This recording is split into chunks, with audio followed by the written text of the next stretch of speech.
every time I show up, you fill the panel with like 9 trolls. No, there's only 4 trolls here today, separate from myself. Well, I recognize the tribe. Okay. Would you like to go around the room and go through who else you recognize? Well, I might know of them, but I just don't know their names up there. But I see Mitchell and but I don't know if I know who that The is. lineup, right? The usual Oh suspects. yeah, you know who I am. I do. If you say Fucking so. know who he is. No, you know who he is. You just said his name. What? So you're gonna do the thing where you don't know who he is when you just said his name? You're like the police. Hey, Paul, what's going on? Oh, we got to run No, your ID. We don't know who you are. What? no, the police think they know who you are when they know your name. But I know that that's not who you are. That's just Oh, fair point. Oh, he's doing the thing again that he always does, where he the takes us thing like, again. You knew it. yeah, he's doing the thing. He's taking us deeper than where we're looking to go right now. But that's Well, okay. I I'm down heard for you the ride. say Take that. a seat, man. I heard you say that you were going to desperately drop the link, and see if anybody would come up. And just as I popped in, You did I hear the was, rest of that. It was interesting, entertaining, and informative. oh, if I So, if I had heard that, yeah. Wow. you That's why know, it's important to be a good listener in life. But we're here now. So go ahead and do the thing. Go ahead. I was actually kind of excited by that, what you were doing there. goat head. Who are you calling a goat head? What? Is he hearing things again? I Oh, have the you same said thing go going ahead. on. I thought you called me a goat head. Yeah, Okay. no, I have the A same lot thing of that looping does go on here. I hear stuff, I hear voices, I imagine things. I'm paranoid. I theorize about conspiracies. It's wild. I'm pretty sure I'm mandala affected. I wonder Mandala if I can get affected. some opiates for that legally. Like, hey, I'm Go- mandala affected. Can I get some Dilaudid or some Percocet? Like Don't Nicki do it. Minaj or one of them. I hear it's Don't, good. don't do it. I've only done heroin, but I hear the Percocet's good too. Stick to the sticky icky. Sir, please, it's a family broadcast. I don't know what you're consuming on your own time, but Uh, let's I'm keep it G surprised. rated, all right? I'm surprised you're not rolling one up. I've never seen you not rolling a blunt. Oh, it's already here. It's right here. Oh, okay.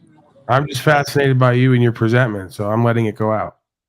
You're letting it go out. Well, you always have this idea that I come up with some agenda. I just go where the conversation leads us, Paul.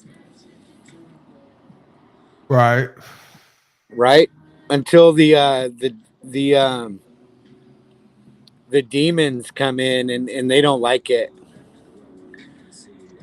You What have is it quite a about you that you think calls the demons in? Because I think this has happened with me too in my life, and maybe you can No, the demons shed surround some. you, Paul. The demons Oh, the demons surround you. You're not so you you, so you're you're you're not. you're conceding that you don't have this experience anywhere in life until you get around me. Something about me calls demons out to attack me. What do you think that is, sir? If you had a guess, I don't know. Go ahead and take a guess.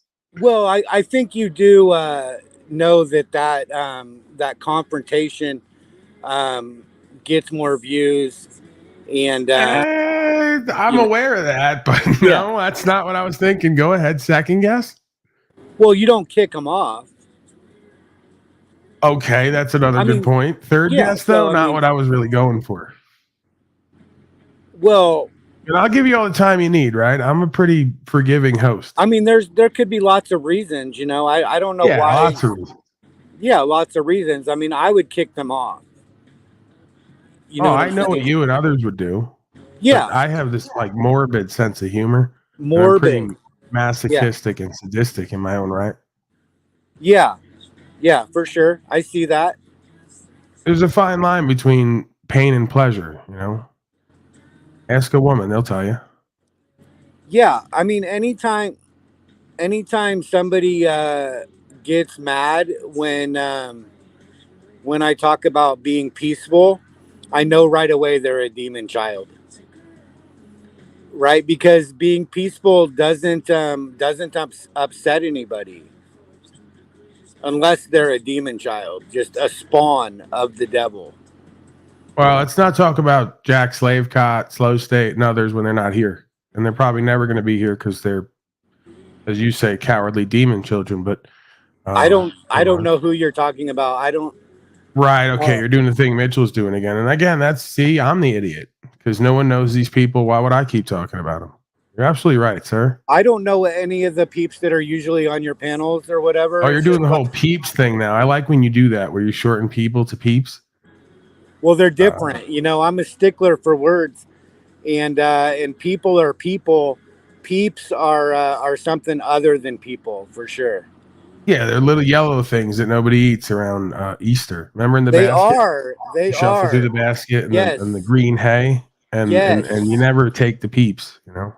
Yes, That's differentiated from people, right? Why does Peeps anyone and give you those? It's people. almost like an insult, right? It's almost like they're indirectly telling you to go fuck yourself when they give you the peeps. Like no one ever eats them.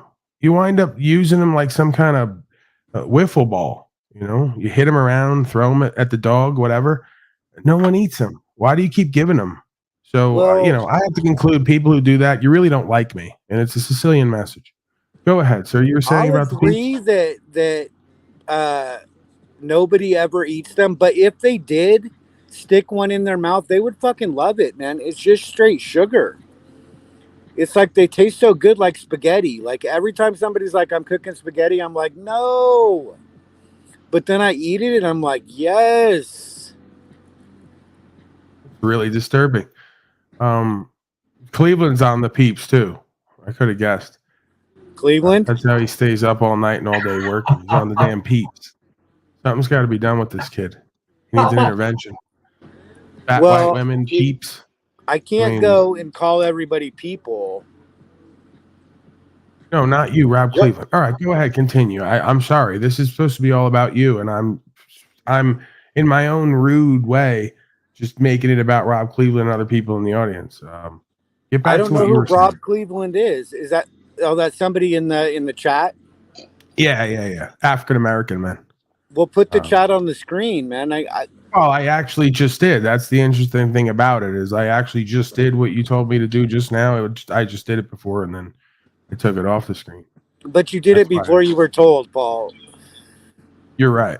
Yes. And that's why I have you here because you seem to know what to do and when. Now go ahead and take it away. I'm sorry for interrupting. Take it away. Are you eating turkey today, or are you roasting? No, I don't eat meat, sir. Unlike Jack Slavecott, who comes on here to pretend to not eat meat because he's self-righteous, and then admits yesterday he's like eating tacos every other day with meat in them. Yeah, sorry, we all heard that. You got caught in your bullshit again. I don't eat meat, sir. I forgot about that. That's such an interesting topic, because I tried talking to you about that one time, but I'm drinking fruit juice though, freshly squeezed fruit juice. Yeah, I'm all for it. I mean, if you want to do that, you lost me at the self-righteous part. Like, I just don't see the righteousness of it. But I see it as like you don't see the righteousness of not treating innocent animals the same way your masters are treating you. Not our masters. Your masters are treating you and would treat me if I allowed it, and probably have in the past and will continue to, despite my wishes. But then we have to see how that's a loop within a loop. The cry of the carrots, Paul. Okay, yeah, we're gonna do this thing where we like equate, walking around animals and sentient sovereign beings and mammals to something that grows off of a vine, drops off, and then rots if you don't eat it, and is like, eternal in its production, in the sense that it will just keep giving and giving year over year. We're gonna true. equate taking a physical life to taking a carrot off a vine. Okay, tell me more. No. You drew some distinctions the last time too, and we didn't get to dive deeper in that. Well, hey, I mean, you're divine, right? You're made in the image of the Most High, and Shaitan wants to like consume you the same way you consume the carrot. So I see the connection.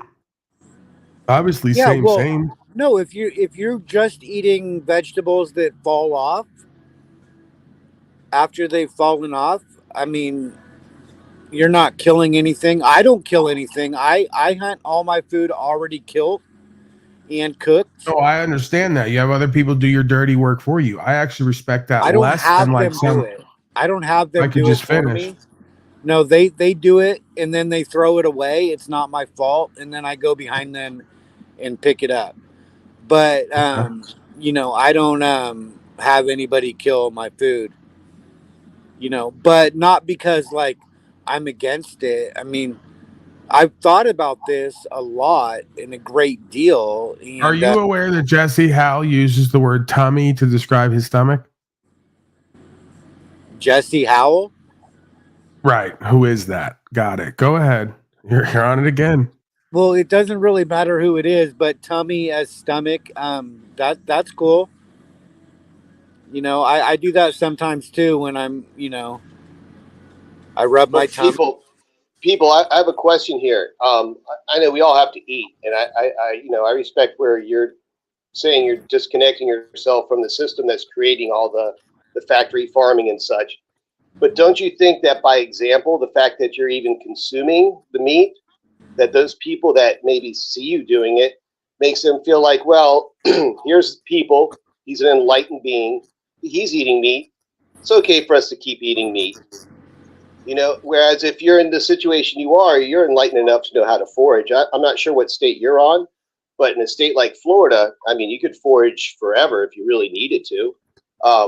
That's why they hate to have prisons here, because when they escape and they get out, they don't need to come into civilization ever if they don't want to until everything's cooled down.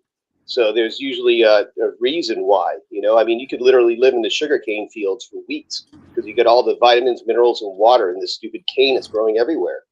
So, there's a lot of aspects to foraging, I think, that would bring in a further advancement, not just as an example, but also in your health. Yeah, let me reiterate. I'm not criticizing it at all. Right, I'm all for the choice that you make. You can certainly survive on foraging. Right. Well, I mean, I eat meat, right, and bread. And if I'm going to eat a vegetable, it's really going to be classified as starch. I don't mess with those fruits and vegetables. You know, they're a waste of my time as far as I'm concerned. They don't provide um, the level of protein that I'm looking for to grow a beard like this. You know, but I guess Numbers tanking. I'm a meat eater. You know, but you know, I just don't see the righteousness of it, right? Like to say that, oh, it's wrong for somebody to eat meat. You know, I wouldn't say that, just like I wouldn't say it's wrong not to eat meat. Hey, so like numbers are tanking as soon as you talk and keep talking. So I'm gonna get in here real quick. You got to. Again, I'm gonna help out. I'm not telling you what's wrong for you in life. I've discovered for me right from wrong, and I'm not even saying that I necessarily know completely that it's the most healthiest way to go about this, seeing as how, if nothing else, we've adapted. So, with that said, I already gave you the simulation. Your masters treat you the same way you treat these animals, and they have the same ideology for why they do it. You're a lesser being, you're inferior. They have dominion over you, and they're going to use you, abuse you, exist off of you, and cast your carcass aside. What don't you get about that loop within a loop? I didn't ask you if you thought I thought it was right or wrong. Obviously, I think it's wrong, or I wouldn't fucking not do it. Even if I wanted to do it, I'm showing discipline to not do something that I believe is inherently wrong. But like, so you're going to argue with me over what I've decided is wrong, in the sense of treat others how you want to be treated? Why does that begin or end with human beings exactly? No, I didn't think I was arguing with you about that. It's your hill, right? Right. You don't give a fuck about right from wrong objectively, like most folks in this realm, and you're not even willing to like consider what the fuck I'm saying. You're just going to continue to defend your life and lifestyle. What else is new?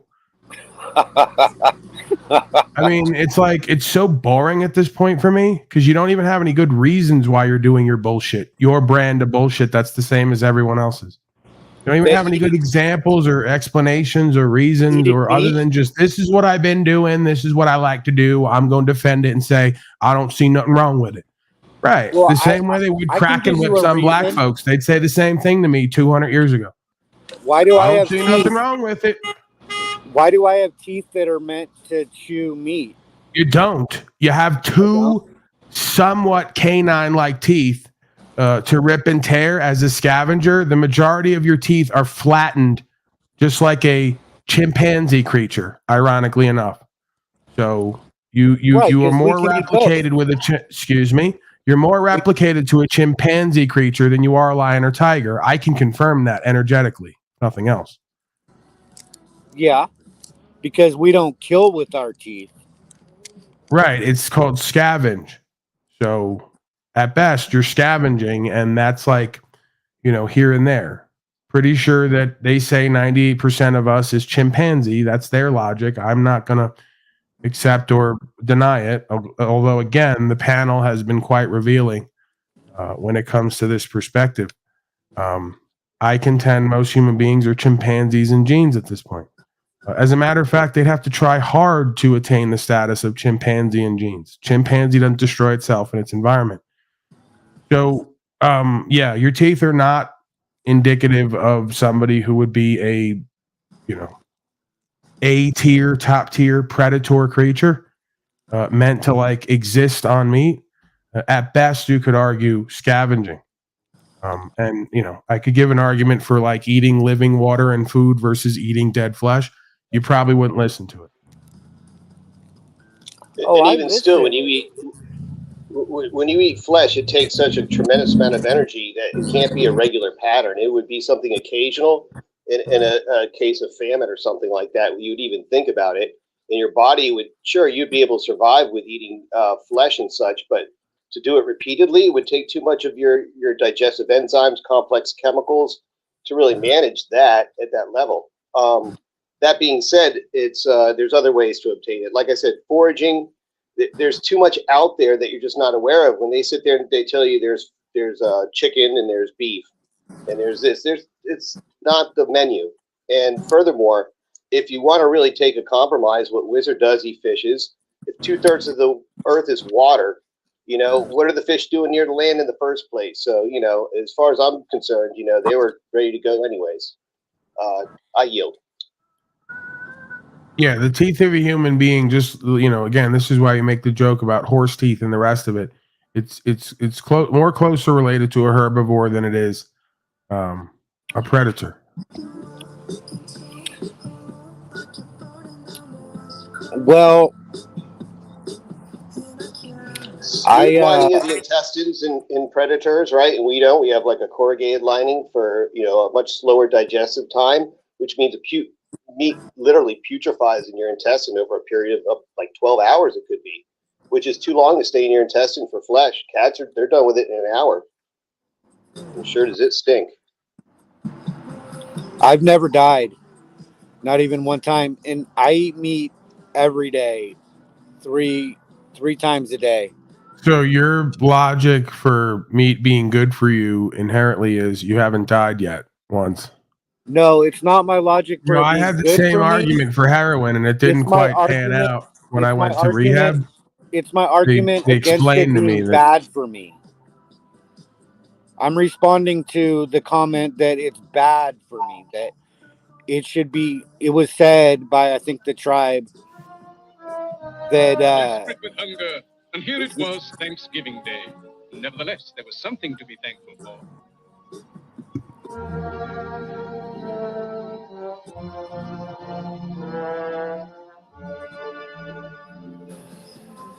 Not quite done yet, said the little fellow. Give it 2 more minutes. Come on, said Big Jim.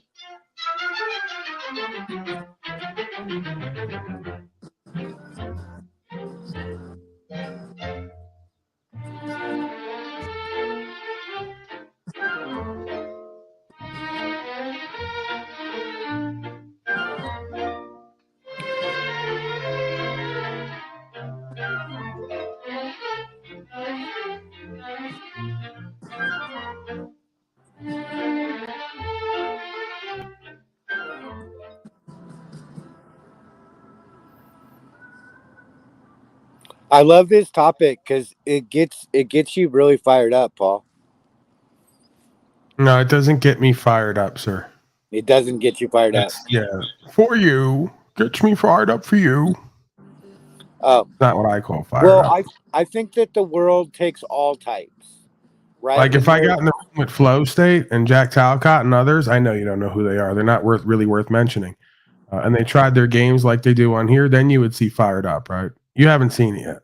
well, I remember ideas, but not necessarily who said them. Wow, they don't have any ideas either, so forget about Right. that concept. But the world, you know, it has say herbivores to and call it them has slave carnivores cops, and it has Flow omnivores. State, rather than actually giving them the name. I'm just reminding you for you. God damn it, Paul. I'm just saying. God of all media.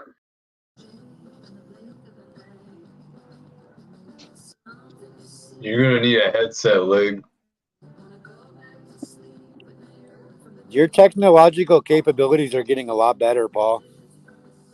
Thank you, sir. Thank you for noticing.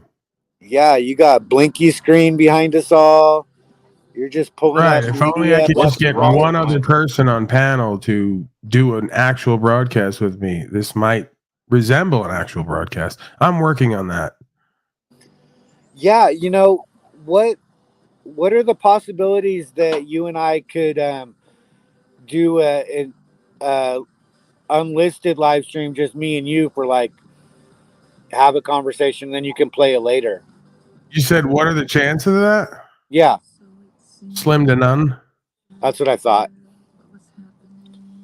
And that's the thing. It's never good to ask questions that you already know the answer to. Just kind of embarrasses all of us. Kinda. But that's why I didn't ask you to do it. You're right. You never really did ask me. You just asked me what the chances were. So Yeah. no harm, no foul. Yeah. But the truth is that if we're going to talk about chances, you really don't know. You know, there's either a 0% chance or 100% chance, and only hindsight will tell. What are the chances of anyone on this panel this year having sex with someone of the opposite gender or even same sex? Could you give me a reading on that?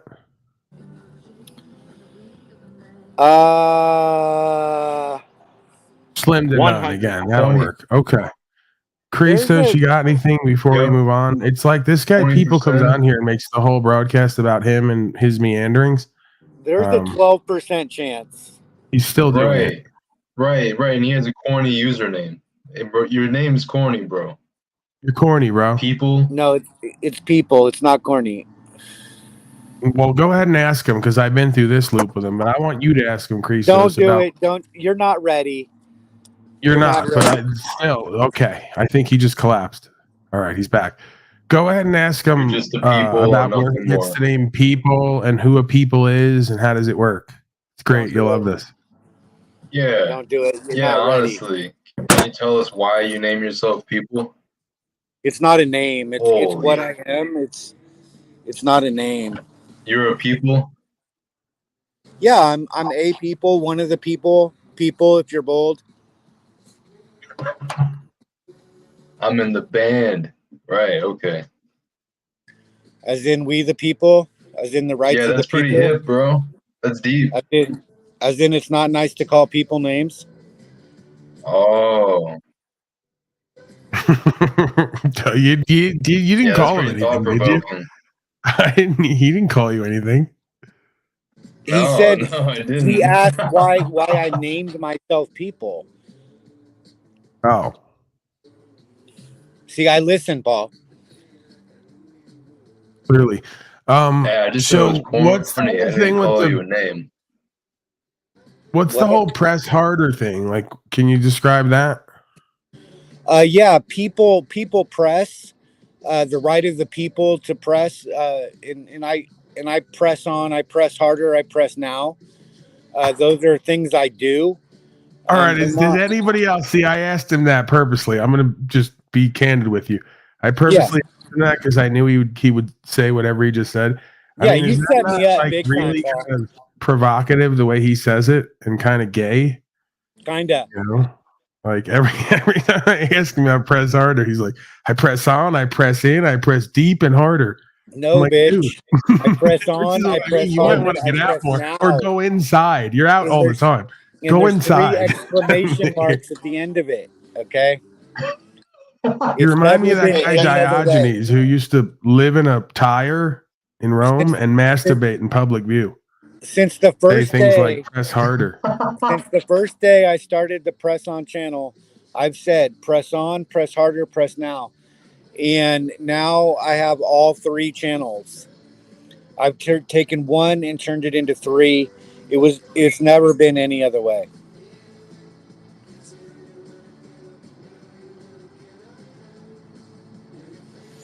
Yeah. Rachel Zinger, happy Thanksgiving, Paul. Oh man, that's Yeah, read the comments. No, go ahead. Keep that going. I like that energy. Read the next comment. well. I'm gonna have to press that presser into my beard, bro. People have pressers, and I got a big ass presser. Whoa. Yeah, press harder. Noah. Somebody be knowing around Yeah, here. you say yeah, I say Noah.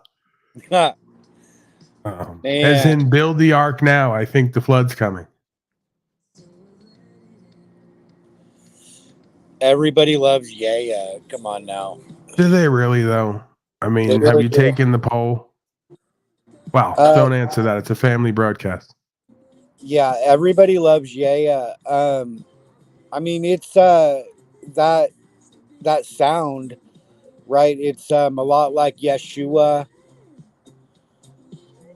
right? It's it's just hard not to raise your arms in victory.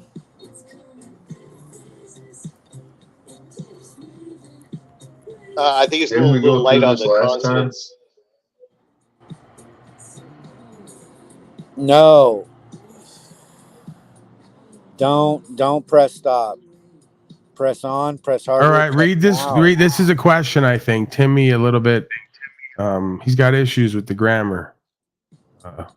But when decade was the last time he capitulated? yeah, he's living around Filipinos now, and he's starting to talk like them. But go ahead and read that as a Filipino Jew. When decade?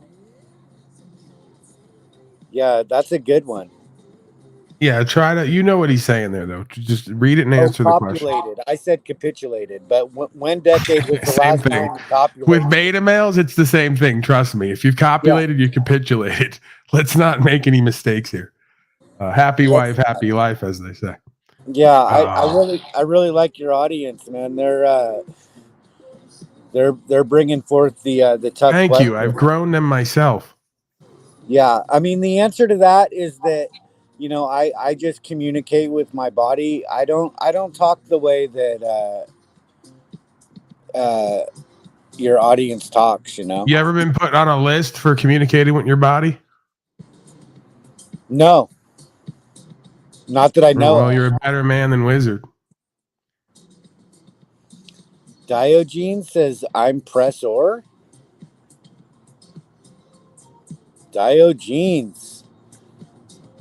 There's a philosopher. Oh no. Wait, what now? Diogenes is a famous philosopher. Right.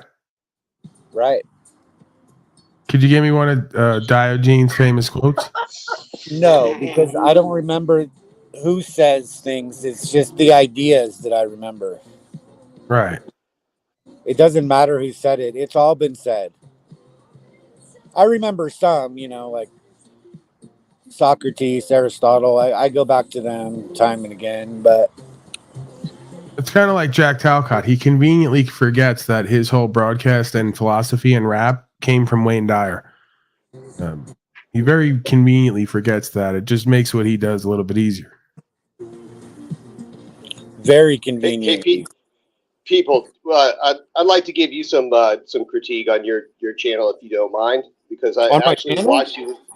Yeah, when it first came out, with the press harder and the yeah and all that stuff, you know, you were kind of branding yourself pretty well, I thought. You know, you went out, you had short clips, they were intense interactions. You didn't push it too far, but you took it right to the limit. You had icons for all the different characters, like little avatars for each of them in there. You used the 18 theme, which is inspiring and stuff, to get the action pack set up. You know, you set it up well, and then it all fell apart after that. You know, it wasn't anything to see. But up to that point, I thought you were on a good track. Wait, what are you talking about? Okay, first of all, my first channel was Press On. Yeah, Unrelated press on. question. If you call your genitals a presser, is your right hand the puller? Yeah, my first channel was Press On, and it didn't fall apart. It turned into 3 channels, and now there's Press On, Press Harder, and Press Now. Press Harder, and then there's like all pressed, repressed, depressed, which is another 3 channels that we don't promote here. But don't forget repressed, carry on. compressed, impressed, suppress. I do suppresses every day. And press ups. Don't forget unimpressed, sir. Why not? Right. Right. But Press Harder is nothing but protests. That's never been any other way. I've only posted 21 videos on that channel, and they're all rock solid, hardcore. Press Now is conversations, and I just started posting on that in June. I've only posted 7 videos on that. But Press On will be coming back. You know, it's great stuff. I can't wait. Hey, when's Jesse Ventura going to meet Jesse Howell? Great question, tribal creature. We're working on that as we speak. I don't know. I wish I got that. I'm sure that's an inside joke that I just don't understand. Yep. Man, all you guys are destroying this fucking broadcast. You guys fucking suck. Yeah, Paul, I it was destroyed a while ago. That's the thing. You're not that quick, but I know, but I see what you're talking about now. Holy shit! And this guy who says he's not eating fruit, I guarantee you're eating the nuts out of my poop, dude. Look at all the clothes you're wearing and those glasses. Did you buy those glasses at a dollar store or Walmart, or where'd you slave buy them at? Oh, yeah. Even though you're on this guru path of yours, I bet you the clothes you wear, the hat you're wearing. He's on you now. I bet that hat has a fucking tag on it, right? I bet it has like a fucking. On it. I bet you bought it with some fiat, right? Or took it. Yeah. Either way, it's a material. Hey, what kind of optics is this guy showing? Dude. Yeah, I bought it with fiat. Gas huffing dumpster optics. I see that brown around the top of your lip, dude. And do you see that brown part on his lips? It's called shit. Hey. Who's talking? I am. I'm the demon. I'm the demon you talked about earlier that's coming to Thanksgiving dinner. Remember, he's like, oh, Paul lets the demons up. I'm the fucking demon, you motherfucker. Well, that's awesome. Remember the demons and the trolls? You said, Paul, it's always attracting. I'm here. I didn't say attracting. What do you got to say to me now? I said surrounded. What? He's got you Starbucks didn't ask my optics. question. Where'd you buy that? Walmart or the dollar store? The dollar store. Okay, thank you. How much fiat was it? The hat. How much fee did it? Was over $1 or was it exactly 99 cents? It was $1.25. You didn't save money then, you fucktard. It's supposed to be a dollar store. You can't save money by spending money, fucktard. Well, you okay. Go ahead. That was it. Wait. Did you say you can't save money by not spending it? Oh my God, Tribe, you're gonna make this worse. No, I said you can't save money by spending money. If you're spending money, Whether you're spending $1 or $1.25, you're not saving money. You're spending money. Hey, Well, it depends. Yeah, If you and spend it why on is asset your lip diversification. brown? What? Tribe, you're brown like his, except you see that brown on him. You got the same thing going on, Tribe. We've all witnessed it. Yeah.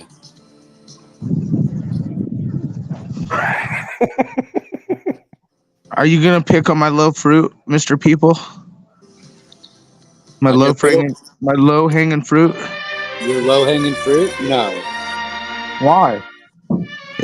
Does it have to drop and hit the ground first?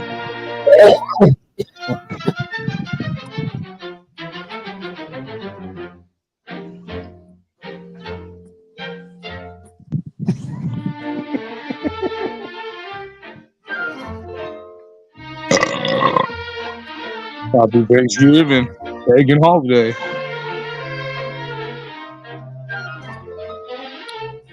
No, I don't press on citizens. I only press on the government.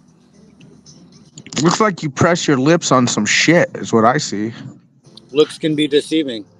No, what's that brown on your face? Coffee. Starbucks optics. Coffee? Yeah, coffee. Okay, so Where's OGW? Huh? can you dye it? Can I dye it? Yeah. Like dye it black or blue or green, so it's not like looks like shit in your face.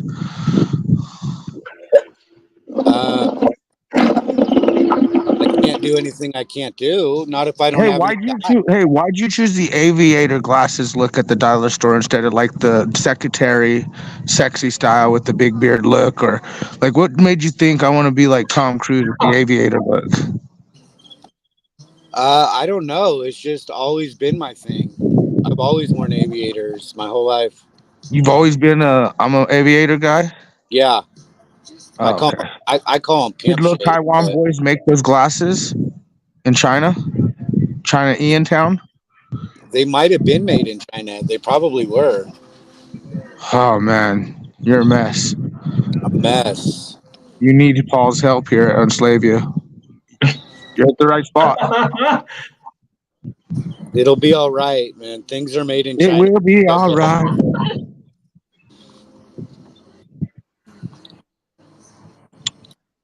So you say you don't. Hey, you say you own nothing, right? Huh? You say you own nothing, right? Yeah, I don't believe I actually own it. So if someone took it from you, it don't matter, right? Or if they wanted it, don't matter, right? Well, I think that it would be Now, wrong. so you're gonna backtrack because you get where I'm getting at, right? Mm-hmm. No, I don't I get want what your you're shit. getting at. I want your shit. I I wouldn't want be all your upset. shit. I'm not gonna fight over it. Well, I want it. You can give it to me? Mail it to me, P.O. Box? No, I'm not gonna mail it to you. So you're gonna deny me shit. So your material is yours. You're not gonna stand up to what you said earlier. No, I never said that I would just hand it over. Sure you did. See, No, that's I what you didn't. fucked hard to forget. We have all this shit documented. You don't think Snappy Crew watches Go back this and shit get it and documented? get the part where I You said I don't would remember hand it last over. week or 2 weeks ago, a week and a half, when you were telling Paul, "Oh, all my shit I don't own, and yeah, if someone wanted it, I'd give it to them, or I don't need No, I it. never I said don't that. own anything." You went on this whole guru fucking spill, I like a never coffee said I would shit give it face to them. Santa Claus.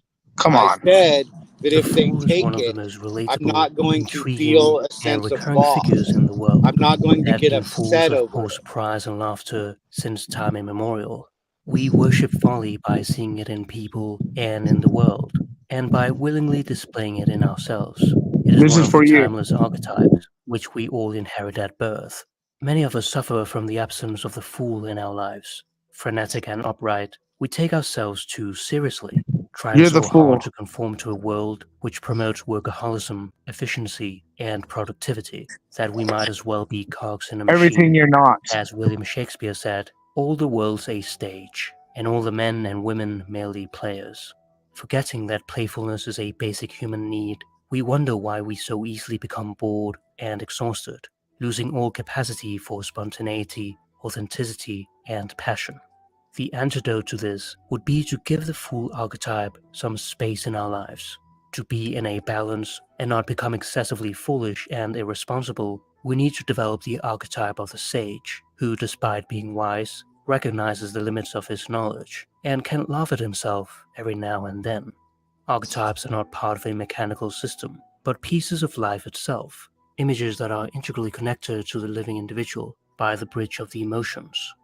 The character of the fool is complex, and various characteristics have been attributed to the fool, that he is dull-witted, inarticulate, unable to conform to the conventional standards of behavior, and that he has a natural simplicity and innocence of heart. The derivation of the word fool is the Latin folis, meaning a pair of bellows expelling empty air. Extended to people, it implies an empty-headed person with insubstantial thoughts. At the same time, bellows furnish the oxygen needed for combustion, in much the same way that the fool fires us up. In 1511, the Dutch scholar Erasmus published In Praise of Folly, which became hugely popular and is a profoundly penetrating examination of the fool in Western literature. Folly introduces herself, and since nobody ever praises Folly, she begins by praising herself, arguing that life would be dull without her. Folly criticizes everyone, and Erasmus's close friends warned him of the possible dangers of attacking the church. However, even religious figures found the work amusing. Friendship and marriage contain a certain amount of folly, because we tend to overlook the defects of our friends and loved ones and consider them small vices in comparison to other people. Intellectuals are foolish in their pursuit of knowledge, spending years going to the library, doing research, thinking that what they're doing is tremendously important, so that a few other intellectuals over a century will read their book and think very highly of it. Folly compares philosophers to theatre critics, who unmask the characters on stage and ruin the actor's performance. They are boring and annoying. Philosophers don't seem to understand how the illusions that help make life more bearable are useful, even if they distort reality. The fool seems to be infinitely freer and happier than those who are burdened by wisdom. They are the life of the party. Fools always speak the truth because they lack the wisdom to craft lies and seek to manipulate others. In essence, there's nothing that can make life happier than the joy that accompanies laughter and play. Folly is not merely universal, but necessary and even desirable to humanity. To be a person is nothing other than to play the fool, and to acknowledge this very fact is the highest form of wisdom. The fool represents a nostalgic return to a simpler way of life, a wisdom that comes not from the mind, but from the heart. Sometimes the down-to-earth and simple-minded, in their purity of heart, can penetrate to profounder truths than those encumbered with learning and convention. In the same way, we sometimes sense a more resonant truth in popular proverbs than in rational exposition. Russian writer Fyodor Dostoevsky writes, "The wisest of all, in my opinion, is he who can, if only once a month, call himself a fool, a faculty unheard of nowadays." In literature, wise characters sometimes depict insanity, and madmen express wisdom. The oxymoron, wise fool, is a literal paradox where the character who is identified as a fool comes to be regarded as the beholder of wisdom. People sometimes accuse wise people of insanity in order to conceal their unwanted wisdom, either fearing the harsh words on many controversial topics or simply to punish them for speaking boldly. The archetypal wise fool is Socrates. Not only was his educational method based on exposing the folly of the supposedly wise, but he himself claimed that his own wisdom was derived from an awareness of his ignorance. Knowledge of ignorance is itself a kind of knowledge. As Shakespeare writes, "The fool doth think he is wise, but the wise man knows himself to be a fool." There are two ways to be fooled. One is to believe what isn't true, the other is to refuse to believe what is true. When there's an uncomfortable truth that needs to be spoken, and those in power are afraid to speak about it, it is usually the fool who steps in. There's something heroic about this. It is the fool who speaks a truth nobody else dares to utter, and this brings instant relief, because people know it has to be said. Generally speaking, we can distinguish between two types of fools: the natural fool, who lacks social awareness and occasionally utters the truth, being unaware of social conventions, and the professional fool, whose job it is to make harsh truths more palatable This is my by safe disguising them with space. humor and Please wit. respect One it. follows his heart, the other his mind. The greatest fools are oftentimes cleverer than the people who laugh at them. The fool is fearless in speaking the truth. In fact, the great secret of the successful fool is that he's no fool at all. As the great English visionary artist William Blake writes, "If the fool would persist in his folly, he would become wise." The fool, the clown, and the trickster share similar traits. They are sources of humor, inevitably Dummy. eliciting laughter, serving as catalysts for comic catharsis. However, they also express a duality, folly and non-folly, order and disorder. What may seem like a joke can in fact be a warning. Danish theologian and philosopher Søren Kierkegaard writes, "A fire broke out backstage in a theater. The clown came out to warn the public. They thought it was a joke and applauded. He repeated it. The acclaim was even greater. I think that's just how the world will come to an end, to general applause from wits who believe it's a joke." Professional fools can bring a sense of awareness to what is going on in the world and where we are headed. Many of them, however, come from a place of tragedy. The contradictory association between comedy and mental disorders, such as depression and anxiety, is known as the sad clown paradox, where comedy can act as a defense mechanism to remove suppressed feelings of rage and aggression. People may respond with laughter to the clown, yet harbor feelings of pity, fear, or repulsion, evoking ambivalent reactions. Some people, in fact, suffer from coulrophobia, the overwhelming fear of clowns. In this day and age, clowns are a constant source of horror in books and movies. Perhaps this is because the modern clown's role is always the same, to entertain others by being the subject of laughter, and he's not always successful at it. The clown has to sacrifice his well-being by always having to put on the same face and play the same character. This one-sidedness can take its toll mentally, and the clown slowly becomes enveloped by his shadow, the dark side of his personality. The evil clown archetype is best portrayed in the Joker, one of the most recognizable villain characters in popular culture. In medieval theater, clowns would not only make spectators laugh, but sometimes also snatch them off with them into a hellmouth, the entrance of hell envisaged as the gaping mouth of a monster, which scared the audiences. Thus, their light and dark sides were balanced. The fool and the trickster have a few psychological differences as well. Generally speaking, the fool is presented as an innocent or naive figure who wouldn't hurt a fly, while the trickster is intentionally deceptive and seeks to trick others and laugh at them. The trickster loves engaging in what the Germans call Schadenfreude, literally harm joy, in which one obtains pleasure from learning or witnessing the misfortunes, failures, or humiliation of another person. A trickster may console others when they fail and hide that internally he feels joy. When there is an opportunity to play a trick on another person, the trickster immediately seizes the opportunity. The fool, however, is not interested in laughing at a person, but rather laughing with the person, or laugh at himself. To laugh at oneself helps to break the ice, because it not only removes one's own persona, but also the audience's social mask, allowing for genuine behavior. This courageous feat throws one in a vulnerable state, which allows others to open up and receive a message more profoundly. While the fool likes to entertain others and is usually the butt of a joke, the trickster, on the other hand, seeks primarily to entertain himself, even if it is at the expense of others.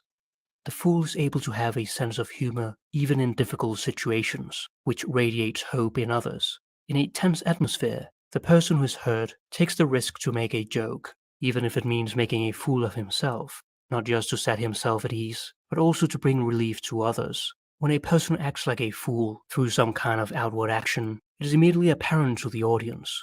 With the trickster, it is more ambiguous. He plays like a fool in order for people to fall into his trap. The trickster tricks others who never expect to be tricked. In medieval times, the court jester's job was to entertain the aristocracy in a wide variety of ways: music, storytelling, satire, comedy, or juggling and acrobatics. It was believed that keeping a fool in the premises warded off the evil eye. This is no antiquated superstition. It represents a psychological truth of enduring value. it is usually a good idea to place the fool out front where we can keep an eye on him. We must make room for the renegade factor in ourselves and admit him to our inner court, where he can bring us fresh ideas and new energy. Without the fool's blunt observations and playfulness, our inner landscape might become a sterile wasteland. During the Middle Ages, the Feast of Fools would be celebrated by the lower clergy on New Year's Day to ensure society against unexpected uprisings of latent destructive urges. All conventions were temporarily suspended. The natural order of things was turned upside down. Sacred rituals were parodied in obscene fashion. Church authorities were ridiculed, and all underdogs were allowed to give vent to year-long repressions of hostility, lust, and rebellion. These blasphemous celebrations were eventually driven underground by the church. The fool also had an important role in the royal court, and was given permission by the king to speak the truth. Both an insider and outsider, the fool occupied a peculiar place at court as the one person able to ridicule the very person he served. In humor only, of course. Anyone who dares to challenge others or the status quo is considered a fool by those who are too afraid to speak out and would never risk their reputation by being authentic. To make his special privileges known, the fool imitated the king's crown and scepter with a cap and bells and a bauble, or fool scepter. In the manner of a ventriloquist doll, the miniature head of the bauble could say things that the jester might not want to say himself. Because of their close relation to the king, jesters were free from punishment and allowed to speak without fear. Nevertheless, some of them went too far and were beheaded. Fools represent values which are rejected by the group. Because they oppose social norms and rules, they are seen as incompetent, frequently ostracized for their rebelliousness, and are thus social misfits. This is my safe However, space. every group must have such a figure because they are agents of change, and the liveliness of culture require that there be space for figures whose function is to uncover and disrupt the very things that cultures are based on. Court jesters usually had some sort of physical deformity. They came from poor families and were financial burdens, but because of their unusual bodies, they were used as natural fools to create amusement. Deformities were looked upon as a special mark of the Lord, so dwarfs, hunchbacks, and the like were often chosen to be fools in royal houses. Dwarves were particularly valued and resided in many royal courts, being frequently delivered as gifts to fellow royal members. They stood next to the king, who would then appear much larger, enhancing his powerful position. These maimed ones proved to be human beings of unusual depth and wisdom, excluded by their physical handicaps from the activities and interests of the average person. Through their loneliness and suffering, these people were forced to discover resources within themselves. In Shakespeare's tragedy, King Lear, the king's relationship with the fool is one of friendship and dependency. When the king is left with his knights, he is a terribly lonely figure and keeps asking where the fool is. The king wants the fool to accompany him everywhere, acting as his alter ego. The fool can be expected to reverse relationships between those dominant and those subservient, as he is placed in the paradoxical position of virtual outlawry combined with utter dependence on the support of the social group to which he belongs. Shakespearean fools, just like the fools and jesters of the time, use their wits to outdo people of higher social standing, but their characteristics are exaggerated for theatrical effect. The myth of Parsifal, an old Arthurian legend, describes the journey that a boy must undertake to become a man. He is known as Parsifal, young fool, and lives alone with his mother. After seeing knights pass by him, he is marveled and decides to leave his mother in order to become a knight himself, and goes through many trials that initiate him into manhood. In the story, the Grail Castle is in serious trouble. The Fisher King, the king of the castle, has been wounded. His wounds are so severe that he cannot live, yet he is incapable of dying. He is rendered infertile, and his kingdom is barren. This expresses how the psychological wound manifests itself in problems in the external world. Every adolescent receives his Fisher King wound. It is a graduation from naive consciousness into self-consciousness. It is painful to watch an adolescent grow up and realize that the world is not just joy and happiness. However, his first contact with the wound is what later will be redemption in life. Every night there's a solemn ceremony in the Grail Castle. One of the maidens holds the Holy Grail filled with wine, and each person that drinks from it is granted their deepest wish. The Fisher King, however, does not participate and is suffering alone. No further outward effort is possible if our inward capacity is wounded. It is perhaps the deepest form of suffering to be right in front of beauty, happiness, and holiness, but unable to partake in any of it. The court fool had prophesied long ago that the Fisher King would be healed when an innocent fool arrived in the court and asked a specific question. One day, Parsifal finds a man in a boat fishing on a lake. It was the Fisher King. He asked if there was any place to stay the night, to which the Fisher King gave him the directions to the Grail Castle. Parsifal attends the ceremony, but the Fisher King is groaning in agony alone. The young fool, who refused to remove the homespun garment made by his mother, remembers her advice not to ask too many questions, symbolizing a mother complex. He forgets what he was taught by the godfather figure who trained him, and does not talk to the Fisher King. The following day, he leaves the castle. As he turns around, the castle was nowhere to be seen. It took Parsifal 20 long and painful years to find the Grail Castle again. The original myth ends here. The inner castle is always there, but appears invisible to our eyes, unless we see the world with new eyes. Many of the continued stories say that after Parsifal revisited the Grail Castle, he asked the Fisher King, "Whom does the Grail serve?" Immediately, he was healed, and peace and happiness reigned over the land. The Grail is the center of meaning in human life, and the meaning of life is to serve the Grail or higher self. Jungian analyst Robert A. Johnson writes, "A man must consent to look to a foolish, innocent, adolescent part of himself for his cure. The inner fool is the only one who can touch his Fisher King wound." In Don Quixote, which is often considered as the first modern novel, Spanish writer Miguel de Cervantes portrays a man who's driven mad after reading many books of chivalry. He decides to become a knight-errant under the name of Don Quixote. He rides on his weak horse and goes on to defend the innocent and defeat the wicked, only to do exactly the opposite. All this he does in the name of a peasant woman whom he idealizes as a princess, but remains unseen in the novel. The term quixotic refers to a person who is apt to be deluded, unable to distinguish reality from imagination, and pursues lofty and romantic ideals that are impractical. In a famous scene, the hero has an imaginary fight with windmills, which he believes are giants. This is the origin of the idiom tilting at windmills, attacking imaginary enemies.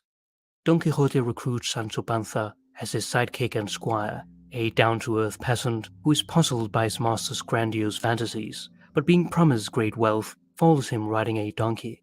Sancho's realism contrasts to his master's idealism. Don Quixote's good intentions, however, end up doing harm to those he meets, since he is largely unable to see the world as it really is. He's not only seen as a fool, but a complete madman. Despite his insanity, he is witty and at times seemingly sane, so long as he avoids the topic of chivalry. This may be a warning that even the most intelligent people can fall victim to their own foolishness. At the end, Don Quixote becomes sick and falls asleep, and later wakes from a dream. Awakening from his madness too, he realizes that he has wasted his life and is just crazy.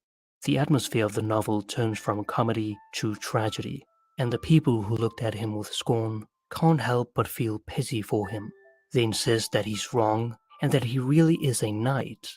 What was before viewed as insanity is now considered sanity. After his life-giving illusions are dissipated, he dies. He dies from an overdose of reality.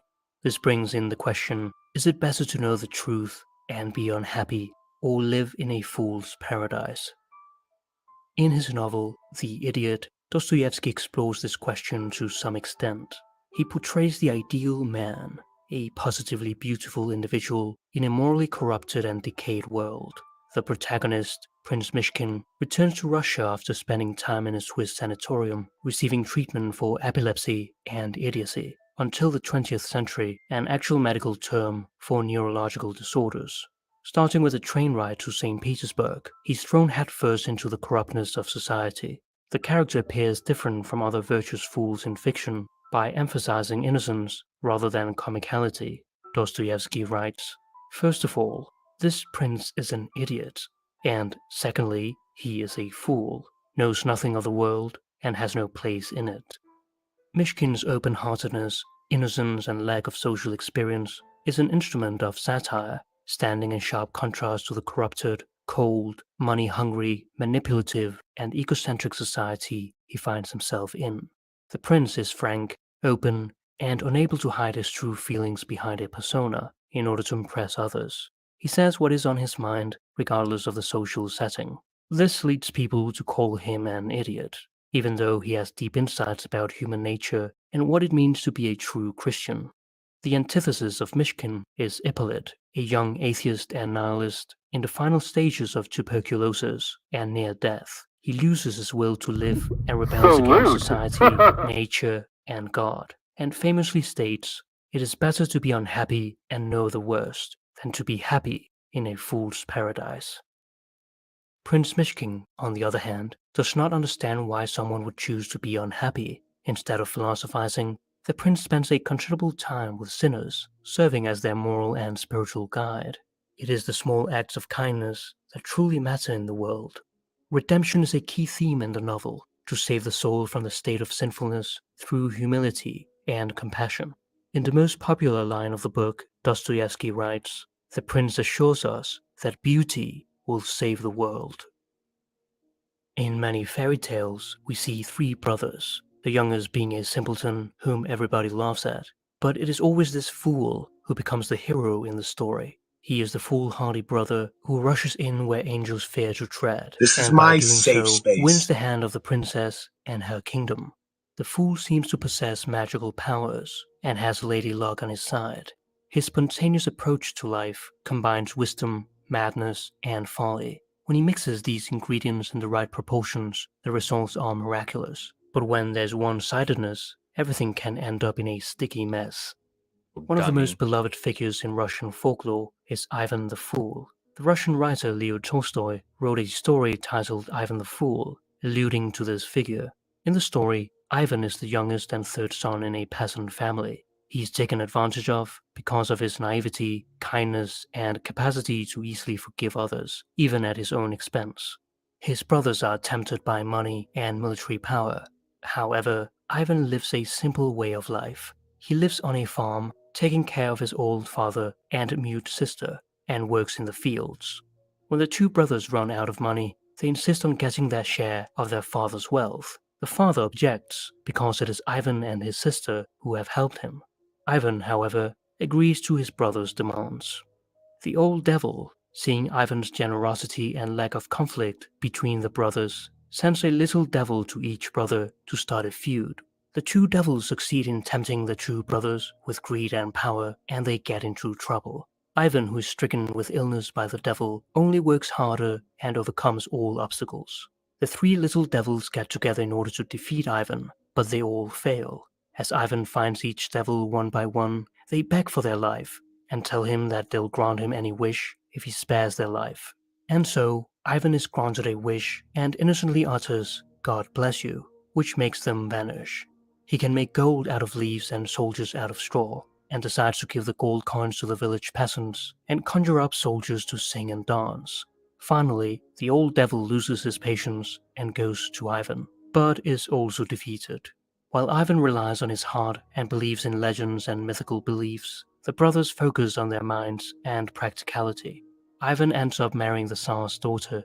The man who has nothing receives everything. The fool becomes the hero.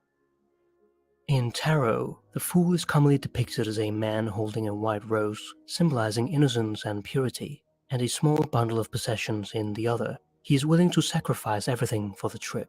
He walks merrily looking up at the sky, living in a fool's paradise, absorbed in all the great adventures that await him. At his heels, a dog tries to draw his attention because he's about to fall off a cliff. Tarot derives from the 15th century Italian illustrated playing cards known as trionfi, inspired by theatrical festivals and used for entertainment. They were later called tarocchi, from which tarot is derived, and whose root taroch translates to foolishness. Therefore, tarot is also called a fool's journey. In the 18th century, the occult practice of cartomancy started to rise to prominence. and mystics refer to the 78 cards as arcana, the first 22 being the major arcana and the remaining 56 the minor arcana. The Fool has the number 0, and in most decks is the first of the 22 major arcana cards, the last of which is the World. In the last card, there's a large laurel wreath symbolizing wholeness, in which the Fool, who is androgynous, becomes the cosmic dancer and the anima mundi, world soul. However, just as the journey towards wholeness ends, it begins anew, for it is a lifelong process. The Fool is both the beginning and the end of the journey. He is heroic because he jumps off the place of comfort into the place of the unknown. The Fool's journey is similar to the monomyth of the hero's journey, in which the hero has a call to adventure and must leave the safety and comfort of the ordinary world and enter into the unknown and difficult territory of the special world. Here he must defeat his dragon, worst fear, event, person, This or is memory my long safe avoided, space. and gather the gold, the treasure hard to attain. The journey is a psychological and spiritual death and rebirth, in which an old aspect of oneself dies, giving birth to a new and more capable self. Finally, the hero must return to his people in the ordinary world and share the gift acquired in the special world with others, something with the power to heal, whether it is wisdom, love, or simply the experience of surviving the special world. The Fool is a wanderer, energetic, ubiquitous, and immortal. He is the most powerful of all the tarot trumps. The Fool is always in a process of becoming, and is considered as the initiation into the great mystery of life, and the major arcana can be viewed as pictures representing the typical experiences encountered along the age-old path to self-realization, or what Swiss psychiatrist and psychologist Carl Jung called individuation. Tarot cards can be used for amplification, a Jungian method which allows one to clarify obscure dreams, visions, drawings, or other fantasy material by turning up the volume of the images through the comparative study of mythology, religion, alchemy, fairy tales, and art. It is appropriate that the Fool has the number 0. The power of 0 is inherent in its circular form, which is symbolized by infinity. The ancient Egyptian symbol of the Ouroboros, or tail devourer, represents the concept of endless return and eternity, associated with the maxim, one is all and all is one. It is the pleroma, the fullness of being where past, present, and future exist simultaneously. As many sages have pointed out, God is an infinite sphere, the center of which is everywhere, the circumference nowhere. A circle with a dot at its center is the universal sign for the sun, source of all warmth, light, and power. This hieroglyph also stands for the world egg, from whose fertile center all creation arose and This is my continues to safe arise, space. and is related to Please. paradise, that blissful state of unconscious nature which humanity experienced before falling into the reality of consciousness. It is the primeval womb where we all lived once upon a time, outside space and time.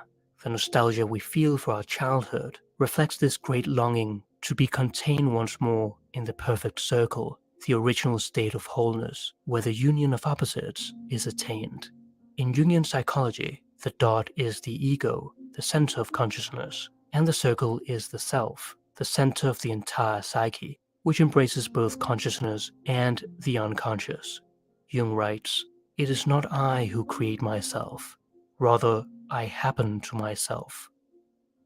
The imagery of the Fool, who lives on today in our playing cards disguised as the Joker, has gone through many symbolic transformations, alternating between beggar, madman, and fool. The This is my Visconti Sforza safe tarot, space. which date from the 15th century, are believed to be the oldest surviving cards, though no complete deck has survived. Here, the Fool is depicted as a beggar or vagabond, wearing ragged clothes and stockings without shoes. He carries a stick and has feathers in his hair, which may relate to the notion of the wild man. In the Solabusca tarot, created by an unknown artist in the late 15th century, the Fool has a feathered headdress and plays a bagpipe, while in the German Hofämterspiel of the 15th century, the Fool, Narr, also plays a bagpipe but is barefooted, wears a robe and bells on his hood, reminiscent of the court jester. In the Mandinga Taroki from the same century, the Fool is portrayed as a semi-naked old man leaning on a staff, with the word misero, beggar, inscribed. In this card, we see an animal trying to grab his attention. The Fool is in such close contact with his instinctual side that he does not need to look where he's going in the literal sense. His animal nature guides his steps. In an old French tarot card, the fool appears blindfolded, further emphasizing his ability to act by insight rather than eyesight, using intuitive wisdom instead of conventional logic. In an old Swiss card, the fool has a full jester outfit and holds a wand. In subsequent card decks, such as in the Tarot of Marseille, popular during the 17th and 18th centuries, the fool wears a jester hat and carries a bundle of belongings on a stick over his back, and is chased by an animal who has torn his pants, or is happily following a butterfly. Finally, we have the popular image of the fool who is about to fall off a cliff, used in the Rider-Waite Tarot deck, published in 1909 by the Rider Company, illustrated by Pamela Coleman Smith, and based on the instructions of British poet and mystic Arthur Edward Waite, both of whom were members of the Hermetic Order of the Golden Dawn. Psychologically, the archetype of the fool is the precursor to transformation, representing a new beginning. Nothing would start without the fool. Inventors and geniuses have almost always been looked at as no better than fools at the beginning of their career, and very frequently at the end of it also. Shoshin is a Zen Buddhist concept meaning beginner's mind, which is opposed to close-mindedness and thinking oneself as an expert. In the beginner's mind,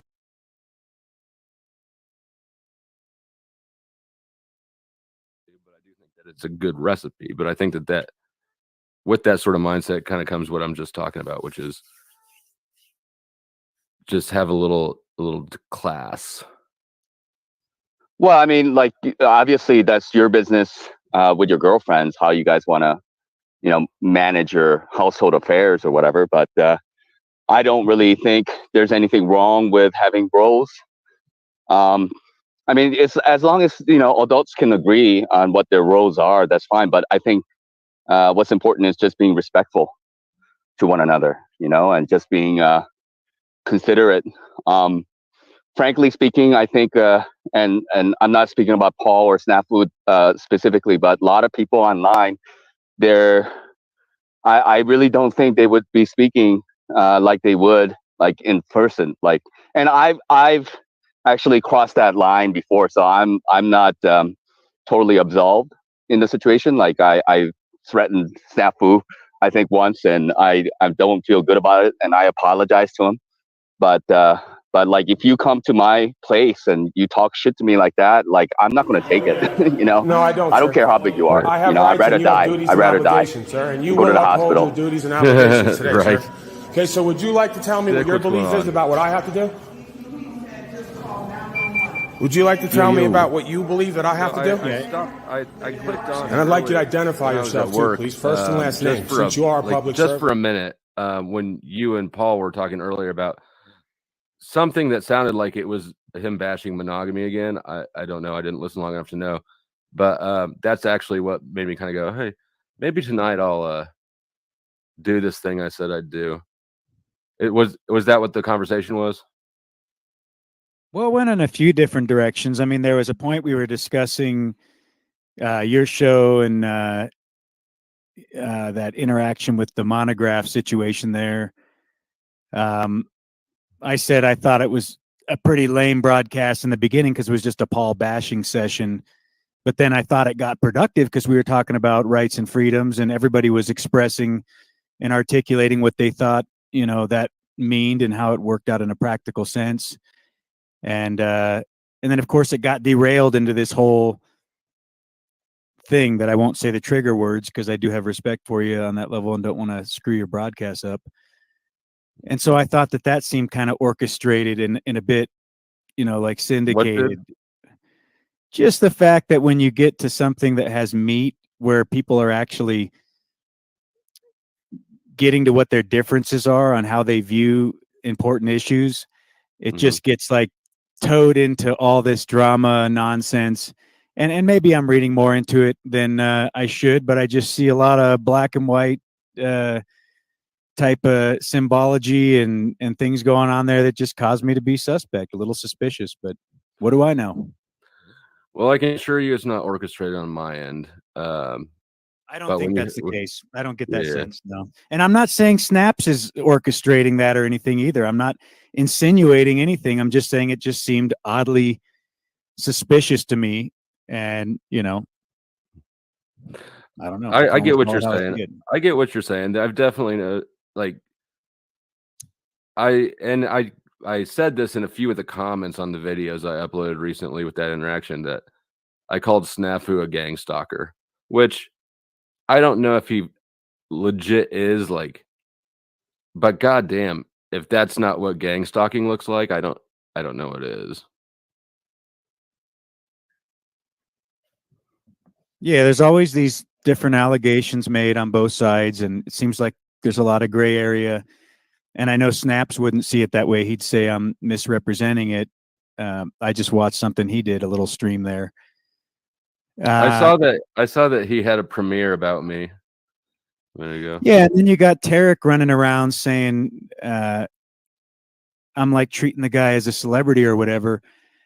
I don't see Tarek putting forth any proof of his claims. I don't see him corroborating anything. He did less proof than Snaps did. Yeah, he's the worst. He leaves it all vague and says, well, you'll see it's coming. And so I should take some anonymous guy's word on the internet about how I view somebody else because he says so, and I'll find out. And soon enough, it'll all be revealed. And now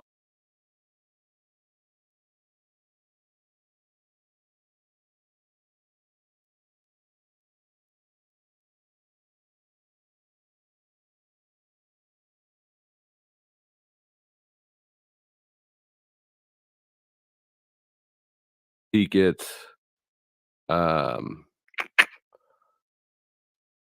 this may be that stream. I've got a lot of it. I've got a lot of footage.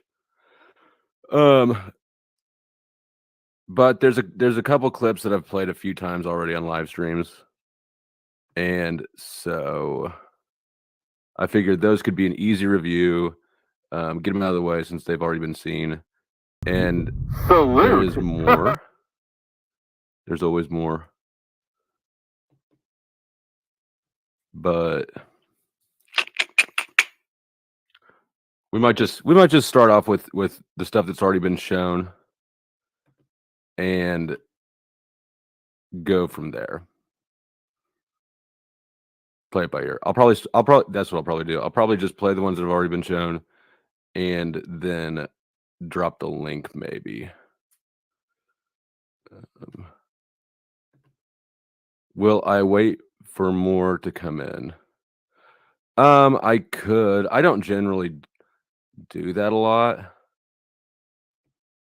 Flow State is tired. Tarek, why would you think that? Tarek, I'm about to help your dad. And even though, so anybody watching this on playback or who's not familiar with the subject of our study, this is going to be a two-part. I mean, not a two-part thing. Well, it could be a two-part thing, but mostly this is going to be two birds with one stone. Yes, I am making fun of the person in the video at his expense because it's incredibly cringy. That is true. Nevertheless, the my thoughts on it are real thoughts. So just because I'm having fun at his expense with the video does not mean that what I'm saying is bad advice or anything. It's still good advice. It would be, at least in my opinion, just my advice. It's my thoughts. It's what I would do. And I think it would definitely be a step up for him.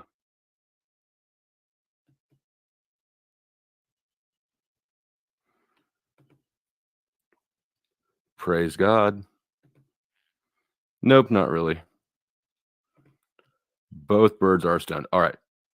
I'm going to move myself and we'll just take a look at this. And then you had the nerve yesterday to say the one thing we could learn about on your channel is how to get women. You are the narcissistic, egoic freak. Good to see Yolanda here. Where's Yolanda? I'm not sure. take clips of me. Forget about all that, man. I'm done with these morons, okay? They don't want to get up here, whatever. I want some of these divine feminine creatures up here so I can look them over. I have to select for harvest season.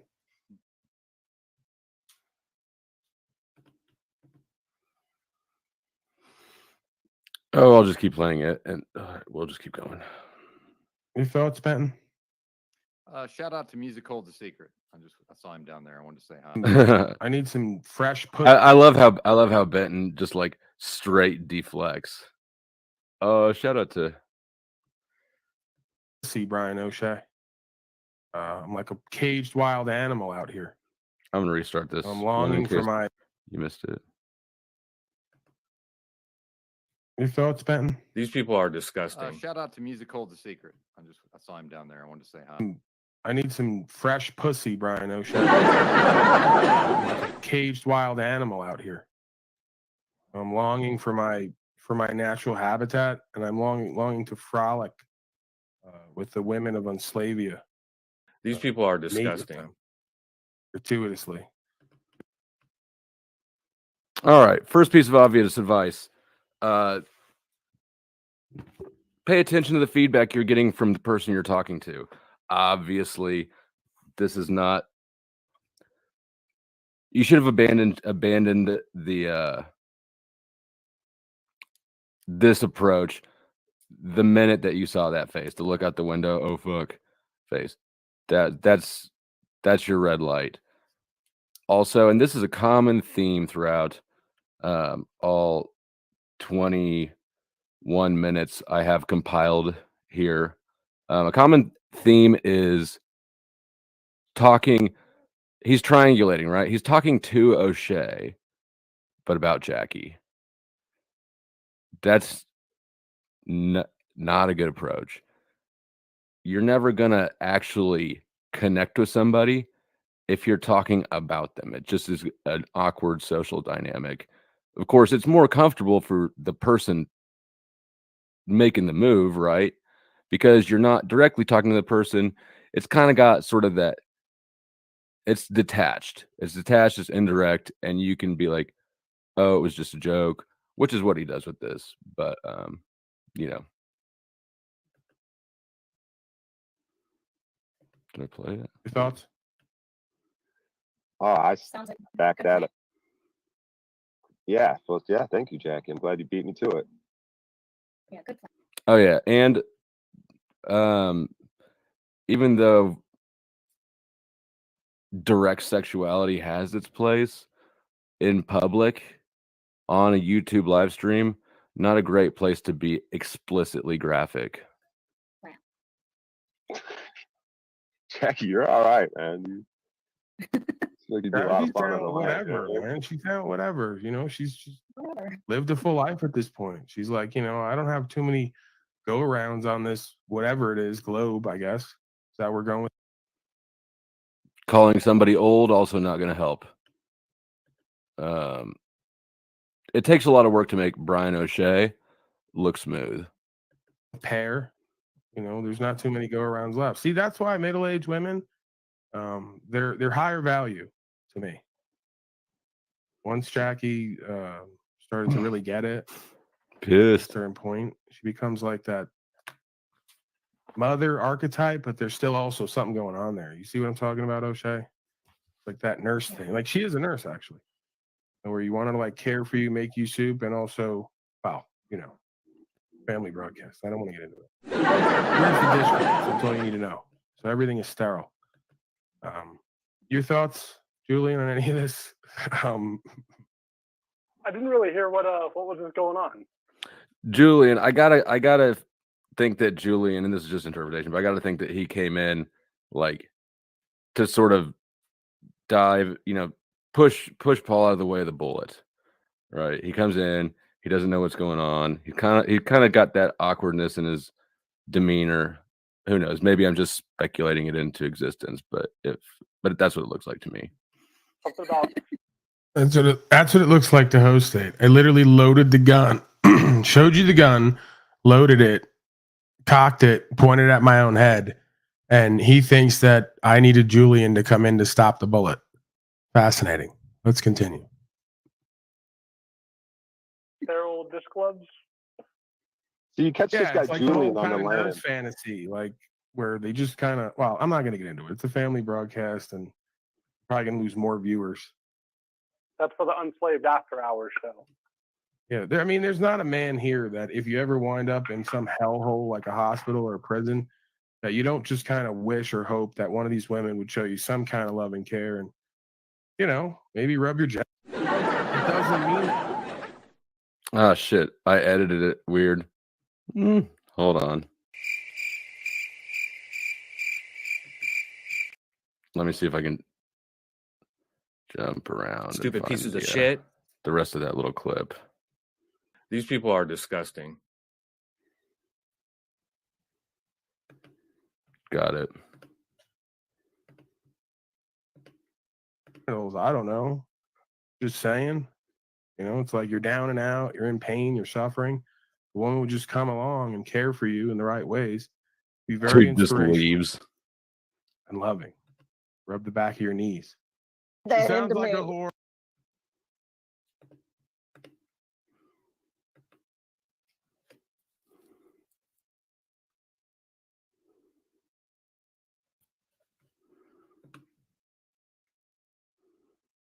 Yeah, that's you're not the first person I've heard that from. And actually, if I'll show you I'll share real quick the short that I made out of the first time that I played that clip on a live stream. And really the way I want to remind people, most people probably don't know this, but this whole thing came about because of Timmy.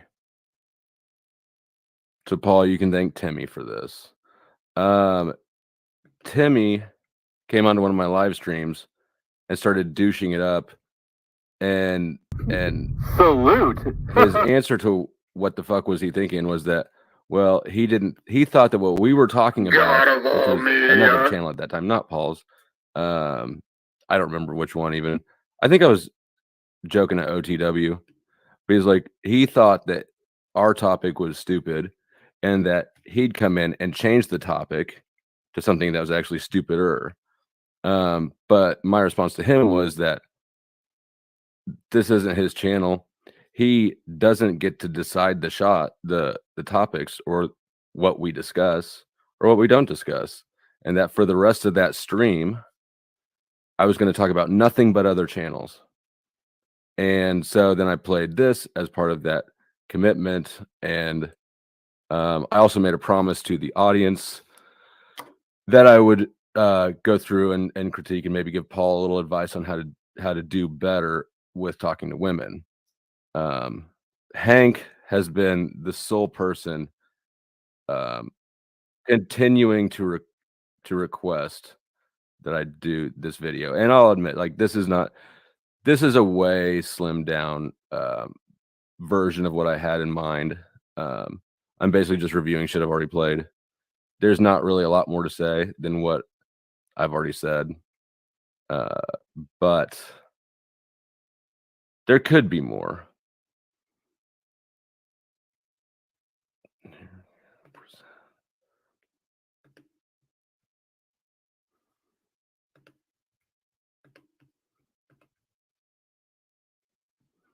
All right, now let's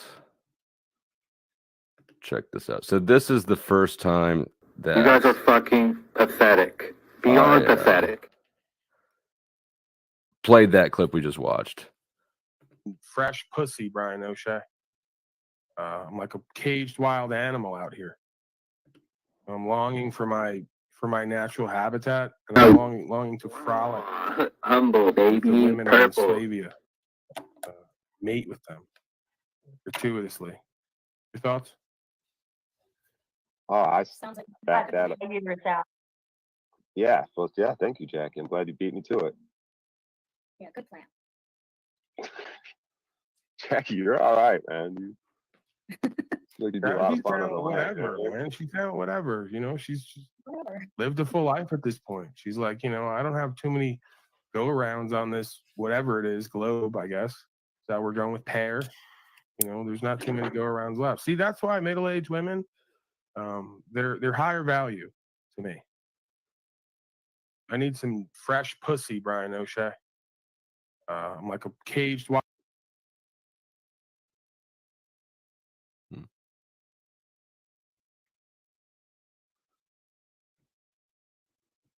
So yeah, all the women who I've showed that to sort of had the same. And if that were an isolated incident, right, I'd be like, maybe he's actually doing a bit non-bit, but it's not. It's just kind of creepy.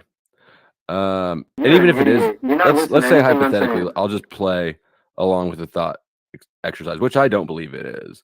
I believe it's truly just bad game.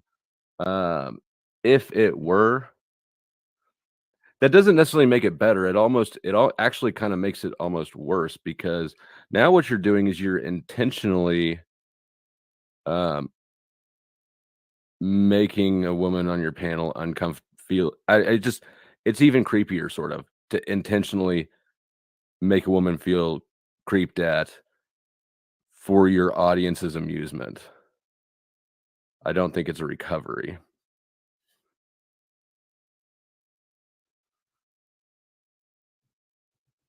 Actually, on the whole, this fucking community has an issue, and I'm not talking about you people, of course, but a lot of the snafu snaps, Paul, even Z to an extent, and I like Z, so I don't mean to throw shade his way, but I just feel like the people in these internet panels, I've got sort of an issue with the way that they talk to women. Not because I'm some white knight, like I'm going to get called, but just it's a bad look for everybody. I guess I was raised different. Welcome, Sunshine. Hey, what's Greetings, Goblin Creature. You've been waiting back there patiently.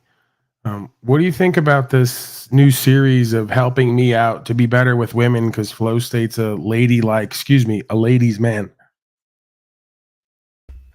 I didn't find any value in that part of the conversation. I've had conversations over there, but I don't think you need any assistance with pulling chicks, you know.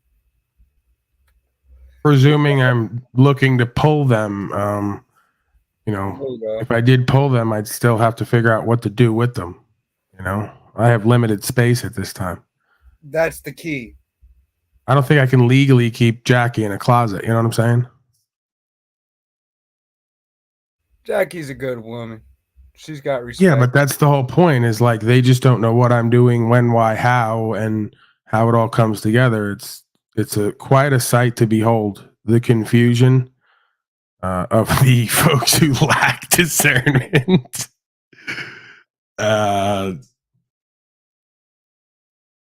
As if, Flow State, maybe that's the thing. Maybe Flow State's like the pathetic warrior. He doesn't like to eat pussy. He's one of them kind of guys. So it would make sense that Flow State would absolutely have none of this inside of him, He's very nice, kind, polite. Where did that start, too? Men not wanting to eat snatch. What happened there? Well, when they started saluting. Salute.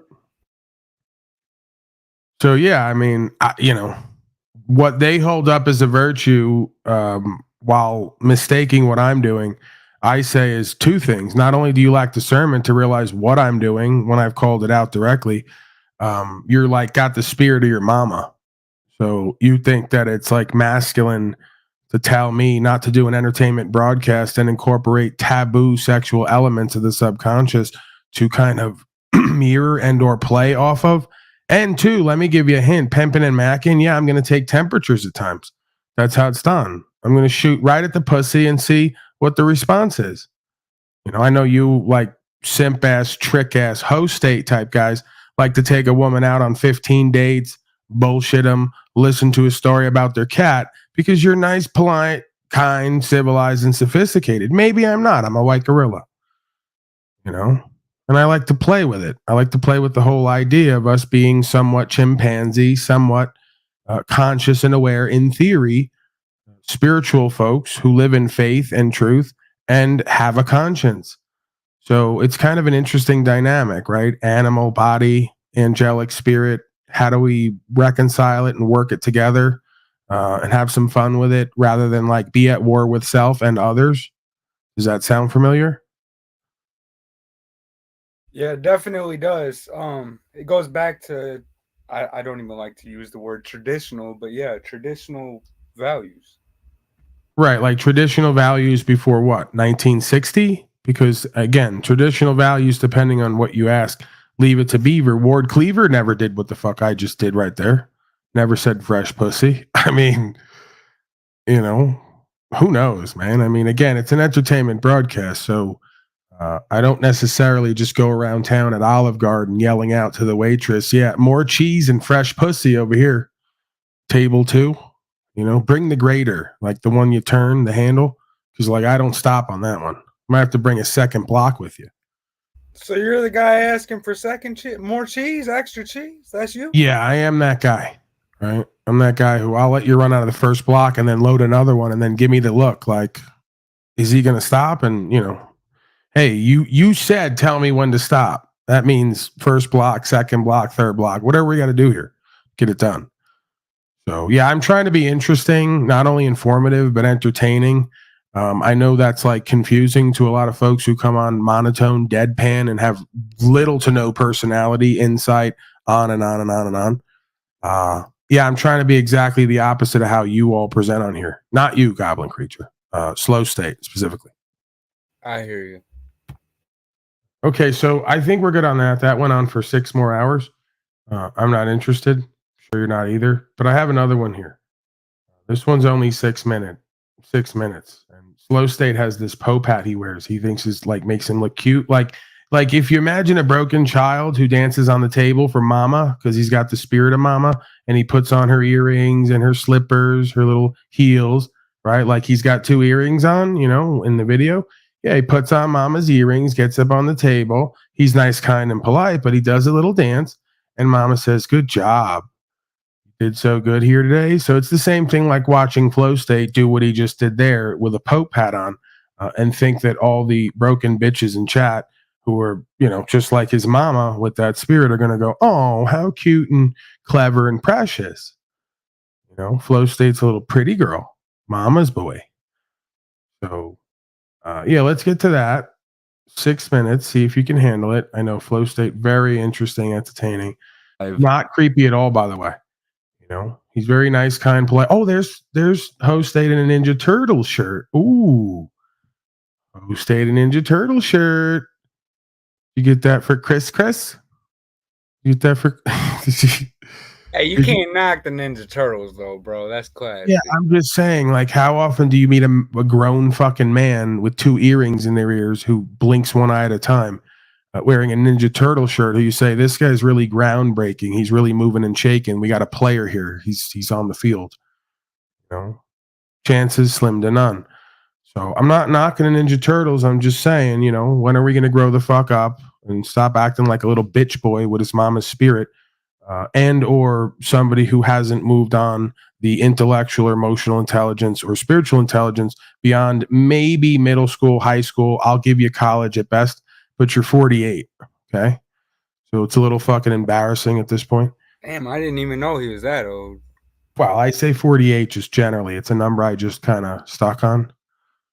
You know, like Brian O'Shea is actually 48. So I just go with that as like a barometer of loser failure expression. You go, if you're 48, living in your car, drinking urine, and you can't summon the energy to do a damn broadcast and be somewhat entertaining, just pack it in. You know, go be a fucking zookeeper. Okay. I concur with that. Right.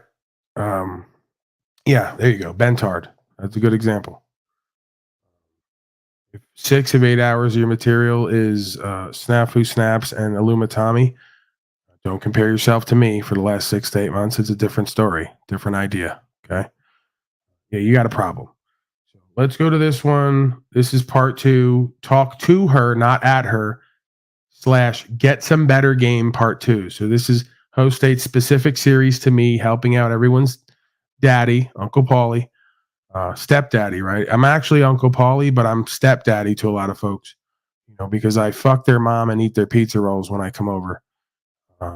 It's just kind of how shit has to be, It's an East Coast thing.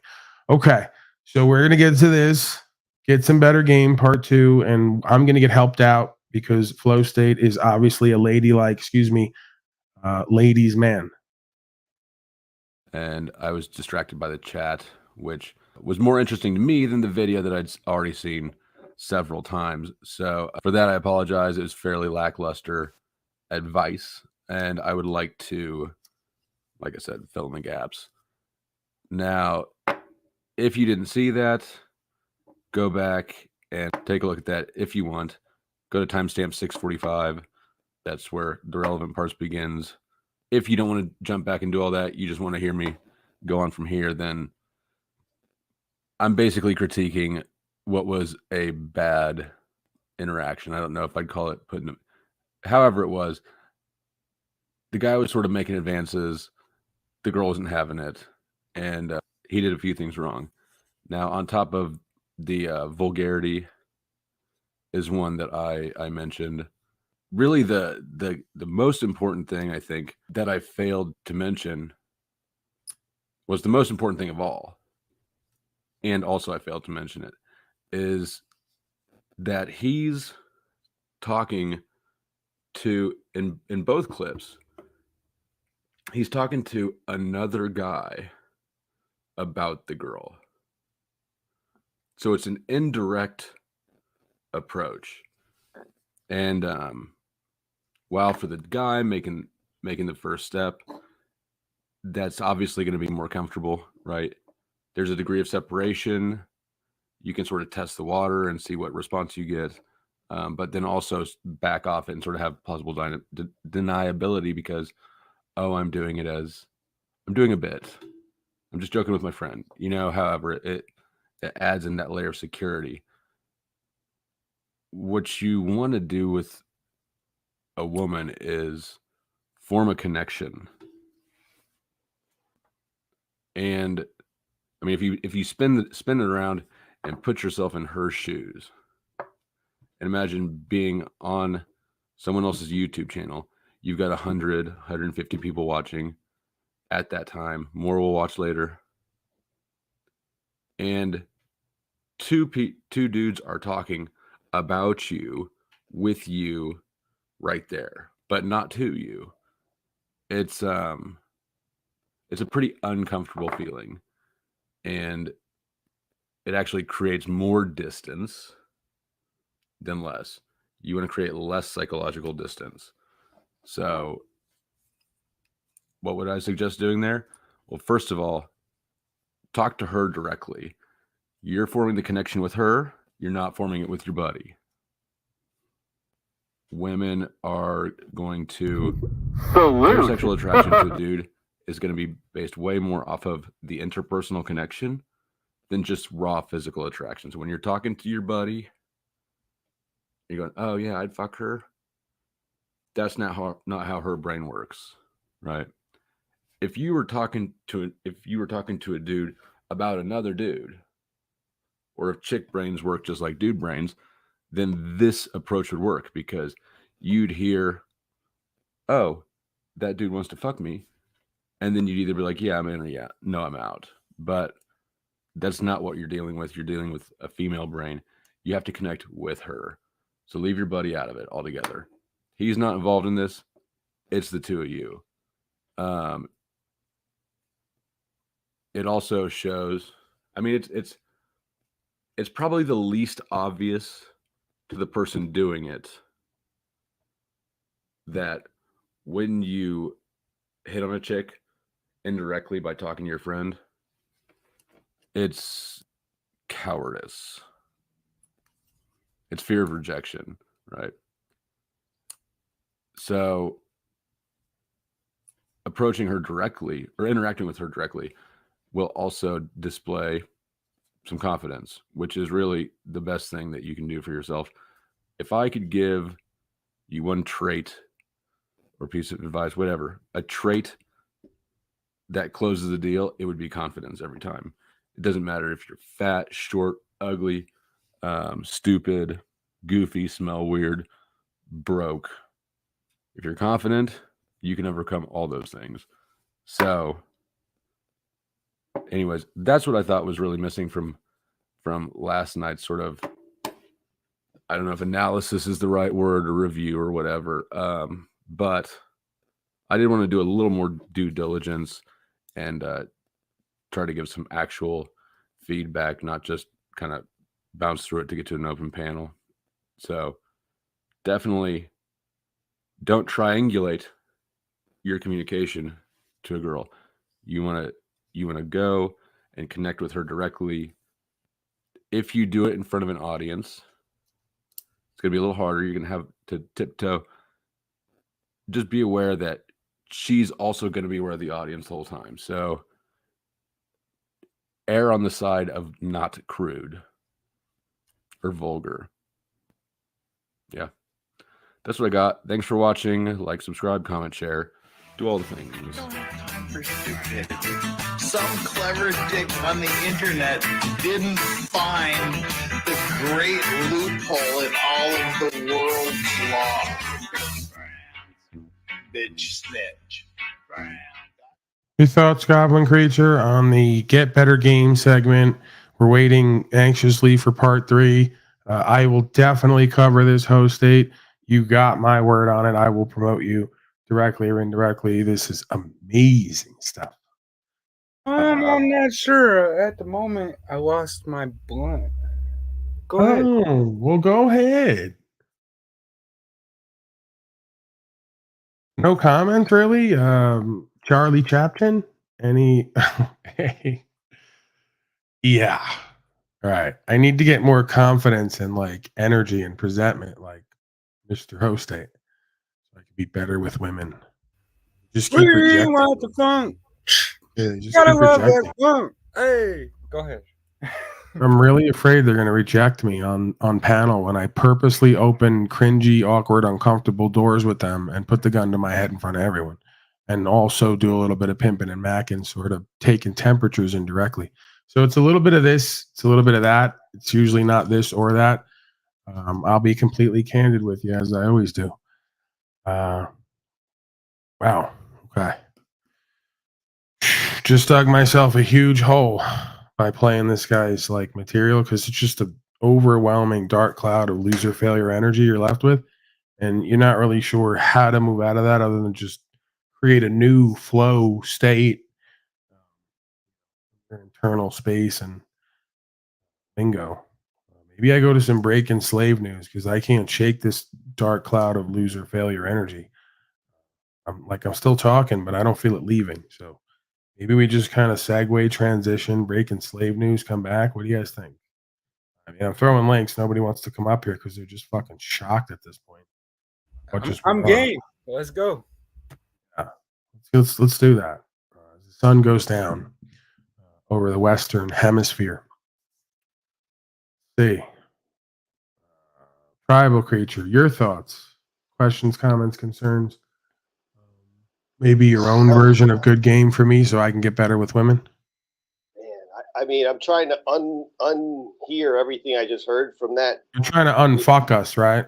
You're trying to get us unfucked with what we just... Whatever I just heard there ain't going to get you fucked. But, yeah, I mean, it might get you fucked, but not the way he was talking about it in a really bad way. No. Yeah, it's... Women dried up everywhere. All across the nation, women have dried up spontaneously. There's a drought. Pussy drought all across the nation. Women are drying up everywhere. These were unintended consequences. I didn't know. I was going to create a whole assortment of barren landscapes vaginally just by restreaming the How to Get Better Game segment. Paul, that was so bad that I think it needs to come with a disclaimer, because I mean, you were to show it to a woman, automatically that would be it. You'd be cut off. I'm going to give it now. Thank you, legal team, tribal person member, my legal team. Excuse me, my brain works too fast for my lips. Just like your dick works too fast for those women you say you're not fucking. We won't get into that. It's a family broadcast. A lot of these beta males have never been in the room at the same time with a woman when she's had an orgasm, and it can be tough. Whoa, Charlie Chapchin there. What the fuck were we just saying? What did you just say? You just reminded me. Oh yeah, that's right. This broadcast sponsored by Flow State. Ironically, Flow State may give women unintended extreme chafing and dryness in their vaginal area. Much like Slavid-19, there'll be some chafing and dryness in the vaginal area. Please consult your local physician before continuing to watch this broadcast when it is, of course, sponsored by Slow State. I think that'll do.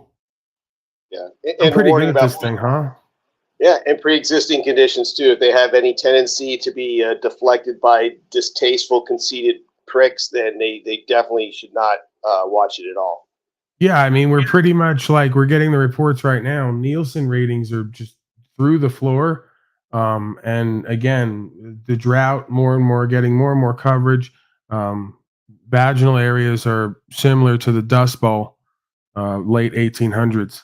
There are little Irish children crawling out of vaginas everywhere with clothes with holes in them, eating potatoes, no end in sight, no hope, just completely broken. So this will be referred to as the Dust Bowl of 2023, rolled in end of year. I indirectly was a part of that, but I don't want to take credit for it. I was just restreaming the Get Better Game segment. Yeah, I think watching that's like smoking a bowl of dust as opposed to smoking a bowl of some good cannabis. Right. Is it possible that Slow State is like that character we talked about in The Psychology of a Fool, who's has tuberculosis and is close to death and has little to no discernment about how to reconcile? Is that possible? Because, I mean, I'm willingly playing the fool here. That's the thing I don't think they quite understand. Okay, you know what? Let's not break the fourth wall. I don't want to explain too much to them. I'll just let them stay confused and give us more content. All right, put up the tent, invite the cons over, and start the show. Cameras rolling. Absolutely. And Goblin looks like he's in a fine establishment there. Yeah, you didn't prove I was bad with women. You proved not only that you were a fool with no discernment, that you're bad faith and dishonorable. So I got you again. Fuck. Like, how do I even, I'm just me, and I get them all indicted and convicted spiritually. It's great. It Love kind of this game. seems Go like ahead. a stretch, though, Paulie. It kind of seems like he might actually miss you. I could be wrong, though. He misses me? This is an odd way of showing it. As Snafu would say, the optics are high. Yeah, well, I don't have the capacity in me to miss people like this. I don't really miss anyone at these times because I'm so focused on this process that I'm engaged in. I'm in love with the process. But yeah, folks like that, little to no capacity to ever miss them. What am I missing out on exactly? I mean, you were there. I don't think you really missed shit, really. I mean, just like I think it was Dick said it that started off like a Paul Bash Fest. You know me. Hey, bro, do you believe the Leslie story? Did I pull that one over, or are you not buying that one? No, Because Host State says he's not buying it. I'm not either. Okay, no one's buying it then. Fuck But it. I mean, I would just get up here and lie, you know. I get up here and lie on an off shot about like gifts and contributions and put myself at more risk. I'd totally do that. Make you guys feel like I'm doing better. I'm really into that. So yeah, I mean, that's not what I'm saying. He gets it. Host State gets it. For the feds watching, this is entertainment broadcast. So when I said Leslie or someone else is gifting, that's all bullshit. I'm just trying to make myself look better. I'm really doing bad nowadays, and I'm poor and fucking broke. Somebody help me out here. Okay, go on.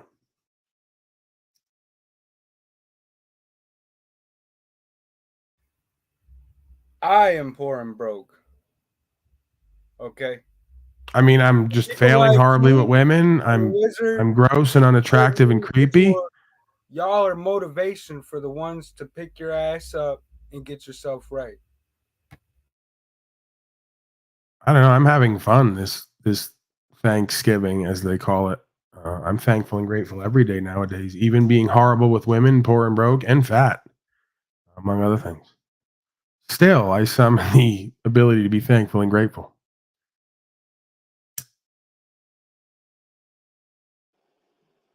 You know, people's really missing out on his gig. That guy's got the serious Santa beard. If you just clean it up a little bit, maybe get it nice and white, he could work the Santa circuit and make some serious cash. You know, put on the hat. He'd make thousands in a few days. That's the thing. He's not allowed within 100 yards of women and children, so you can get that idea right out of your head. And we're not going to go into it for legal purposes here. They would pay him just to not have the children sit on his lap. He'd make twice as much.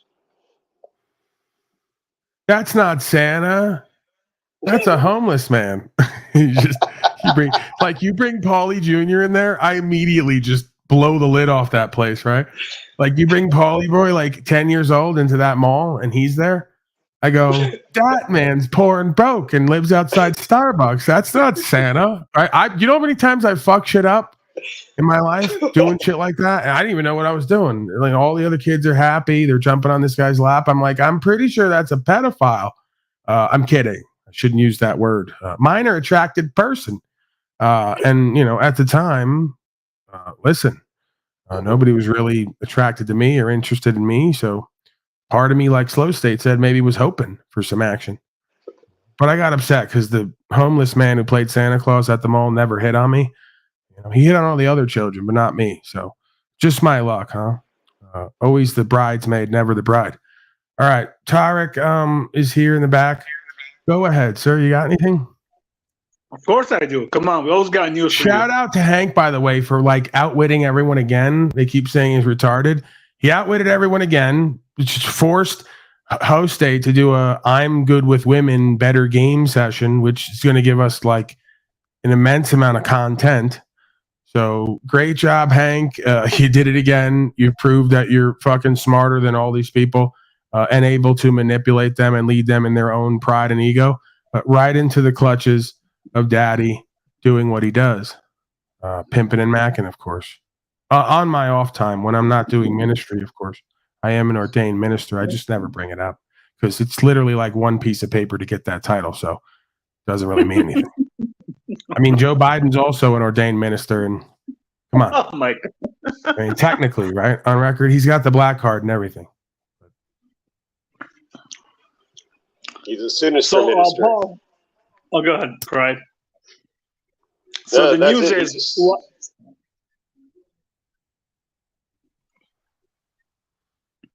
Go ahead, Ted. All right, this is weird. Okay, I'll go. So the news is, Paul, why are you doing your broadcast? And Flow State is on Tommy's broadcast. I guess he's probably, watching and, doing whatever. He stopped the broadcast and said, hey, I heard that Paul's talking shit about me. And Tommy even told him, why do you even care? He said, no, I don't care. I just like him to be aggravated. So you're basically just saying in your own long-winded, befuddled way that Flow State is admitting constantly that he'll do anything to try to annoy me, like a girl on the playground, right? He'll, throw things at me, call me fat. He's got some kind of crush on me, right? He's obsessed with me, just like Tommy Boy is, right? These guys want to fuck me, They see how much time and attention I give to, attractive women, and they say, I want to be the pretty girl on the panel. Why won't Paulie Boy stare at me and come on to me? And, and I go, no, you're not my type, Flow State, Tommy, slave cop. I'm going to hit on Jackie. Just, sexy middle-aged nurse, and I know she knows how to give a damn good hand job, okay? I don't know that, all right? But I might ask Joshua to find out, all right? Yeah, putting it all out there. I mean, listen, she's a nurse. Wink, nod, nod. You get what I'm saying?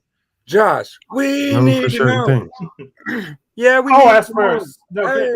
I'll ask first.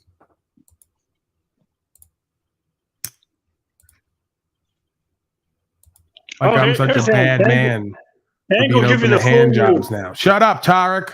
Trying to preach the word here. Like I'm such a bad man for being open to hand jobs. I didn't say full on penetration. You know what? Jesus didn't get hand jobs on the road to Galilee? Not likely. Okay. I've seen the pictures, the artist renderings, walking with 10, 15, 20 women. This is a man who started beating people in the church. Get a hold of yourselves, people. Doing Holy idol worship. cow. Man is just a man. Let's get it straight. All right, I think we're learning here. Go ahead. Flow State's really going to clip that and critique that. You might have to get me right after that one. What are you doing, dude? God. Doing his laundry back there. Tumble dry. No, Come it on, wasn't Hank. actually. Give these fucking people something, man. Don't put this all on me. I said I'll check with the nurse myself, so you don't have to worry. I'll take the hit. She says no. Yeah, Gregory Isaac had a famous song, Night Nurse, for a reason, okay? Famous reggae song, Night Nurse. We all know what's going on there. And he even said, only you're the one who can quench my thirst. Yeah, your Flow State would take that song and clip it out and start critiquing it. Did you see how vulgar that was? See how cringy it was? Yeah. Gregory's just keeping it real, bro. Didn't say he would have ended the show to for a dumb reason. So who found you on the milk carton, Hank? We don't know yet. All right. That is being an animal, Polly. Right. Did you not watch The Psychology of the Fool? Run it back. He gave you the whole breakdown there. It's not this or that. It's a little bit of this and that. The Tao is the middle way. You have to reconcile your animal body and your angelic spirit. You can't be at war with yourself and others because you're like a broken child who hasn't come of age. Reason, logic. You're not one with yourself and the intention of life on all levels. So, yeah, I'm really not interested in what anybody thinks about me being an animal. I'd rather be characterized at this point as a white gorilla and an animal than a domesticated, civilized, sophisticated bitch slave. So if we're going to pendulum swing and we got to do this or that, well, I'd rather take this than that. And I'm going to have it my way, huh? Like Frankie Sinatra, old blue eyes.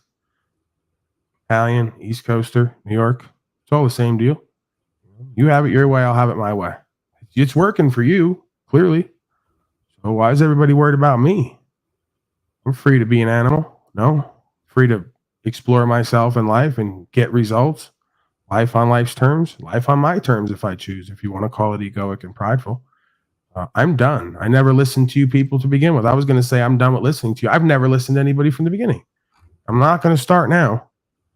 So very prideful, egoic, and narcissistic. I got my own path, my own walk, my own process with that force and my conscience and my dick and all the rest of it. And I'm going to figure it out on my own time.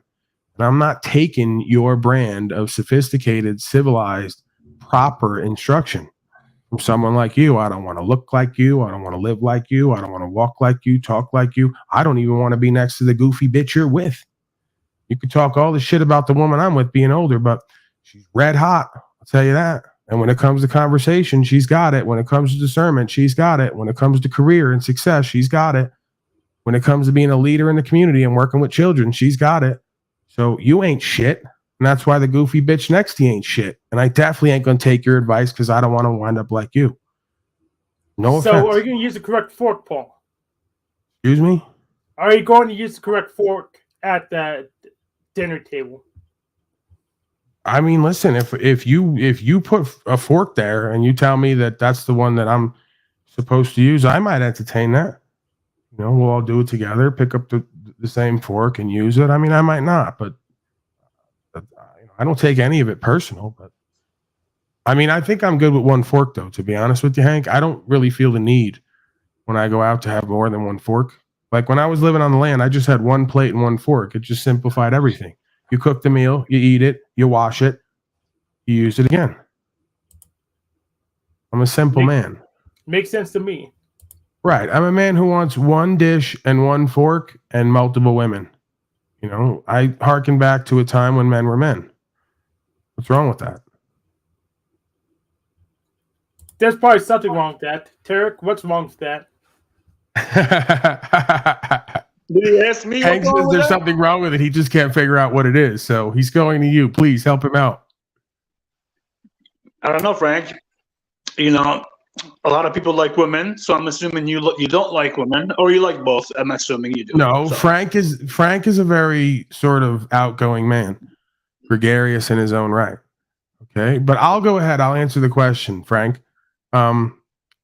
You know what's wrong with the scenario? The idea just putting out there that men can have multiple women is slow state can barely get one woman, have her, please her.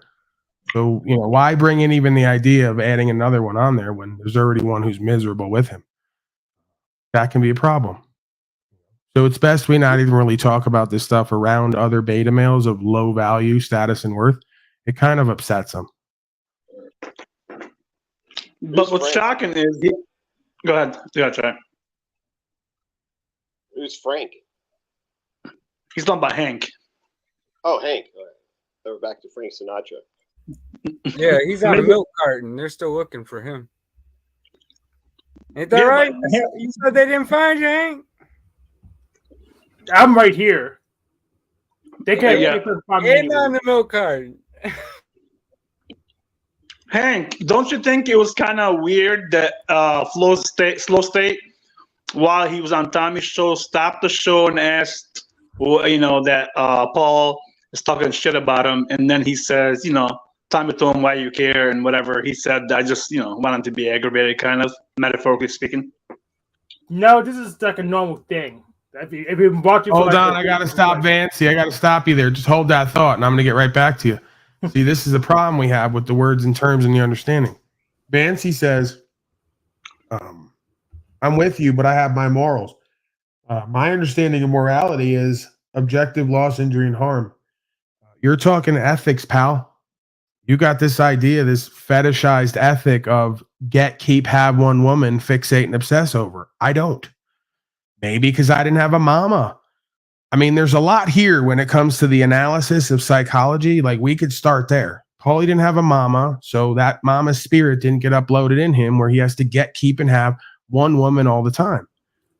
You know? And again, it's not even about the love of a mother, right? It's like I can love the cosmic mother in every woman because there's a cosmic mother and father in every man and woman, as far as I see it, because I look into myself.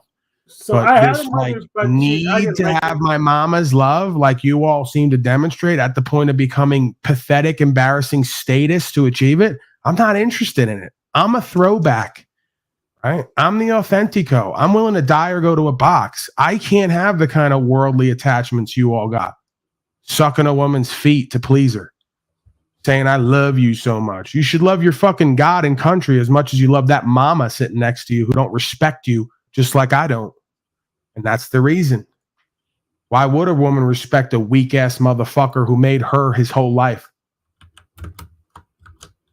Neglected your work and your purpose. You're a fucking embarrassment and a joke. Now go reconcile it. It's not my problem. I don't live the way you do. I don't have the same set of problems. Yeah, I do not understand that people addiction thing. Yeah, you want to talk about what problems? I don't have a problem attracting women at this point. You could argue at one point that was not on my radar. I don't have a problem attracting women at this point. I got a problem in finding a woman, just like I got a problem finding men to stand for what's true and what's right and have functional conversation and actualize and realize. Simple motherfucker. So I got a whole different set of problems than you do. I got a whole different set of solutions as well. And motherfuckers like you, male or female, won't even take them, even though it works. Been here from the beginning of time.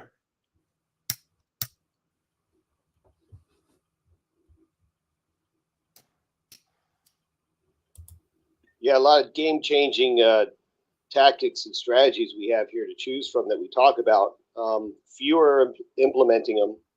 And the ones that are, of course, they're going to be here sporadically because they're out there hitting the ground, taking action, making differences. It's really simple. Self-psychology, sub-psychology. These folks are self-limiting. I'm not. I've not said that I'm desirous that leads to suffering. That's the other side of the coin. So again, middle way. I may have an idea or a vision that I'm moving into, but I'm not desirous that cause me suffering, and I'm not self-limiting either. So when I look at you folks and you fucking work a shitty job for the rest of your life and you fucking poor and broke, fantasizing online, projecting onto other people, not living your dreams and your purpose, I already know you're self-limiting. So why would that begin or end with your goofy ass bitch in relationship? Let's cut it the fuck out. I already know you're self-limiting because you don't stand for rights, freedom, and principles. So why would that begin or end with your rights, freedom, principles? You're a goofy bitch. You are who you are in everything you do and anything you do. That's what I found. So I've just decided at some point I'm done being self-limiting. Does it mean I'm desirous and clutching and seeking and drifting? Absolutely not. Does it mean I'm going to limit myself to one person, place, thing, or experience? Absolutely not. Figure out how to live in a world that isn't a fucking black or white concept consistently. You'll get farther. Paul, this self-limiting attitude is just so old world and European and nasty. It's just so un-American to the core. It's called peasant slave thinking. See, kings and queens don't operate like this on any level. It's just peasant slave thinking. Attached to the stake, got all your contracts, find one woman, have her, plug her up with something so she pops out another slave branded for the kingdom. Folks are commoner peasant slaves, and you got the balls to come to a man who's activated a kingly genetic and try to project onto me. It's laughable. Yeah, I'd take it a step further that a lot of the concepts that everyone tries to bring into their life, thinking it's the normal part of civilization, are relics from royalty.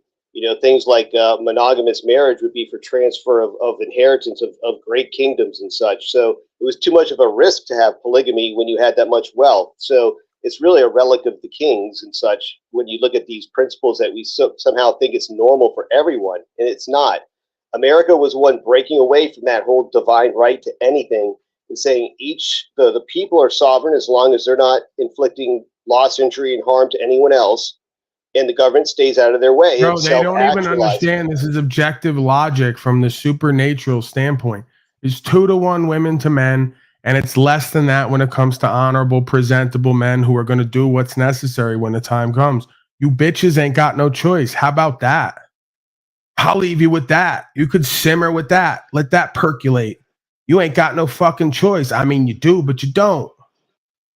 So you're either going to share a high-value man the way that he is created to be and respect him for it, honoring his nature as long as he honors you in truth and is loyal to the process and cause, or you're going to get your own little beta boy 24/7, 365 who you ain't going to respect anyway. You choose. In pimping, they tell you the women choose. They got the power. I could talk all day, every day, show anything. At the end of the day, women are going to choose and then men are going to choose back. Because they could choose all day and say, I'm riding with you, Paulie boy. Let me be part of the team. Nah, maybe, maybe not. We got to see what you're about. You know, this ain't fucking thinking with your dick season. Far from it. So it's a little bit of this and that. I'm tired of you fucking simple black and white motherfuckers who can't conceptualize outside the box you were fucking popped out in. You got that slave mind. That's why you suffer from loser failure-itis. That's why you're fucking disempowered, uninspired on every level. Not only in yourself and your fucking relationships. That's why you got no fucking community left. All you 2-pair household cookie cutter slaves. You're a joke. Patriarchy is when women choose men to do stuff.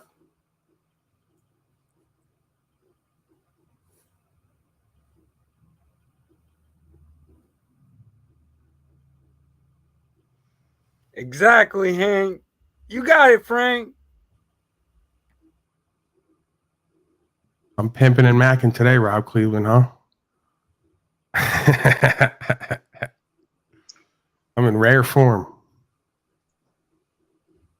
Listen, man, have it your way like BK.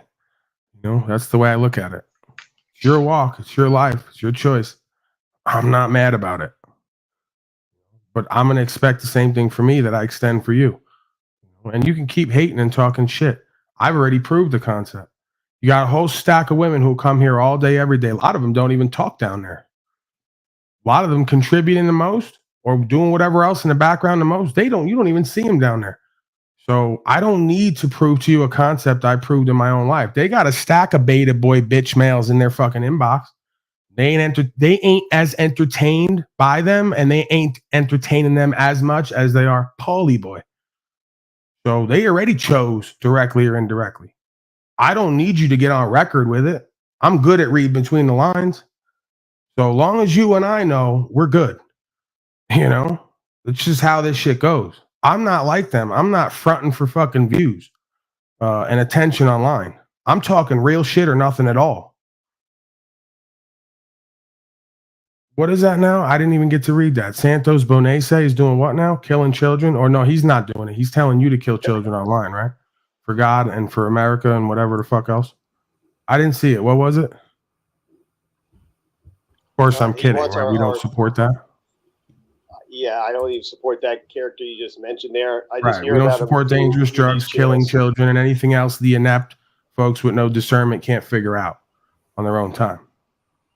I don't support rape either. I probably made rape jokes, contrary to popular belief. I may joke about stuff and don't necessarily support it. I know, it's crazy. It's called a fucking sense of humor. Might want to learn about it. Maybe we can buy one at Walmart on Black Friday tomorrow. Right. Oh no, Black Friday is racist. Didn't you hear? Because Whoopi at one point on The View said we need to get rid of the term Black Friday because it's a racial term because she's so fucking inept and never ran a business. She doesn't understand it's a financial term. In the red, in the black, means we're making money. Dumb bitch. Yeah, she's just an actor, so some must have paid her. No. She's a cross section of society. Inept, incapable, incompetent, lacking discernment, awareness of self and others, and truth. Hello? Holler if you hear me. You know what? Did she say anything about freeing Israel? She should be for Israel since she has a Jewish name, right? No idea what he just said. Hey, can we go to Rocky? Neither. Oprah is invested in the Bluebirds all across the states, bro. Her building, the Harpo, is named after her backwards. All right. He said Whoopi, not Oprah. Who? Oh, I guess they're the same person now. Yeah, you said Whoopi. Yeah, Whoopi on The View. But Yeah, they all Whoopi. the same, bro. They all the same. I'm telling you. Oh man, come on now. I'm telling you. She is invested in all the Bluebirds in the Department of Corrections all across the United States, bro. Yeah, you know we're fucked up when like Nation and all that shit. you know we're fucked up when you got like women across the nation who are contributing, supporting, and gifting me with their beta males paycheck every week, and then you got guys on here who play the games that they play, right, in their emotions. So I'm literally like not even pimping on these women. I'm having to pimp on men and break them of their goofy bitch mama spirit. While the women, the real ones, apparently sit back like the Hopi prophecy says, and there'll come a time when the women get it more than the fucking men. Do what they need to do. You know how many women I've talked to say they had to tell their beta male not to send their child to public school or get them treatments or all the rest of it? You motherfuckers are an embarrassment. Like, you forget I'm behind the scenes with this shit. You're out front, lights, camera, action in your dirty hovel. You know, I'm behind the scenes talking to everybody. I get the fucking reports. I get fucking women coming to me whining and crying because their beta male ain't shit. They go, we need 1,000 more Paul on slaves. I go, don't tell me about it. Go be their fucking mama the way they're begging for it. The right way. Why do you even being with the beta males? Well, just dump them. Dump them. Well, that's a whole other side of the psychology. They don't want to rise to the occasion. So that's why, you know, Judge Judy used to say, you picked them. So when they try to play to my ego, I don't suck that shit up and pad my ego. I just tell them, goofy bitch, you picked them and you're going to stay with them. So either help get him right or get gone. Because you're not doing him or you or anyone else any favors. Yeah, I say just dump them because if you're not addicted to the guy, there's no reason to keep him Because around. they're sucker for love, right? That's what they used to say on the street. A lot of these men are like that. But women, first and foremost, they're suckers for love. And you could love a motherfucker all day, every day. Don't mean you respect them. Like I say, if you give me the choice between you loving me and telling me how much you love me and going to fuck somebody else or not being loyal to a process, I really don't give a fuck. I'm more about the respect. You know? So you respect me and how I live and what I stand for and what I bring to you and this world, the good understanding and the application. we got no issues. That comes naturally. That's why they say fuck with the ones who are into you, not the ones you're into. Because you'll be chasing Goofy Abby all over the fucking block trying to get her to come home. I don't have that problem. Not only do I not have that problem, I got a woman here who's going to cook for me, rub my back, clean, and do whatever the fuck else she knows she needs to do to support in whatever it is I am and am living into. That's a different idea. You know, you wouldn't know what it's like to be man of your house or any house you come into with a woman. I'm man of the house at other motherfuckers' house. How about that? You wouldn't understand what that looks and feels like. So I'm not interested in slave cotton, all the rest of you beta males who can't keep and have one woman and get them to respect you, telling me you're going to physically throw me out of your house when I'm the only man at that house, even if you pay for it, bitch ass motherfucker. So I can go out on a limb here, Paul. Yeah. Is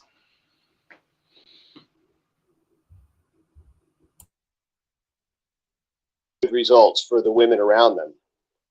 Then when the man is absent from his group of women, right, they're going to want to emulate that successful group of cooperation she saw her man with other men doing when she's with her women and those women, and they'll emulate that. It's same about order, bro. It's about trust and order. A woman's never going to get in line naturally, not line your ego, if there's no trust and order. If you're competent and capable and you got a mouthpiece and you're willing to move when the time comes, she plays her position.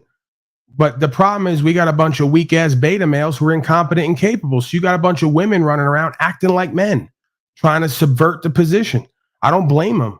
They've been dealing with bitch ass beta males all their life, just like her. She's had to be more competent and capable for herself and her child because this motherfucker ain't shit.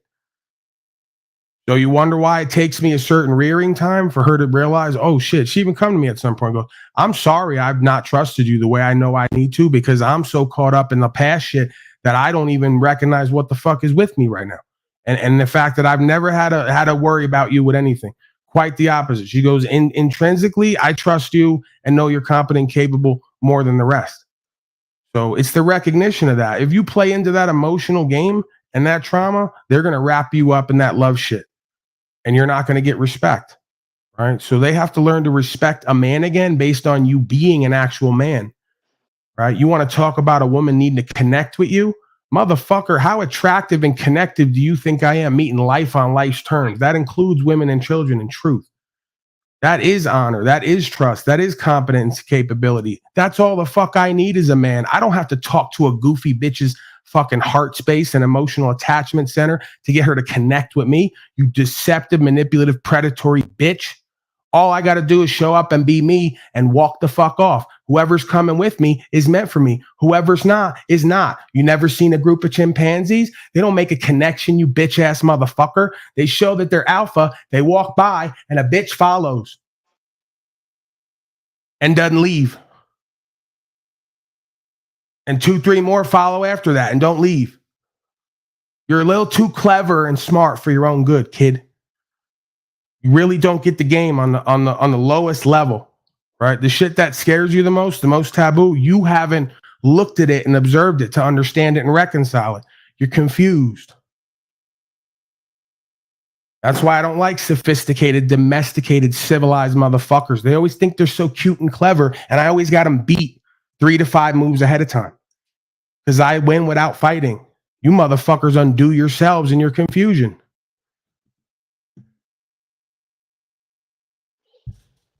Yeah, it's a pretty bad a bad show of pretentiousness because they're only pretending to be what they know they should be, but they can't be. So they're making all the excuses that everyone's supposed to be the way they are. Yeah, And he's that's trying what to I live gotta- a woman's version of a man to tell me how to be a better man. It's fascinating. It's like these guys who go read a book on how to get a woman written by a woman. Bitch, I don't even want to get you. You think I want to get the woman who's going to tell a man how to be a man? I keep the fuck away from you. See, goofy bitch like Slow State will go read a book written by a woman for men, how to be a man and get a woman like her. You must be confused. I'm not going to go read the book written by the goofy bitch on how to get someone like her I stay away from. I'm going to write the book on why you're a goofy bitch. Because you think your job in this realm is to tell a man how to be a man. You're really confused. especially when you don't have the fucking blueprint in the program telling me be more nice, kind, polite, making connections. That's how you got tricked at everything we fucking have here, stupid motherfucker. You haven't noticed that? Well, look where the trust is going. Another book like Hannah Fry's book where the math is fine, but the algorithms is garbage because it's just not applicable. So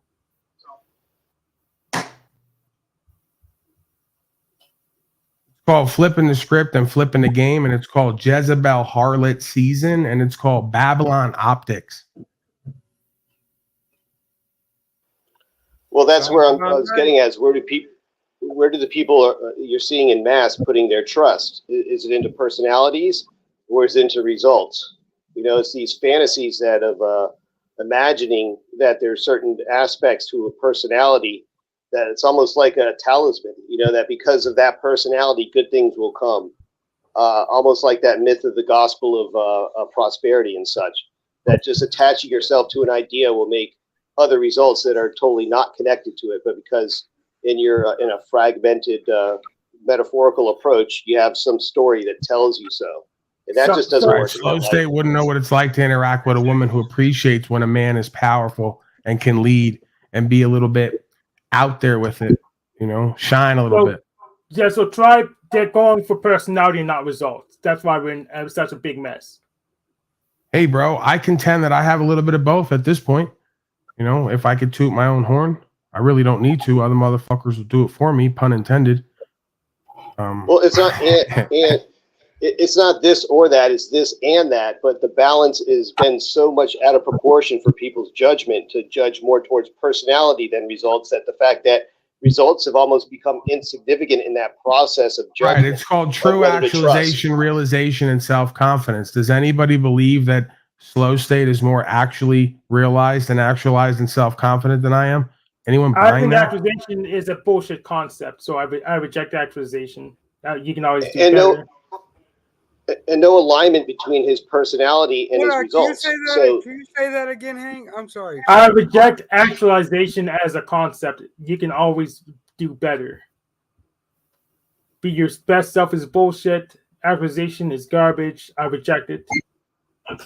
Actualization is not a concept, it's a process. It's an ongoing process. It never ends until death.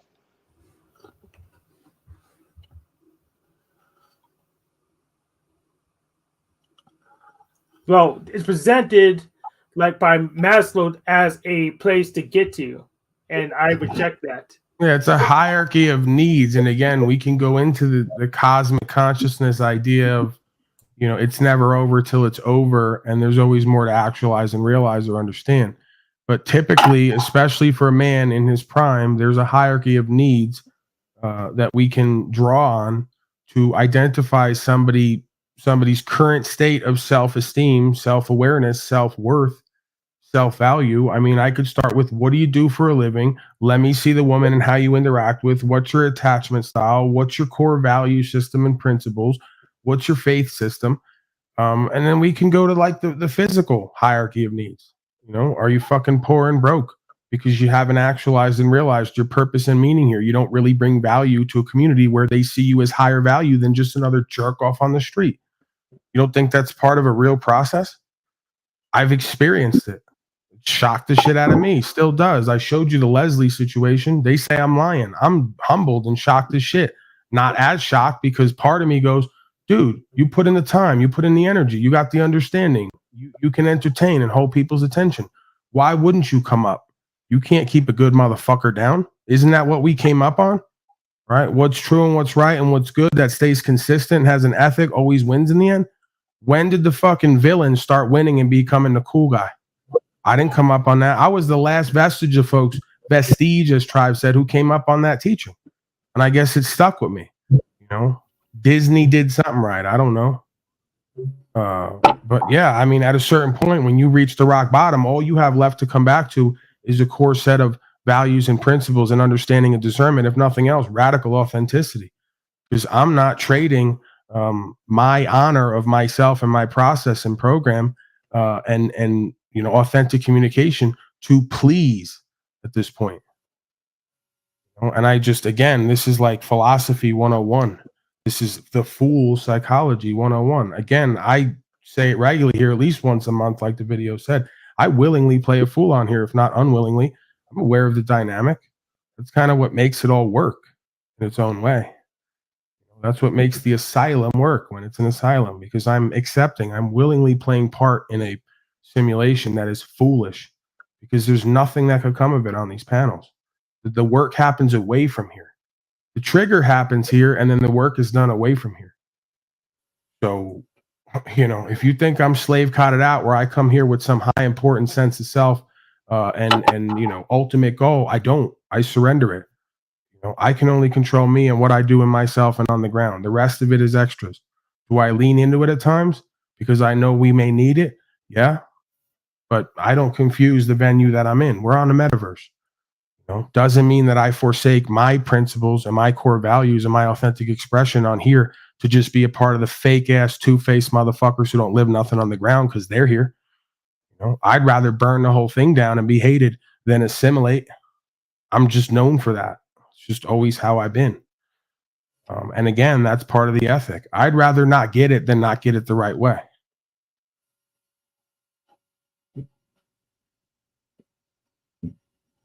Go ahead, Tyra Creature and others. At some point, we're at the third hour. I think we're going to wrap up. But let me hear from Rocky especially. He's been waiting patiently.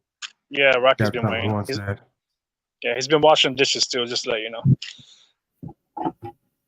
I'm just listening. I'm here. I'm one of those people. Peeps you're talking about. Just larking. All right. Well, he's auditing a little bit, observing. Maybe he'll report at some point. Observing. Right. Yeah, observing. Frank, do you have anything? Not right now. All right. Goblin Creature, you, huh? No, I'm just cool, man. Absorbing that concept, idea, and process. Information and application, man. My people will fail for lack of knowledge. Right. I mean, you could even take it a step further. My people fail for lack of discernment. You could have all the knowledge in the world. If you can't perceive properly, knowledge only cleaves the head of the fool. Like an ox, he grows in size, not wisdom. Epignosis. That's facts. Is above gnosis. Yeah, the man who walks in the way, much like the ox in his own right, outstrips the field, as the Tao says. So, I mean, there's kind of a two sides of the same coin thing that's always present, a paradox, if you will. So I may have misquoted that as well, because it may have been a omission of the idea of the ox being involved in the second part of the quote. The wise man outstrips the field. The ox grows in size, not wisdom. So it's an idea of a spiritual manifestation that is made physical versus a physical creature with no discernment, of a higher consciousness, seemingly. So yeah, I mean, that's kind of the joy of being the human. It's a little bit of animal, a little bit of something else, it would seem. Makes it all the things. All right, I guess we can go to break and slave news a little bit. Why not? Quick question, Paul. Are you familiar with the story of Plato's cave, or was it Socrates or Pythagoras? Absolutely, it's an older sir. story. That's what you got here. Majority of folks living in Plato's cave, looking at the shadows on the wall. I'm telling them there's a whole reality out there, and they think I'm a crazy person. Yeah, it's a pretty good. There's a lot of different, I guess, whatever academic displays of it that explain it well. You might want to dig those up at some point in the future to show as a presentation, because it's brief and it's to the point, and it really, I think, it permeates most of the subject matter of what's discussed on these panels.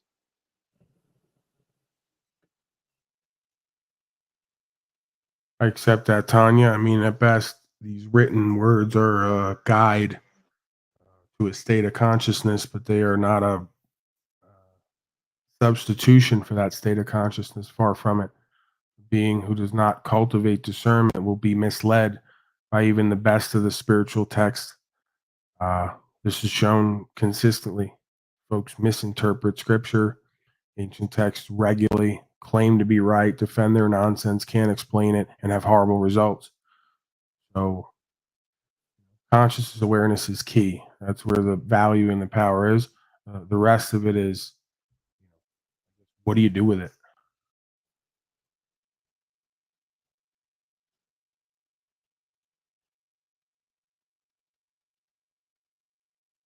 Let's get on a break and slave news.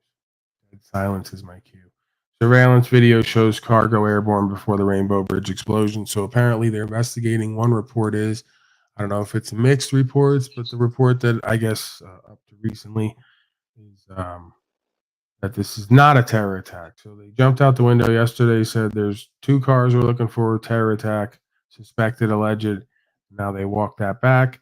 So who knows how the they works. The ubiquitous thing Rainbow that some Bridge. That's folks- an album by Jimi Hendrix. Do you think there's a Jimi Hendrix connection here? No idea, sir. You're gonna make this a like an upstream last, part of the broadcast, aren't you? You're gonna make me swim upstream against the current. I can feel it. I yield. You hate me, don't you, Tribe? Just come out with it, man. Well, I You figured never you'd catch really the liked me completely. cultural touchstone. I mean, I'm not talking to Talcott, am I? I mean, you know who Jimi Hendrix is, right? Of course, sir. I know it all. You know that. I'm Paulie the know-it-all. Yeah. Isn't that Making sure. Yeah, that's the fucking the narrative. So we'll run with it. Yeah, I just didn't understand how it applied at all. Like, what do I do with That's that? the name of the album with some of the most epic songs. Yeah, on I it. know that. Just I got something- it. It's like non sequitur hour. So you just in your head you went Rainbow Bridge, Jimi Hendrix album, and then you Well, gave that to me. And what do I do with that? I was hoping that we'd be able to run with it. It's probably the most prominent thing I You see on want to that run in headline. the opposite. I handed you the ball going toward the. I didn't even hand it to you. You took the ball out of my hand as I was running toward the end zone, and you started running it the opposite direction. So now, do I block for you? Do I wait for you to lateral? I mean, Jimi Hendrix was the end he was zone a was master clear. he was a master of improvisation. I mean, how could you go wrong going on a Yeah, Jimi I'm in Hendrix the tap? third hour, man. I've checked out. I'm mailing it in. Can't you tell? I've started to. I guess you can't tell. I'm still way better than We Are Asleep TV and the rest of them. So Did I tell you maybe I about the start street talking art? like flow state, and then you could start to realize I'm just fucking mailing it in, trying to get these people some damn breaking news. They're desperate for it, and get the hell out of here, man. It's goddamn Thanksgiving, and you're obviously not thankful and grateful for me. You don't love me. Oh, yeah, man, you're sending me that shirt. How can I not My be head is thankful? hurting. I'm get as soon as I get to the second, third hour every day when I broadcast, my head starts hurting. That's Well, while like we're my on Jimi first cue. Hendrix, I got to tell you though, there's We're this not great on street Jimmy. artist. You're doing it right now. And now you're laughing. Okay, it's complete passive aggressive bedlam as always. I'm going to move on to the Rainbow I yield. Bridge, and I'm not bringing up anything about Jimi Hendrix while we do it. Developing story out of New York at the Canadian border. You see flames in the video off to my right. Authorities say they are investigating after a vehicle crashed and exploded on the Rainbow Bridge near Niagara Falls, killing 2 people. The shocking video was caught on camera. You can see as the car goes flying airborne there in the back of the picture. The car flies out of frame before officials say it crashed at a secondary U.S. checkpoint, bursting into flames. Authorities say the driver was going upwards of 100 miles an hour and clarified that it was the high rate of speed that led to the crash and are trying to emphasize that this was not a terrorist attack. Right. So after you all told us all it was to see what everyone would do, you walked it back. It's pretty slick. Tell everyone it's a terrorist attack when nobody gets crazy and there's no outcry. You just go, oh wait, actually no. So that's good to hear. That way after the fact that we're not actually being attacked by Hamas. It's just some retard crashed his car into the fucking border. What else is new? Another day on America, huh? Some drug addict, alcoholic, just fucking spontaneously combusted into flames. So they couldn't just, slow it down a little bit. Relax. Peace is available, brothers and sisters. There's money. There's more money in war. Yeah, but that's the thing is we got more propaganda here because apparently pro-Palestinian protesters disrupted Macy's Thanksgiving parade. I mean, who could have seen that coming? It's not like I didn't specifically say they'd try to play this game. Okay. I mean, apparently no one blew anything up and blamed it on anyone.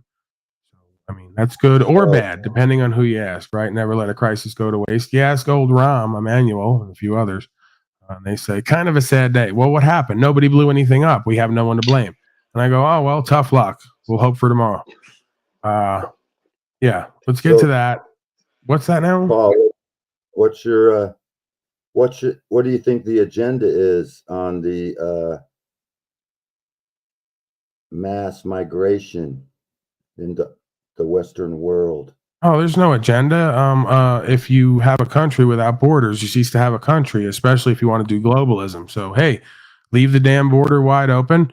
Put the Americans in prison in their own country and generate revenue off that, and just kind of cycle in a whole new generation of domesticated slaves from some other land who are already used to collectivism and authoritarian rule.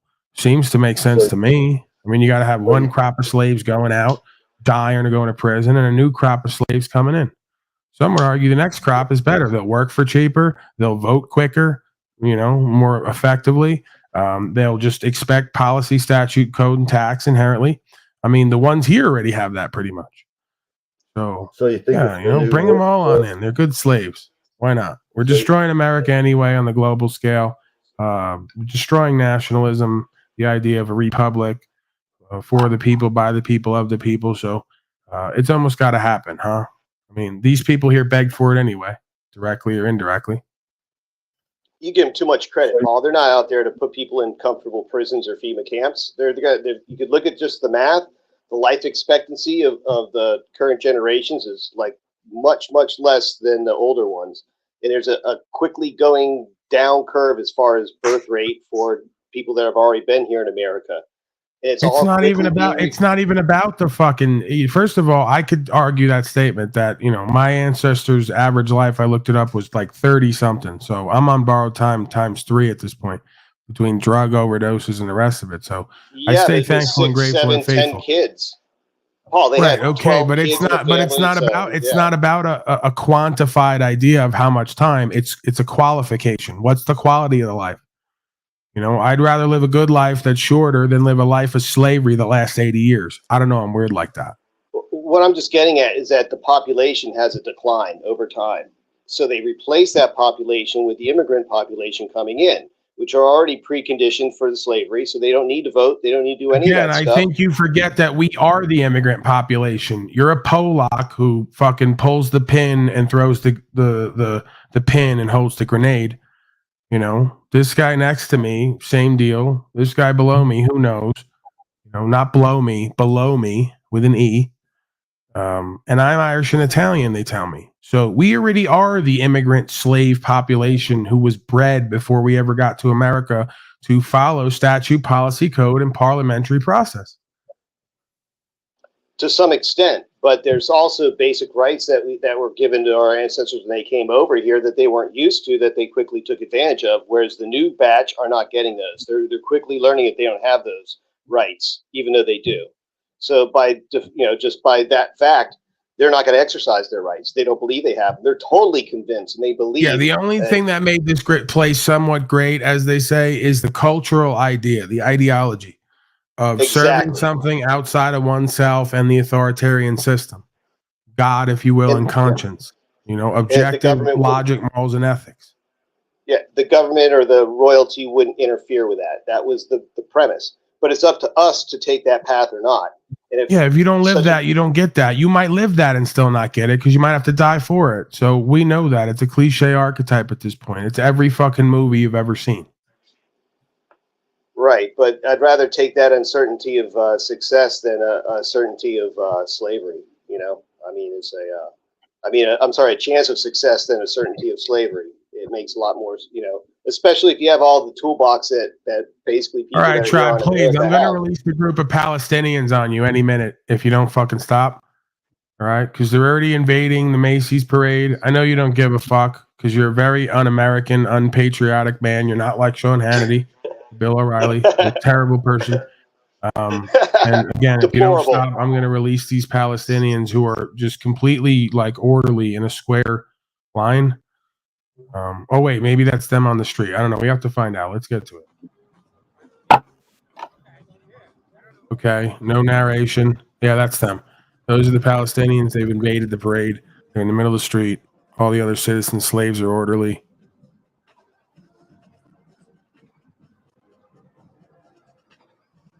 So one person. That's it? There's one Palestinian. Okay. It says protesters, I expected a huge mob, and turns out, once again, great propaganda footage. Really scary. One person taken away. Your thoughts on any of this? We're moving quick, huh? Wizard looks scared. Excuse Charlie Chapchin. Looks scared. Good reactionary footage.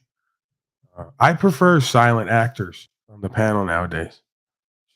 Kind of makes everything move a lot smoother, it seems. Okay. Biden's brand is in the toilet. I don't even want to do this. I'm saving this for tomorrow. Give me the final words. I can't take it. All right. Ready to put my fucking head to this laptop. It's not a good look for me. I've gotten soft in my old age. See, I'm pampered and soft ever since Auntie Leslie and the rest have been contributing and supporting. I don't even do 6, 8, 10, 12, 19 hours anymore. 3 and I got to go. You know, I'm clocking out. Going on break. Later. See you around.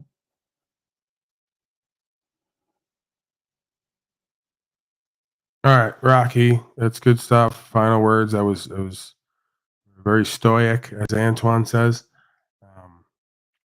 Go ahead. Final words. Tribal creature, and then I'll turn it over to Charlie Chapchin. Yeah, because they won't be final words. It'll be a final pantomime. Yeah, I just want to remind everyone that in Slavia, we stand with Palestine. So we go both ways. Sure, we stand with Paulie Stein. Right? Paulie Stein, as I said, Right. yeah. And now see, let's he's got be it. clear that originally Paulie Stein, just like Palestine, the origin of that, oddly enough, I don't want to upset the civilized folks, actually means rock hard phallus. Okay. So go look that up. It used to be Philistine, right? Which translates to Philistine, which translates to rock hard cock. So guess someone was into pimping, macking, and triggering long ago. Don't mean to upset you folks. I know you're eating that Thanksgiving meal of yours. Real polite, kind, nice, sophisticated, and domesticated. Go ahead, sir. Yeah, so that's I guess that's about the final words there. I really like to see more of these discussions that we had here towards the end there with Hank and everyone, and I got to say that the Charlie Chapchin bit is definitely an added bonus for this broadcast, because I don't think anyone has this level of it's almost like vaudeville art. That's always a winner. I mean, short of bringing in children and animals, this is about the best you could do to enhance a broadcast or bring it up to a more erudite level, so to speak, Paul. More cultured. So salute to you, Wizard, for the great pantomime, and salute to you, Paul, for running a great broadcast on this fine holiday of Thanksgiving. Hold on, I'm getting word right now on the ground. Great stuff, tribal creatures. See your way out. I got something really important here. You're on the thumbnail for Slave Cots broadcast, and he's live right now. 20 people. I can't go anywhere now, Jack. Paul. Yeah, the whole deal, man. You gotta stay, Paul. You gotta do this for me, because I can't go on his channel. I'm gonna go eat. I'm gonna go eat, and I'm gonna let you guys fucking listen to this nonsense, and I'm gonna check in here and there just to kind of together. It's similar to economics. Are you gonna leave my thumbnail on so I can give him the finger and point? Find a commonality. There it is. And tribe up. Go over there. Get over there. You're on the thumbnail. I don't know why you're still here.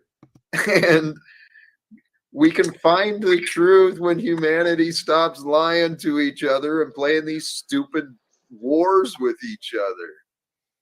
Golly geez. Praise God. Jack. Golly geez, guys. I better go eat, all right? Stop the Okay, wars. we got it. And legal secrets, The all peace right? I have been finding in myself. And again, I encourage people to check out that video on your own. I'm finding more peace in just being. That is our God. That is our job. Our job is to be. Once we recognize our state of being, I am being what? Peace I am being and sheet. grateful today. I'm being happy today. Hopefully fun. Our doing is less important. That's not necessarily true. I was wondering about that. You actually had me Twitch, and I was like, huh? No, I'm listening, sorry. Jack. I'm listening. I know You better you are. watch out. My head twitched. I was like, wait. Yeah, Please try again, Jack. I listen to myself. I really do. Okay. Because I want to be accurate. I don't want to misspeak. I misspoke. I'm glad you caught yourself. I'm glad you caught. Good job on that one, dude. Unlike flow state. Well, importance of what we do, that's, who determines importance. What I believe is important is we do what we are guided to do, guided with our heart, not controlled with our thoughts. But if we allow the heart to lead us and the mind to limit us, because our heart will lead us, oh, I want potato chips. Oh, I want ice cream. Our heart desires will pull us to whatever. But if we use our mind to limit us, to govern us, to become responsible for us, and to show love for ourselves, fill ourselves with the love of being. The best way to love ourselves is to do things we love, and things we love to remember ourselves doing. For instance, I know I don't like remembering yelling at my friends. I don't enjoy those memories. So I love having fun conversations with friends. So that's what I strive to do. I strive to have more fun conversations. I stumble. We all do. Absolutely. But that's this game of life. We get to choose whatever we want to do, however we want to be. We don't control the outcomes. We get to choose the journey, and we get to choose. Jack chooses failure. We get it. We always have to remember we're not on a timeline. Like, that's what I had to learn. Like, okay, by this age, I'm going to have this. By this age, I'm going to have that. Like, we're not really on, like, don't make that timeline for your head. Just enjoy the journey. And sometimes we can get lost in looking for the destination or the end, that we miss everything right in front of us. Yes. And what is right in front of us? That is the gift of life. It's revealed to us moment by moment by moment, known as the present. And it just keeps giving until we stop. And then it's a transition. Then it's on to the next experience. Absolutely. But I did love what he pointed out. Wherever I am, God is. Oh, Aaron? Yeah. Yeah. I watched about 20 or 30 minutes of it. I wasn't able to finish. Well, I'll be able to finish it later. Thank you for sending me the link. I have it for later. You should put it in the description of your video later if you haven't. I already did. Good Yeah, job. Good job. Good job. You got this, Jack. You got this. I'm learning. Holy jeez. Hugs. Yes. Deep hugs, respect. Hey, Wizard. Happy Thanksgiving. I'm happy you're here too today. Amen. Wow, this guy is out there. There's riveting challenges presented. I respect. I see but you're overcoming too. You're Yeah, doing good. it's Thanksgiving. I don't want to kill the vibe.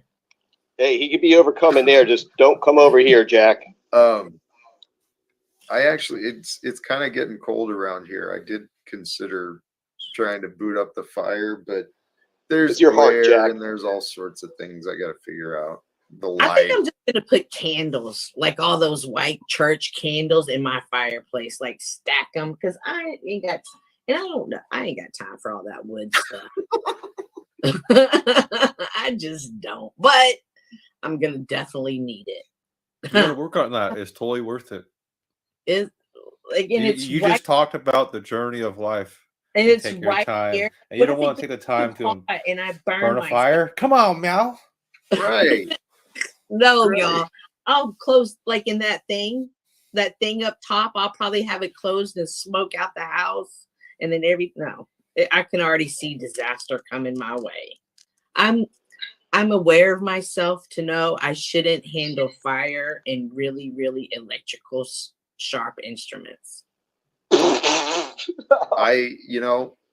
I don't support setting limits, but I honor knowing your limits, knowing where, all right, this is a weakness of mine. Maybe I should Drop it. Yeah. No. I get it. Know myself. Hey, that's the whole point of this experience. It is. And that's the most beautiful relationship you can have. Earlier when Simple Jack was talking about, I have love for everybody in case one love leaves me. I have another one. Like, if you love yourself, you always have love. I don't. And Well, once you Jack's love good at loving yourself, you himself. know He's how a to love narcissist. others as they are. That's something I had to learn for myself. So go, Go over there, tribe. I had to learn it the hard way. I told you over and over again already. I don't know why you're commenting behind the damn video. I told you once, twice, 3 times already. A lady. Fucking go over there and make your Sometimes comments you can love there. yourself so much it just automatically overflows, and that's just. And I have so many. Hey, wizard. All right, wizard's of mine now. And then, He's Charlie Chaplin. Okay. Don't you know the bit? No. You gotta play the end of the bit. So is he like taking a vow of silence for a certain amount of time, or is this health issues that are causing the silence, or is this just another wizard creation that he's role playing and executing, and we should just all observe? I'm confused. Yeah, well, this is a chance to go, hey, Charlie. So how can you express this? Let me see. Charlie, what's your opinion on the war and going on in the Middle East? And then his response would be like, you know what I mean? Like, yes, broken, tumbling rocks. Got it. That's a bit. You play into the bit. You know what I mean? Like the other day when I was like, hey, Charlie, you really got to get your own show. It's Charlie Chaplin. He's the biggest creator in the world. You know, tell him he needs to get his own show when he was the biggest creator in the world. It was funny when he's over here. You know what I mean? That's a bit. If you can't, it'd be fun if you could play into the bit and see what you could do, get creative with it. It'd be fun to see what you come up with, Cynthia. If you could play into the bit. Well, see, first and foremost, the barrier is that's not Charlie Chaplin. So why are you pretending to be somebody you're not? So then I'm like, okay, now I got to get past that barrier. You have a lot. Trust, you're like a brick freaking wall. Tear down that freaking thing, Cynthia. Tear it down. Like, I'm like, why are you like analytically, like, what is wrong with you? Like, why wouldn't you just he's on the metaverse. What's wrong with all of us? Why wouldn't you just make yourself up like a mime instead of being Charlie Chaplin, be Wizard the Mime? So that's where, like, I'm a business, like, I don't know. I'm just a different type of person. And that's what makes me unique, Simple Jack. And I appreciate you just enjoying that about me. Yeah. Hugs. Oh, it's called comedy. Is it, Rocky? Is it? Who else is up here? Is that Tommy? Well, now you know what? watch me contrast this hater Cynthia. I have to come up here. I have to come up here so Paul hears me say this is the greatest thing Wizard has done to date on YouTube. Like, this is an epic event in Wizard's YouTube history. I He would is say nailing yes. it. Yeah, And I give because you Wizard can't a, see like, me say that in your chat, Paul, I had to come up here to Don't say you it. get But it? I give Cynthia, Wizard a you are a 3 brick out of wall 10. hater. Yeah, You're 3 a out of brick 10 wall Wizard. hater, Cynthia. 3 Don't out you of 10. fucking talk to me, Tommy. If you can't let me on this stage, you don't talk to me on this one. I can't let you up because you're a brick wall hater. A brick wall hater. Not no hater. I'm in your face hater, and I'm in your face right now. Yeah, that's gross. As we were saying, I think it's just hard for me, the role playing, I guess you could say. Wizard's not doing the glass cube.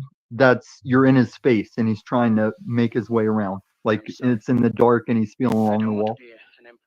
That's not my business. Well, embrace the technology of the metaverse, where almost 90% of it is. My name is what? My name That's just it, though. It's not for me. You're here. It is for you. You're with us right now. Yeah, but I'm You can't deny that. It's not fake. I'm authentically myself. I'm not fake. You're authentically a brick wall hater. Yeah. Yeah, I'm authentically this in real life too. So See, I wondered how Wizard did the point away over on Paul and then the point away over on Jack. It's simultaneous. You are doing something nice. Slave said, wait, I'm trying to get your head straight, but I can't figure out how these beta slaves can menstruate. And Talcott said, Paul, you're just a weedhead, brother. I want to be led. Now you're making me see red. If you can't tell, I've been shoved inside of a cell. Commercial all got slaves stuck inside of a spell. Got pissed off. I'm sure the post office lasts every now time I'm ready to lift off. Smoke a guy fat pound of again. grass and verbally drown your ass. Listen, Unslavia, like, thank Paul for hosting Wizard, but thank Wizard for this chaplain epic. I don't know when he's gonna stop. I'm guessing on how long he'll do it. I couldn't be quiet that long. This I was couldn't go silent that long. might be a health issue. Like, can you just say one thing so we know it's not a health issue with this? And maybe You're oblivious. You're oblivious, Cynthia. Like, I think me, Jack, and Jack, we all feel the nostalgia for television when we were younger. And you're probably like eating or being a hoe. No, you know what though? It's the person behind that character. I know the person playing that character. And I know that brick wall, I and wouldn't that's like why I the don't bring her up. character playing. So you could understand that. Yeah, I think Wizard, that's it. Can't separate the character from Wizard. Well, because I still see Wizard. You don't understand how much this character was so anti-American and so anti-system.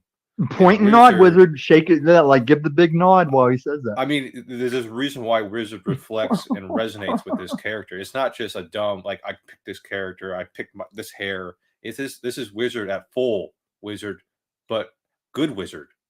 Appreciate it and really enjoy it. But when he ends it, he has to slick that hair over and do the full spear hand hello. No, this like, is his end it on metaverse. full This is it, Walmart Tommy. death. He's stuck. We know him as the Wizard is dead today. Wizard, No, this is your Wizard is reborn. Oh, thank you. I don't know. But if you start off a cartoon character, you end up a cartoon character. That's what he wants. But his character that I first met him is one that I just distasted. Like, I don't And like you embrace change. and I don't like it. And so I'm not gonna like any other character he plays. And that's why I don't let you up, Cynthia. You got it now. Oh God, Tommy! See what progress Wizard is facilitating? In my next video, you're gonna be in the streets. I am in these streets. Jack, I'm calling this is a shots show. in these streets. Just remember that. I think we've got a tree, but I'm not sure. If you're new here, please Yes, like, sir, share, Jack. and This subscribe. is me, the This tribe. is I'm just giving you a friendly warning here in the private to remove my image from your thumbnail, Oh, fuck or you, Todd. I'll take matters on the other hand. You take those You can matters. deal with it in the and private shit in the other accordingly hand. now, or you're going to have to deal with this outside of the private. And that's all I have to say to you. To the rest of you, fuck off. Hugs. I've never That's met a that. funny Hugs. character. Yeah. I can dig that. You would, You Cynthia. really thought that was a character? Yeah, that's a funny guy. Paul doesn't even like Tribe. That should Okay. tell you something. Why does Tribe not want you to use his image? It is a D-bag. Because he doesn't like me. That's his problem. Now that's one competition I could. That's one competition me and Jack could have for a long time. Like I think he doesn't like me worse. No, I think he hates me worse. Oh, Tribe. Hey, Watch neither of us try and score points with him either. this is something I may consider. If I'm going to get a reaction, well, isn't that what, I mean, that's what seems to be pretty popular, right? It's all about. Well, let's say I was going to execute Jack by shooting him in the back of his head. I'd be like, Jack, do you want to watch me kill Tribe first? You want to see me kill Tribe first? I'll let you watch me kill Tribe first, and then I'd execute Jack. Oh my gosh. No. Yeah, that's not the topic for this channel. I like Tribe. He's just a finicky character. Oh, you just threw it all away. That's a fail. What do you mean? I don't think You said you like Tribe. Why would you like Tribe? I don't think I've interacted him, but that was funny as hell how he just came up there and checked us. You know, Cynthia, of all the people that would have met drive-by you for on the dinner and we all possibly stomached having you Not gonna stand respect before that. them You with no didn't do it clothes, for it was probably that. Tribe that would have done that.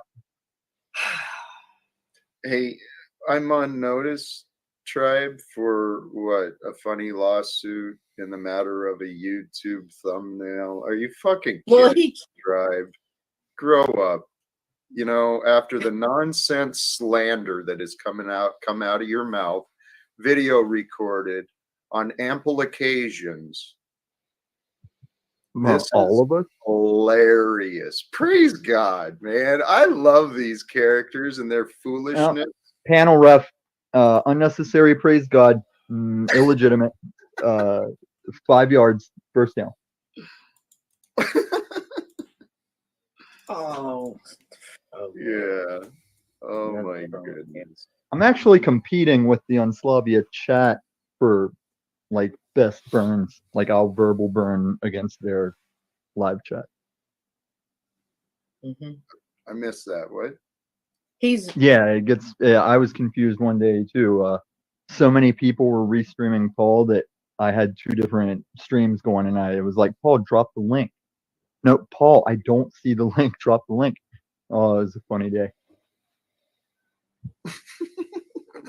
It was all the same thumbnail, and I clicked on one thinking it was Paul show. Oh my goodness. It's like, I believe you. I know you're dropping the link. I believe you. I don't see it. Who are you talking to? Himself. Just the wall. Oh God. Hey. That brick wall, Cynthia. Hey, Derek, how you doing? Hey, Jack. See, that's a callback. That's a callback. I said I'm talking to the wall. Hold with on, Cynthia. Tom. Tom, hold on, please. What you chewing on? Oh yeah, I don't hang. I come in peace, Jack. No, it's come in peace. Okay. Well, welcome. I still haven't reached. I was going to reach out to you earlier, but then I decided to start the stream early, and yeah, I figured whatever. Oh no, when you're ready. Yeah, it's no big deal when you're ready. Well, it kind of just let Tom know. I'm sorry. You think it's not a big deal because you don't have any awareness of what you've been doing, but it is kind of a big deal. But we'll get around to it. It's not a big deal for me. It's just a matter for you. No problem. Okay, Yeah. we'll get to it. Well, sure. Don't let yeah. Tommy know. Go ahead. Anytime someone wants to know the truth, they can always find the truth. Oh. When you've been presented with the facts calmly and logically, hey, Tarek, some of the things you've been saying, and I've given you specifics before, those things are inaccurate. And then you still continue around like it's not a big deal.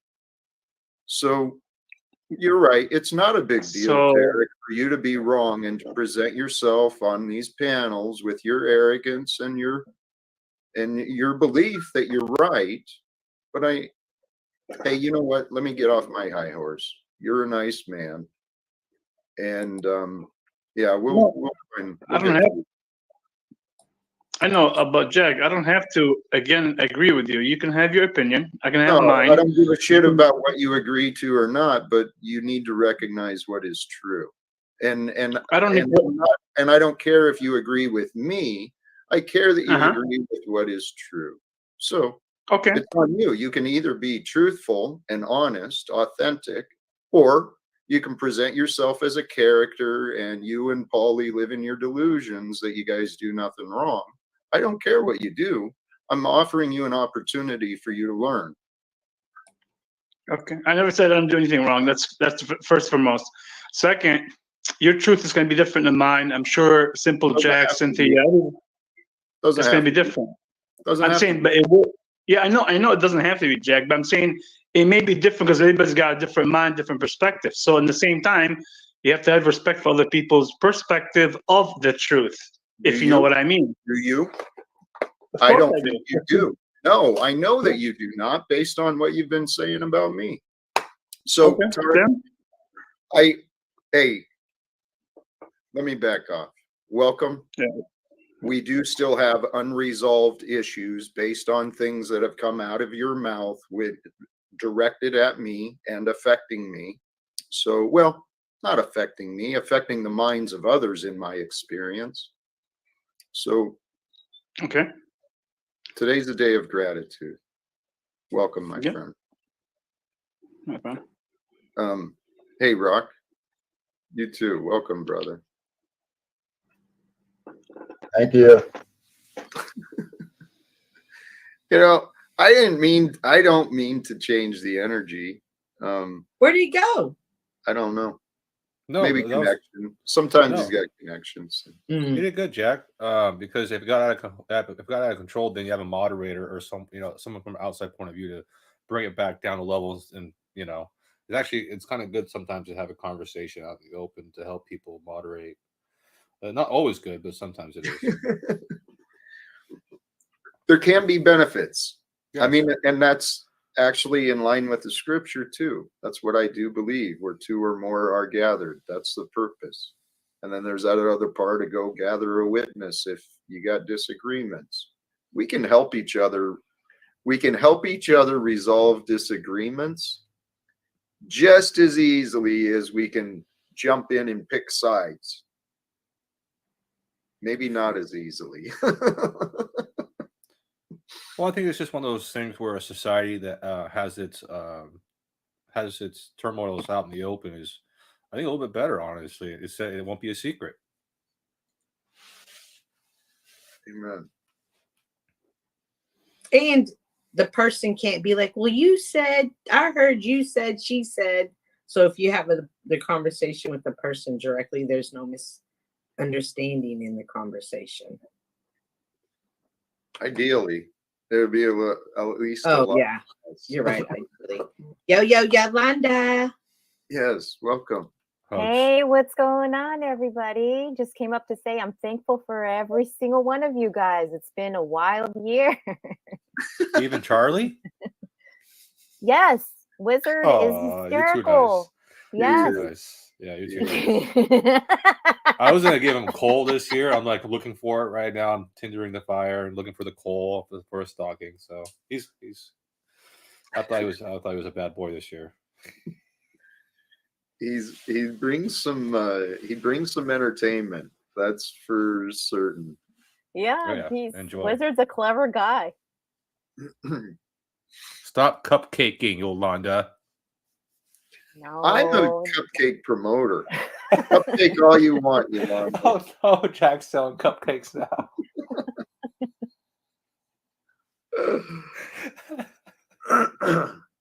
Well. Oh man. I don't know. I am grateful for excuse me, I am grateful for all who are here too. All who are present on the panel, all who are joining in the chat or may join later. I am grateful. Wizard, come on, man. Just see what I mean? That's why I gave him a 3 out of 10. He can't keep the act up 100%. He gets out of character. He breaks character. It's a 3 out of 10. All right, that's my rating. We don't need funny stuff like that, Wizard, all the time, okay? holy cows. Hey, this life we're living, I used to take it pretty serious, and I limited myself from a lot of fun because I told myself I didn't have time for nonsense. I got work to do. There's problems to think about. There's all sorts of things to take care of. But this last year on YouTube, I have been learning how to have more fun, even in the chaos and with the chaos, because that's what people are. We're all a bit sloppy. We're all a bit rough around the edges. We've all got these little abrasions that we bring with us. But you know what? People are pretty amazing too. There's some amazing, dynamic, beautiful people that I've met through these streams. Hey, 1 second, Jack. Yeah. Lube ass wants a cupcake. There's your cupcake right there. Yeah, he wants a cupcake. I don't know what he's gonna do with it. Apparently, he's gonna make out with his cupcake. But whatever you do with your cupcake, have fun, bro. Lou Bass is another interesting character too. You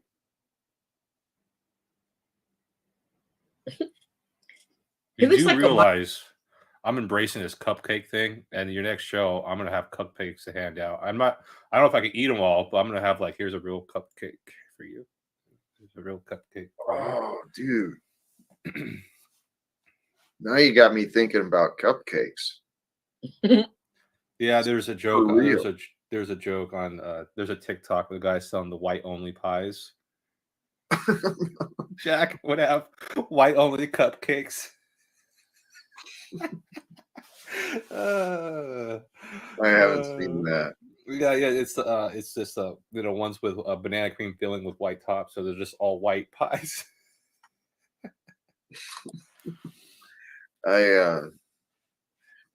There's a place downtown, this bakery I go to.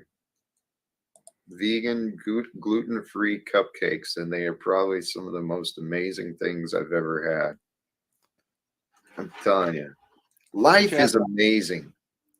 Jack, you wanted to let us know how dinner went? They sold out. I didn't get my fake turkey bowl. I'm sorry, dude. Chicken bowl. Big chicken bowl, yeah. I had leftovers though. Okay. Leftovers, amazing.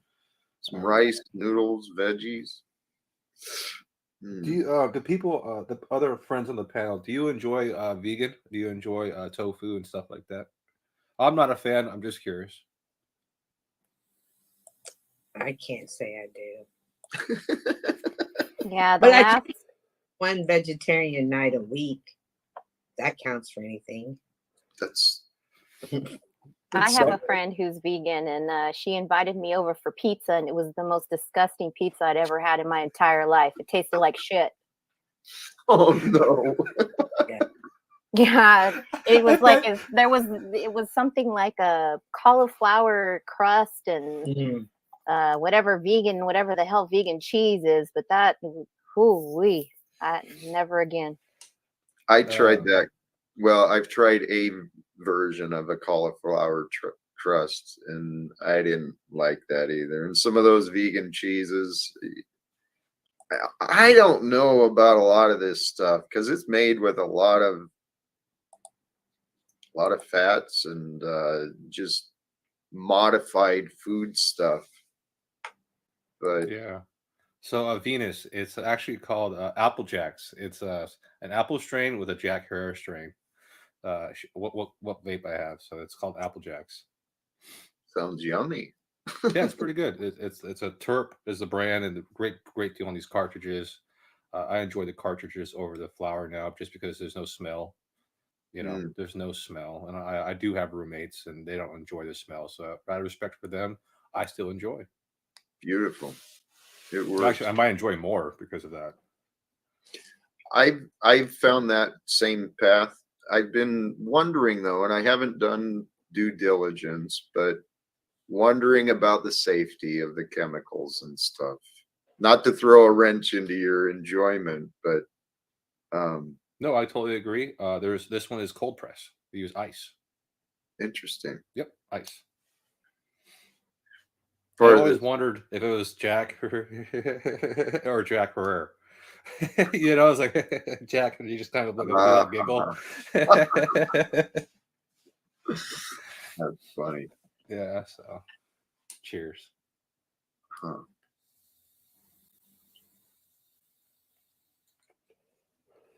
Flo's got a panel going. It looks like fabulous. Oh, we have an after party. Very nice, because this is the main show, guys. We all know Flo's the No, after party. this is. I think that's this where is, you get the dollar bin kind of stuff, and this might be the warm up. Yeah. I wonder often where this is going to lead, right? Because it can't stay this way eternally, the same. No.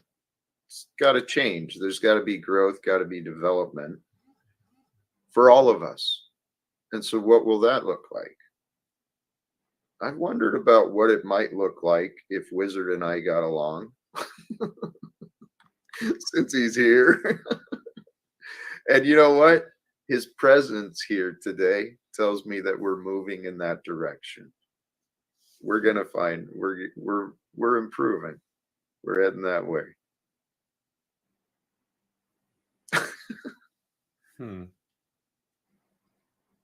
I don't know sign. Yeah. I love your optimism, Jack. I appreciate it. I just hope I'm there, Jack, in a year. You know, you might grow so much that the guests on the panel are actually have a way more important and clearer point of view than I do. So I might be in the chat. I'll be up here. I don't know what he's talking about.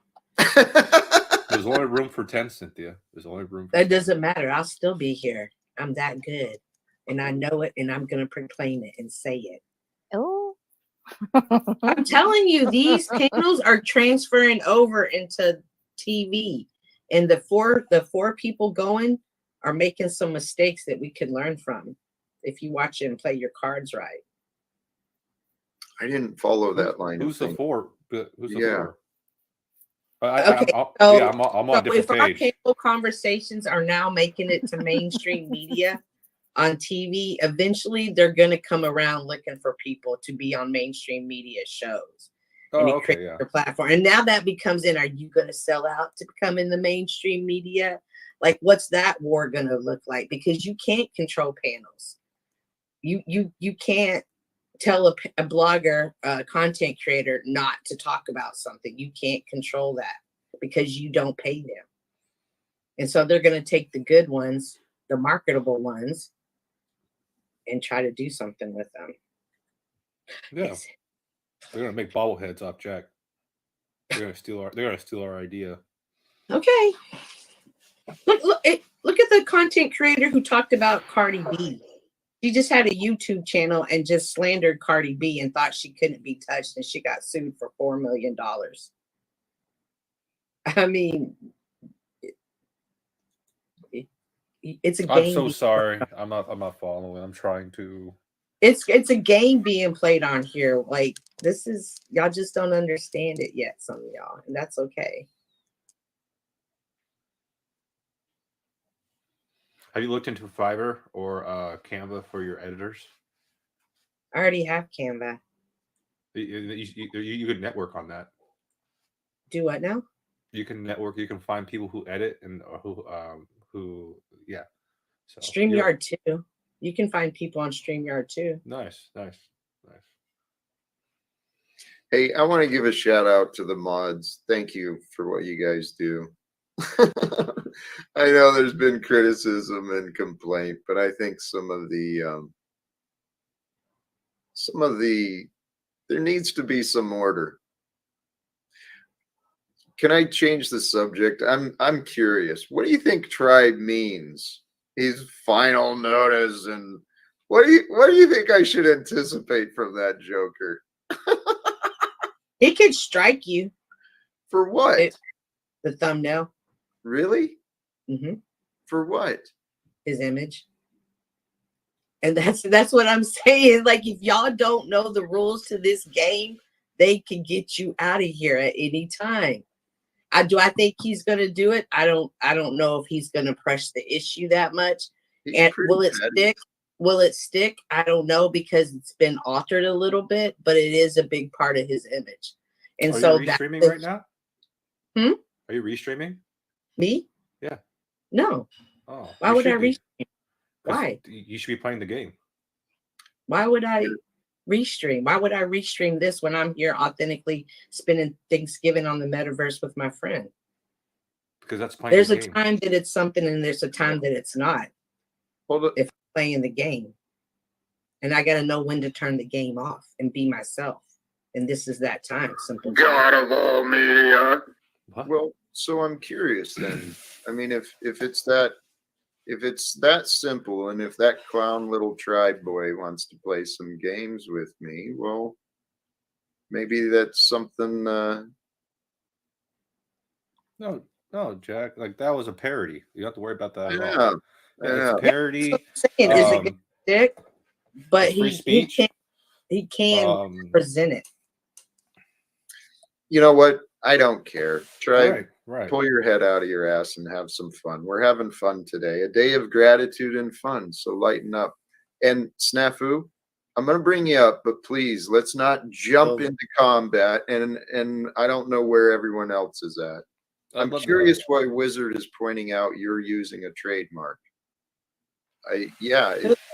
It's a path God has brought me through, and I see value in the path that I'm using the trademark for the purpose of dismantling the system. Hopefully. Snafu, how you doing, brother? Good. I want to say I like the thumbnail. You're not cupcaking to the bitch tribe. And all you gluttons and pagan holiday fuckers out there, the Christians like Cynthia is like, it's Thanksgiving. Remember why these holidays are holidays. Anyways, I love the thumbnail, Jack Talcott. Fuck you, tribe. He canned up for you, Jack, today. That's nice. You know what? Respect. He did. He was on his best behavior. He did. Holy cows, man. Well, what did the chat think about the thumbnail? I think they enjoyed it. I think they agree you're fine. So I think it's hella funny. It's the same thing that's been going on all year. I think it's really funny that Jack is actually starting to do it now too. It's all in fun, you know. And actually, I did that. I was grateful for that because Tribe chose.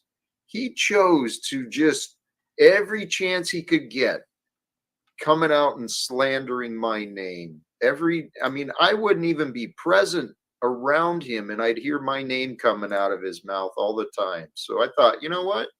It's perfect. I love this life. My cheeks are tired after I'm done. When we're having fun and we're being honest and we're not out to hurt people, we can have a lot of fun with each other. Well, let's be honest. If Tribe came up and asked you to take it down, would you take it down? Or would you leave it up? If he asked and he spoke to me about it, you know, reasonably, I would certainly consider and probably switch it without a problem. I do have another one available for today, but I chose this one. Yeah, Paul is been the one that's shown us all the game, man. He's the one that's been setting the standard, so it's all in fun. And that's why I said I was thankful for everybody. I know it sounded corny as hell, but it's been really fun to watch these panels and learn to not take everything so personal and to learn the difference between somebody's just their opinion, you know?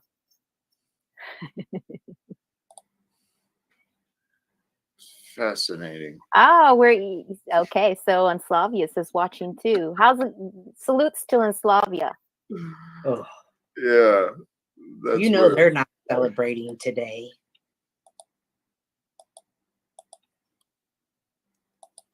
And Tribe, I hereby demanded Jack Talcott remove that thumbnail immediately. I repeat my demand for him to remove the thumbnail now. That's an interesting demand. Well, that's how you do that.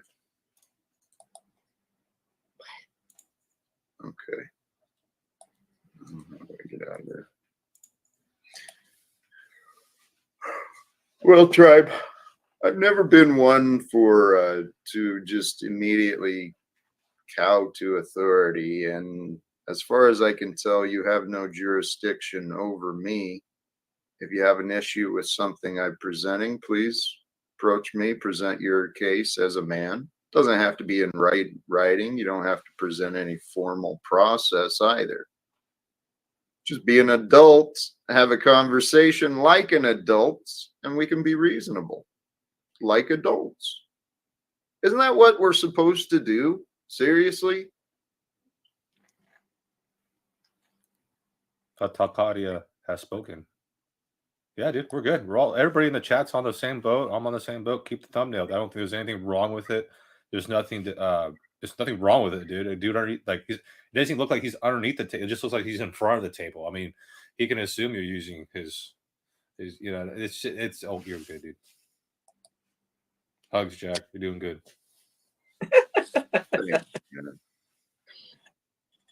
I'm curious, in the chat, I see Tarek keep talking about Monograph or to him, but I don't see that name in the chat. This, you know what? Maybe I need to stop even looking for that. Hey, today a day of gratitude and fun. Who has done something fun recently? Anything? Salute. Anything exciting, fun? Might be inspiring. What's your definition of fun? We all Like, get to decide. go out and do something interesting, or just have a fun moment. Like I bought my dogs those games where you hide the treats and they could open them. They could pull out the drawers and grab them. That was fun watching them play with that. Because I was figuring out one would get it and one wouldn't, and I was correct. Jack, I'm sorry. I'm not your mushroom you're looking for. I'm just not a fun guy. We know. No, I'm really not fun. I think too much to be fun sometimes, Jack. It sucks. It's my curse. Hey, you know what? Mr. Jackal Pedograph decided to try and dox Mr. Simple Jack for Simple Jack asking simple questions. He is in your chat. And fuck you, you pedo fucking piece of shit. Stop. Thank you. I'm done. And by the way, Tribe's still a bitch. Great thumbnail. Stop. God bless. Thank you. Stop. You have some drive-bys on your Thanksgiving dinner, don't we, Jack? Well, Cynthia, for being such a Christian, you sure embrace these holidays. Snap. How am I embracing the holiday any different than you, dumbass? We're both You sitting keep here. saying Thanksgiving. Have I once said Happy Thanksgiving? That one word. I have not. You have. I'm a Christian. Happy Thanksgiving, guys. I'm Cynthia. Brought to you by Pfizer. I'm gonna interrupt you, Cynthia. Please don't. Please stop. Okay? Because she's not doing it, like she said, she's not doing anything more than what I'm doing, what we are doing. And I'm the one who posted Happy Thanksgiving on the thumbnail. So it is a day. Whether it's pagan or not, what it means to anyone, it's an individual thing. What any day means to anyone is an individual thing. Today could be someone's anniversary. Today could be the day that someone lost someone close. It could be a day of grief, celebration. We all get to choose. and I'm not dismissing what you're pointing out, though, either, Snafu, about the commercialized and the traditions of mankind. These holidays are just a simply in many people's lives, especially in America, a holiday is just simply a break from work. It's a day off. That's the only thing I used to care about. Oh, thank God, it's a day off. I don't have to go to work. Let alone the reason behind the days. Every day is a day to be grateful. I'm telling you that. I'm going to agree to disagree with your statement, sir. Which Are part? you? Which Hey, part? Chris, how you doing, Chris? Good to see you too. Hugs, The part where you said it doesn't matter. That's like saying, well, it's okay to be half pedo or not. It's okay to be half a traitor or not. You know, Where'd that come from? like Monograph. I didn't. Whoa. Tied that to that. What I said had nothing to do with. Well, no, okay. For instance, Easter dipped in the eggs, right? The kids do the egg thing, right? You know what that represents, right? The blood of the egg. Same with the glutton and eating and Thanksgiving. All the holidays have like the B system thing tied to them. You know, I don't know. Okay, Snafu, that's part of the story. Okay, there's another part of the story. Just like, I mean, we live in duality. It's a paradox. Snafu. Trip me out, Rock. Snaps. Yes, Miss Pfizer advocate. Gosh. Listen, so let's say it's Christmas, okay? And then there's a family that just gets together and enjoys each other. They're not Christmas out, their houses. Yes, they're going to claim they're Christian, right? But they're not going to look into what the actual rituals of the tree, of the star on top of the tree, of the ornaments on the thing, of the whole works of pagan ritualism. But we're just getting together and doing the rituals. I get what you're saying. Didn't you just hear me say their house wasn't Christmas out? But they were just had this time off to celebrate and enjoy each other.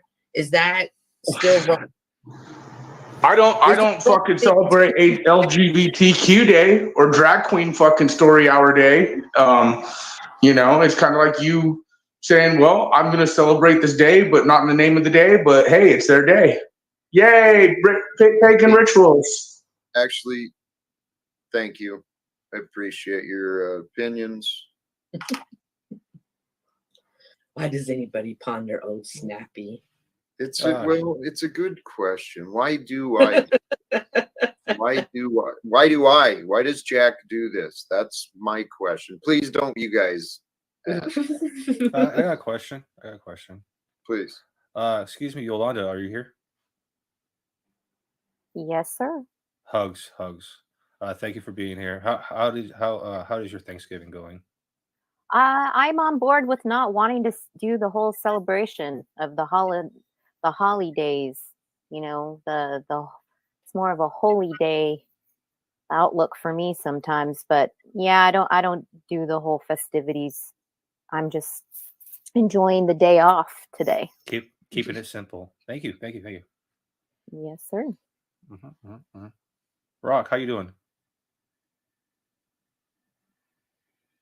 Thank you, Brock. All right, Jack, back to you. I'm doing good. Doing good. I got to go right now. I got to take off.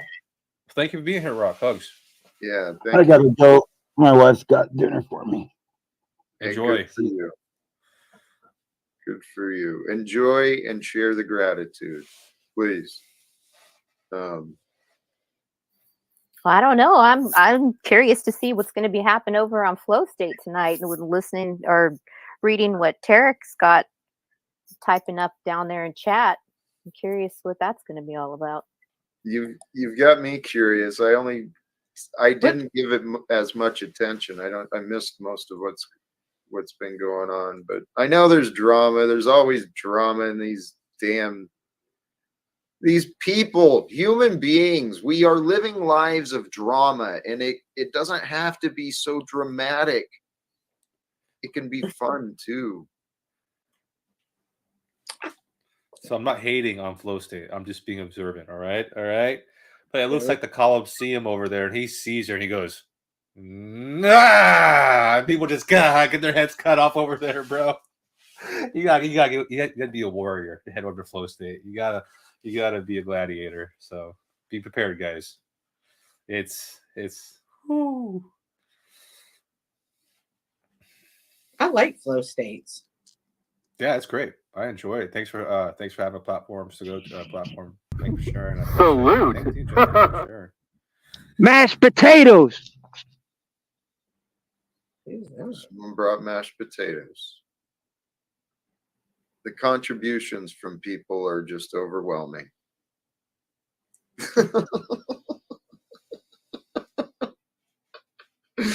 Baked potatoes, bruh. Hey, Wizard, you're a man who understands claims. Here's an issuance of a final notice by someone who's okay. Oh, is there something prohibiting? Simple Jack. Chuck, don't, please don't get on Tribe. I'm curious. Boston Market mashed potatoes. Baked So potatoes, simple bro. Jack. You see Tribe, and I'm just speaking metaphorically, like this is a hypothetical situation. This isn't a real one. It So sure you seems see, real. so you see Tribe displaying, hey, I want this to take down. But earlier you're like, hey, we all love it. Keep it up. You're doing Jack. At what point do we have to, like, do you think he should or he shouldn't still? Like, what's your view on it still? How does it relate? I don't understand. Can you? Because I don't know, because if someone is saying, hey, I want it down, but you think that the audience in general likes it, are we going to go with the most votes and keep it that way? Or are you going to go with the vote of the person involved? Because earlier when you were like, no, I think you're going to be fine. And I was just wondering, is there a point that for you, when someone says, hey, even though you're enjoying it and you liking it at my expense, I'm not liking it. Will you please honor what I'm asking you? Are you going to honor that or not? Whether it be this situation or any other situation. That's a broad stroke question. To answer your question, it's not funny to make people fun of death and people who have died. No. Death? You talked about death. Well, your question is just so broad. Okay, You know what I mean? Like what Jack did is his house, his rules. What he did is innocent. At my house, I wouldn't have done it. I know the internet, Cynthia. No, okay, let's say it's so I your wouldn't house. even be in this situation. So your hypothetical doesn't apply. Okay. But We just get to the facts of it. Tribe's a bitch. And then you know what I mean? And the you get idea. the fact of it. Tribe's a bitch. He's crying. Everyone's had their thumbnails made on him. It's called online. You're a bitch, Tribe. And Jack Calcott, great thumbnail. The fact that someone uses immediately 3 different times is a false threat. Here, we He actually used immediately 3 times. It's a false threat. So it's all good. It's all good. And majority ruled on this one. Society and democracy, we won. Okay, so that's the huge thing on Oh, Monograph, your pedo optics are high too, sir. And allowing other content creators to use. That's how come you can't use music. Like I can't use music of an artist or anybody because I'm going to make money on my platform. So now, is there a line which, okay, if you're this famous, we have to respect it, but you're just another person on YouTube. We don't. Music's a copyright issue, so like unless your face is copyrighted, you know, that would be the issue. Essentially, what Tribe's remedy would be is he could file a privacy complaint. I doubt it would stick, but he would also have to disclose his legal name. So this issue is actually beyond me because this gets into law. And I know for a fact that people like journalists are okay with using pictures of other people and doing all kinds of stuff and having no issues with this. So I believe this is a freedom of speech law, and I think this is all okay. Even though he's asked them to take it down, Law oversees feelings or thoughts. It's law. Please. Okay. Yes. And actually, Mitchell, I love what you bring. I'm glad to see you here because you do play the mind of an advocate, the role of an advocate very well. But Cynthia, to press it back against what you said, he did not communicate. He came and demanded and threw a temper tantrum like a little child. And here, if there is any liability, present your facts. What damages are real, not just imagined? What damages are real, directly or indirectly? And, the reality is your imagined claims, they're not real until proven. And then this gets even bigger, Cynthia. Talk about the internet. Countries. Some other countries have different laws on that. Other states have other laws on that. Right. Where you file the complaint in what state So matters of what laws apply to that. Court. Y'all are talking about the court system, and I'm talking about YouTube metaverse court. Like, well, that applies. You get sued. You just said you get sued. You lose. Someone who got sued for $4 million because of the metaverse. I don't understand. Like, I'm trying to put everything to you the way the question you want. I gave you. I'm trying to help you out. I did answer your question. In you several said ways. that you would keep it up, even though he asked to take it down. You would still keep it up. Well, no. I said I wouldn't be in this situation, Cynthia. Yeah, I'm smarter than to use someone else's image on my platform. I said that. Jack wouldn't have done what I did. Yes. I wouldn't even be in this situation. Like, you didn't hear. Did you not hear that? So that's what I mean. Like, I played with your hypothetical, and you still didn't get. Like, please, I tried. But just don't try no more. And honestly, I don't think it was an unflattering picture. No, it's not. There's nothing totally wrong with it. I'm just trying to decide, like, if somebody has, and I'm not even speaking on Tribe's behalf. Like, if somebody generally, if someone is saying, yeah, I understand. Especially if they made a character out of it, and then they were making all the money on their platform, people were coming to that show and were watching it, but I wasn't getting a cut of it. Yeah, we would have some serious. I would have a problem with that, as I should. Cynthia, it's my intellectual property. It's my image. As a friend, and hugs, you do say these remarks that are double takes. What do you mean by double takes? Like, you just said that, like, my opinion didn't matter, but you asked me the question. Right. And you said it was too broad. So I tried to narrow it. You literally disregard my answer. Like, you treat people like crap, Cynthia, and you expect to be treated well. I give you hugs. And you thank you. I concede. Okay, thank you. I'm glad you did.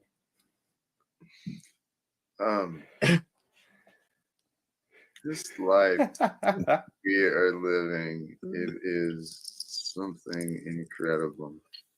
Happy Thanksgiving, guys.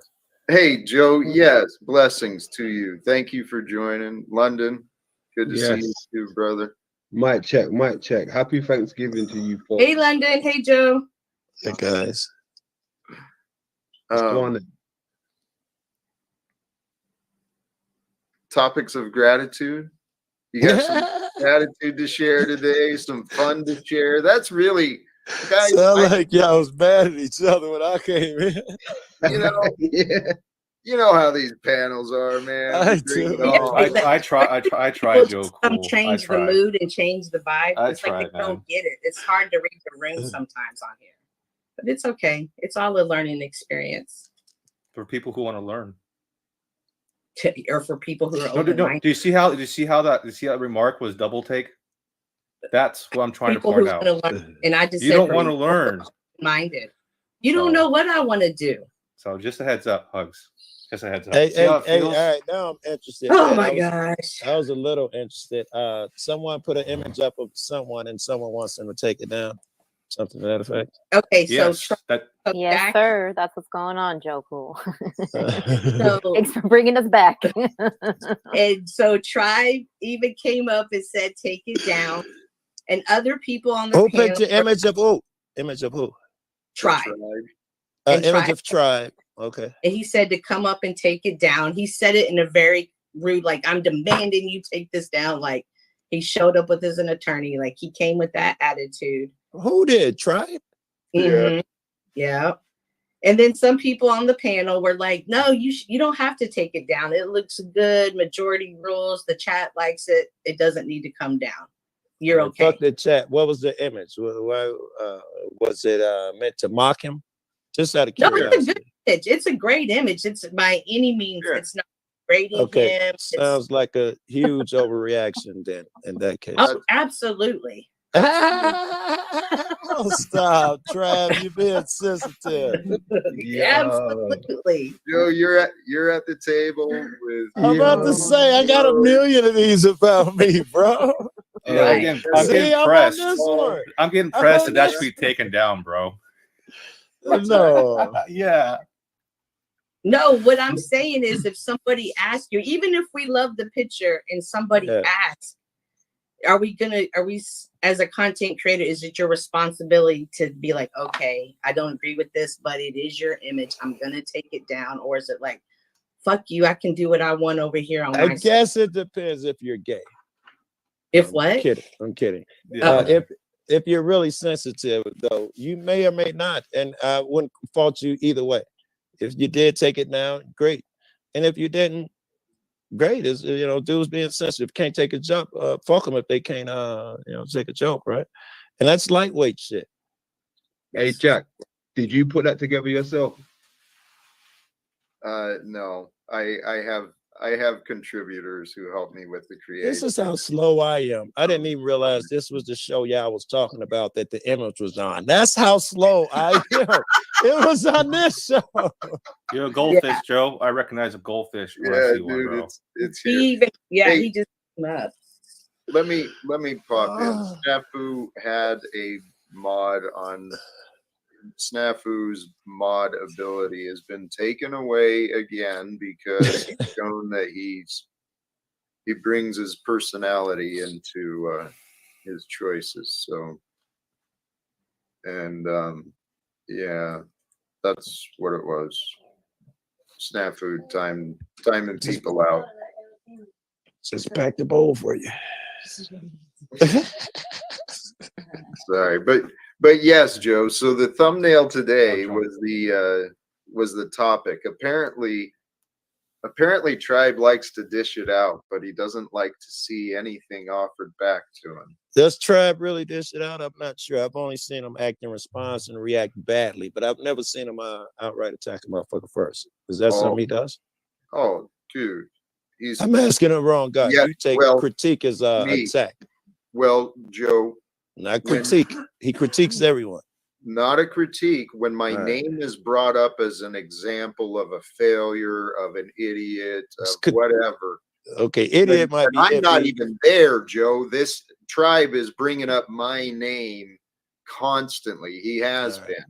So take you where you think he's slamming you. I guess he's gone out of his way to pick a fight.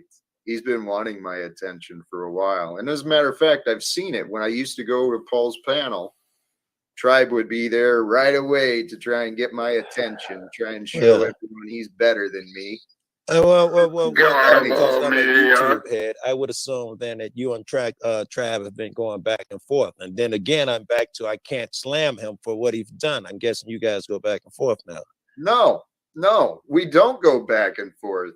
It's been a one-way. This dude has been coming at me for months, and not at me, all around. Now I'm certain it's back and forth. There's no way motherfucker comes at you, Jack, for months. Hey, and dumbass. Quiet. So now I'm certain it's back and forth. Yeah. Joe, how often have you heard me talking about new Tribe? levels of And you want to play this pleasure? bullshit, telling me I'm wrong about Oh, be the fuck nice. The fact that you got played this bullshit tells me I'm on the mark. You're doing nothing but solidifying my thought here. Hey, Joe, you're wrong. Yeah. Okay, believe what you want. You're wrong. Tribe. I'm pacing is what I am. Tribe will come up and then wait. Does Tribe come on your show?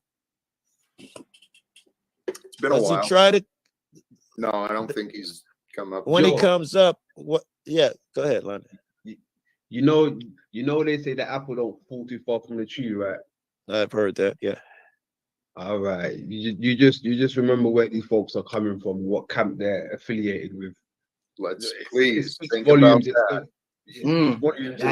I dig it. However, Motherfucker, I know Jack well. No way Jack lays down. Jack would have been jumped this nigga 3 months ago. I know that. Joe, please. I know you see me engaged in a lot of battles. Yeah. But I don't actually choose every one. I actually I'm not sure you choose any. I'm not sure you chose any. Thank you. Well, I let a lot of shit go. This is what I mean.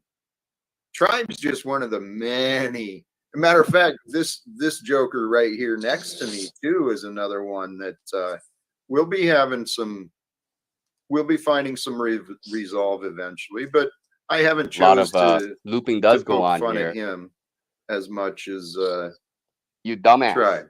Maybe I have a little more respect for Wizard than Tribe. I don't know. You're an idiot. You're not listening. You treat different people different ways because different people treat you different ways.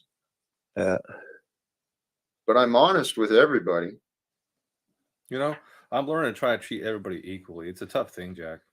It is. It's a tough That's thing. the thing. That's the thing. Is that because some people who I don't know, who lie and stuff, I don't know. I don't treat them bad, but I won't let them as close as someone who has a proven record of being a decent cat. Well, here's another one. Great point. Great point. Sorry. Hey, Nubs. This Nubs is another character who has a proven track record of not being a decent guy towards him and Tribe. He's another one, goes around on all of these panels just talking shit about a man he's had no real experience with. But this is the life we're living. It's remarkable. The way the egoic patterns are so normalized and so dysfunctional. This may be off topic, but I swear it's not. It's going to go off topic because you're Go ahead. This is going to be way. What do you do? It sounds way off topic, but it's not. We were talking about heart here, so I'm asking, what do we do with the homeless? In which part? Which regard? Well, let's From where? Let's put it in right now. Let's put it in Denver. Some homeless dude. What do we do? Well, you mean like helping them get off of the streets, helping them recover, or feeding them? No, you tell me. That's what we do. Get them off the streets and help them recover. Are we assuming he's a drug addict? You provide a place for them to come and do their laundry, for them to eat, just to take a little bit of stress off of them. That's a good start. Anyone else? What do you do with the homeless? But this is the. Go ahead. What was that? I was gonna say you reassure them, tell them it's gonna be okay.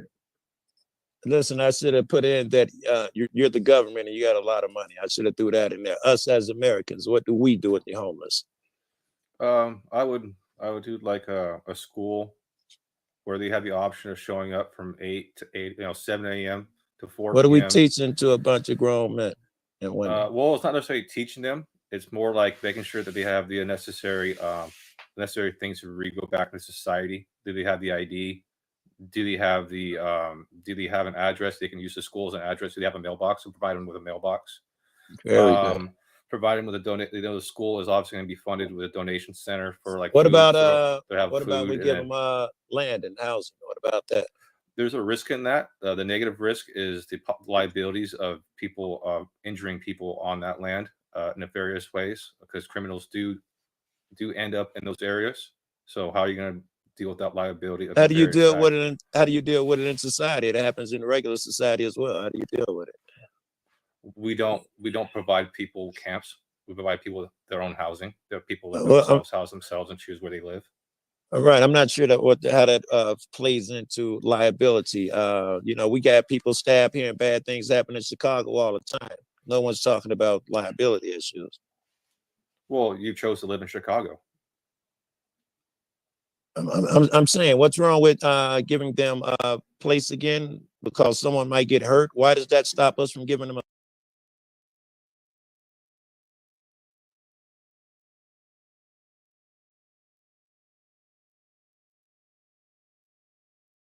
the answer is we can all do better. I'm freezing. Hopefully this goes through. God bless America for and communities for sharing the abundance that they offer. I'm going to go inside and warm up in their establishment, but unfortunately I don't have a penny to offer them today. Hopefully that'll change soon. I just want to thank each and every single volunteer for coming out today and doing this, because you're making a slave's dream come true. Habitat for Slavery is a non-profit organization that helps less fortunate, demoralized, and/or low to moderate income slaves become responsible homeowners. Applicants are selected based on their level of need, their willingness to follow Habitat for Slavery's required criteria, and the ability to pay their mortgage or rent. Today, I'm a renter, although the rent is paid for the next year, so I don't have to worry about it. Shelter is secure for those who know of my situation. I was able to upgrade my living circumstances, so now I can proudly say, this is my home. Our organization really strives to find and vet the most suitable and appropriately skilled volunteers. Folks who have, a real desire to provide a home and a space for these helpless slaves. They're enthusiastic, they're go-getters, and really, they just love living life. Applicants are also required to help build their own home, as well as other Habitat homes with what's called sweat equity. Sweat equity is a way for Habitat for Slavery partners to invest their time, which allows us the ability to make mortgages and rent more affordable, not only for looping slaves, but the generous volunteers who work as a team to build safe spaces for them. They're going to be doing some work, like some slave work. We here at Habitat for Slavery understand that not every slave has the ability to house themselves without the help of the government.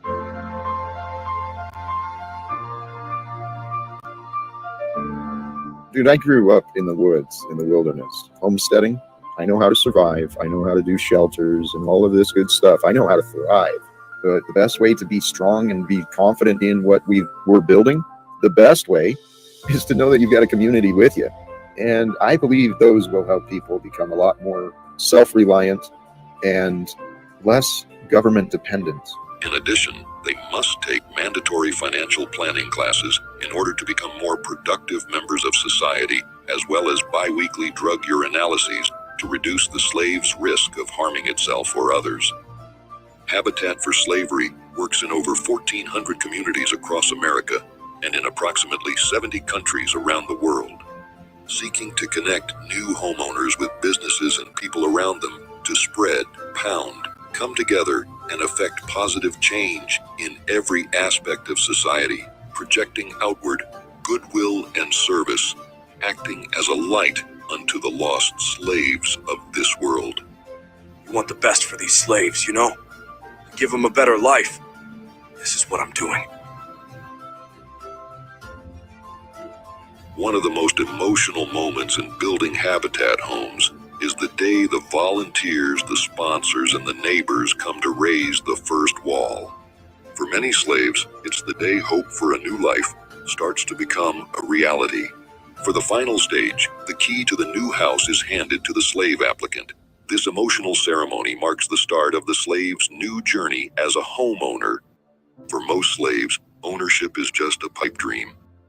Habitat for Slavery's goal is to make it a reality. All right, I'm freezing. God bless us. Hopefully this goes out, and hopefully someone besides myself will hear my words. I got good hopes for us all. Live without fear. Namaste. God bless us all. Oh, stop this.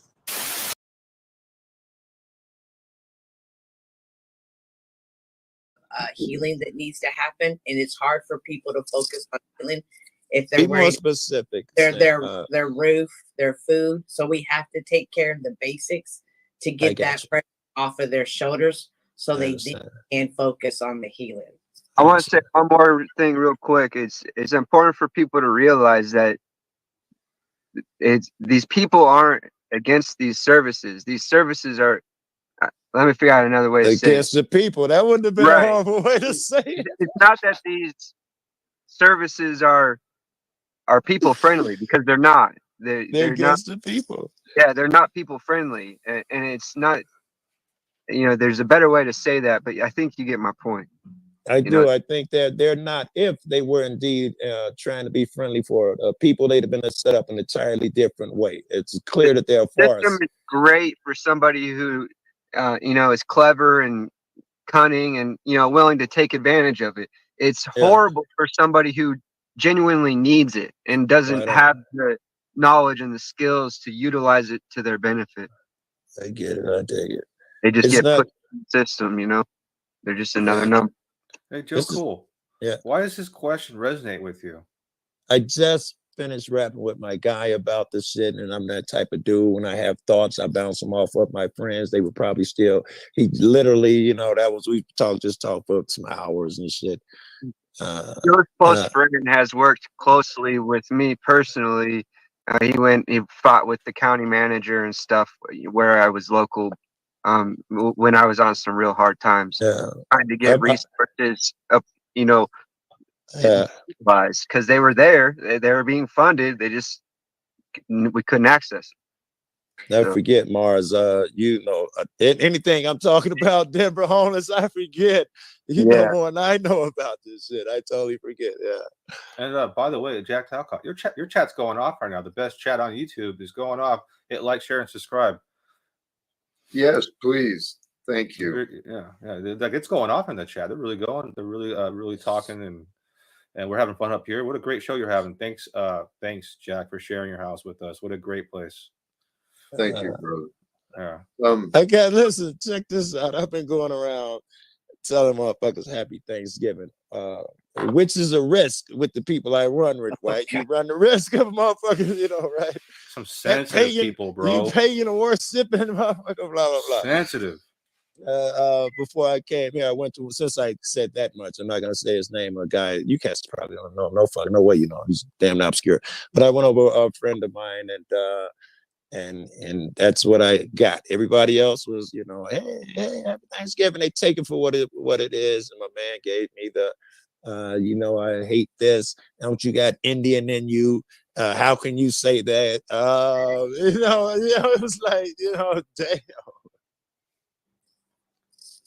Mitchell, going back to what you just said, are you talking about the government, like the places you can go if you need help, or like, because like I also see the outreach programs, the grassroots, like do you consider them a help at all, the grassroots organizations? The government, the churches, all of them are basically just enabling the problem. They're not solving any problems, and it's to me, it's just a business. That's all I can see. It's just a way to take in funding and, you know, minimally disperse it, basically. Keep Guru up there. Go ahead, Mars, if you're not done. I yield. All right, check out Guru. This is the shit that I'm thinking too. We got here too in our conversation. Is there even really a problem? Or is it just our egos who think other people's life's path don't add up to our egos' projection of what's right for them, being the problem of our own egotism itself? I would agree so, like, that. Is it our problem to solve homelessness when some people want to be homeless? It is absolutely not our problem. So it's like I don't know where to begin when solving homelessness because I don't know the line between who wants to be there and who doesn't want to be there. Can I please jump in here? This is yes. I mean, this is why I do what I do. I care about the homelessness issues, and these are all accurate. There is a good part of the people that are on the street because that's their choices, and perhaps it is their life path. And is it egotistical for us to believe that others should not suffer when they don't have to suffer? You know, sleeping in the cold. It may be egotistical of us to assume that they're suffering. That's where this is going to go. This conversation. You think frostbite is not suffering? That's not nice. real. Be nice. Well, of Joe, course, frostbite is suffering. Don't, obviously, I'm not saying that. I understand. If you would accept the words I'm saying to consider the truth within them, then we could move on rather than find. Oh, wait. You're saying there's not suffering in the streets? Of course there is. What? No, I didn't say nothing that crazy. I was talking about our interpretation of suffering may be different. That's all I was saying. I wasn't saying a nigga with frostbite don't have cold fingers. I wouldn't propose nothing that crazy. What we consider suffering, sympathy, and all of these things, perhaps some man prefers and sees it as freedom. I Is all I'm understand saying. that. All right. However, it doesn't negate what I'm saying. I wasn't negating anything you were saying. Go ahead. I'm sorry. I'm so sorry.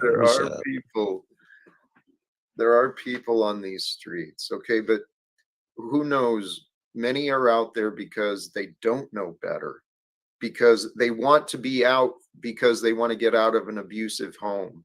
They want to escape situations that are worse than having frostbite.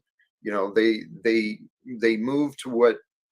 There's many reasons that people come out, but the reason people hold themselves back is because of their beliefs. And what Mitch said, there's a lot of these systems. There are systems there that can help people. The problem is the systems have been proven not to help people. And so that's why many people would rather stay on the street, or even they're still battling from the street without an address, without an ID, trying to fit in with this corruption. So here's one thing that I noticed, and I think Guru is leaning toward. I thought all of them needed help, and I had been passing out food and blankets to these cats at this point for a very long time, and I still saw them as needing my help and blah blah blah. And I decided I'm going to cut that out and just hang out with these cats. And then I started hanging out in their tents and all of that shit. When everybody else feeding them, I hung out with them. And I'm telling you, what I did not expect was that this is what many of them, this is what they wanted. I thought everybody was a druggie or needed a job. No, many of these, because it's Denver, they're sophisticated. They had micro environments where all of them had like their heating shit set up in their tents. Some of them had generators, electricity. They shared phone cords and blah, blah, and they had security. And many of them wanted, though, if not all of them wanted some of those services.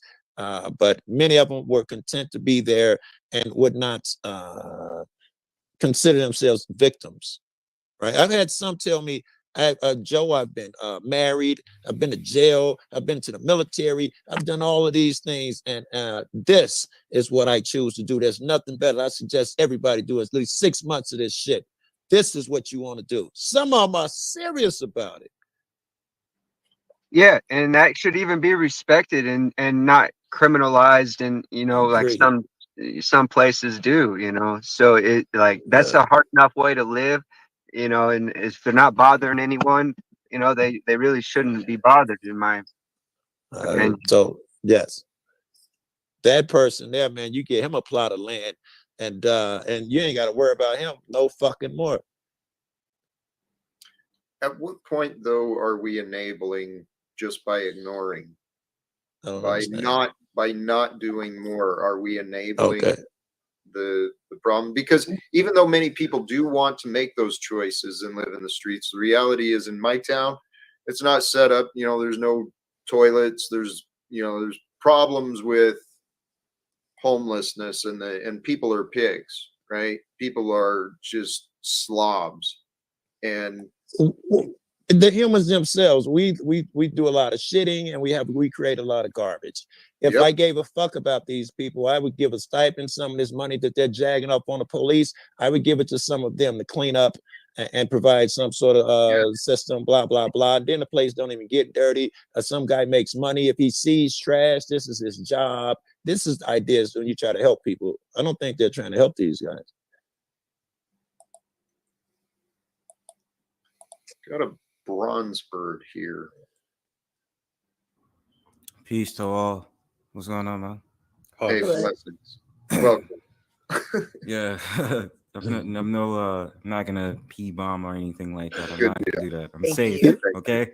Dude, you won motherfuckers over with your tone.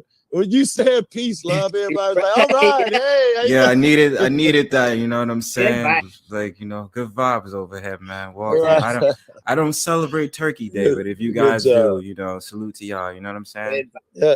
Hey man, teach his own, man. That was part of the conversation we was having, man. If you let individuals be individuals, we all be better off.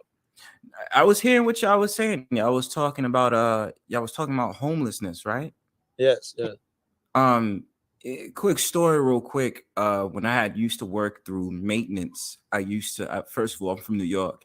So when I used to work in maintenance, I got mad because the place that I had to clean up for, they used to leave food out, and they had their beers or whatever and stuff like that, and they used to tell me, they'd be like, throw it out, and I'd be like, I'm not throwing nothing out, man.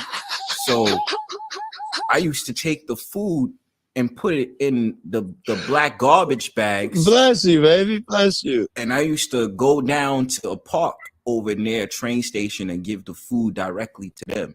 You know what I'm saying? And I used to be in a train station. I gave it to this one lady. She'd be like, what am I going to do with all this food? I said, I don't know, but you got something to eat. You know what I'm saying? Yes. So, it's like this, man. The holiday season, they do a lot of shit. I curse on here. Yeah. They do a lot of grimy shit to a lot of the homeless people out there. The current mayor that we have is trying to create infrastructure where it's anti-homeless. You know what I'm saying? I've seen that, Joe. It's They subway call it crates. Hostile architecture. Hostile, yes, exactly.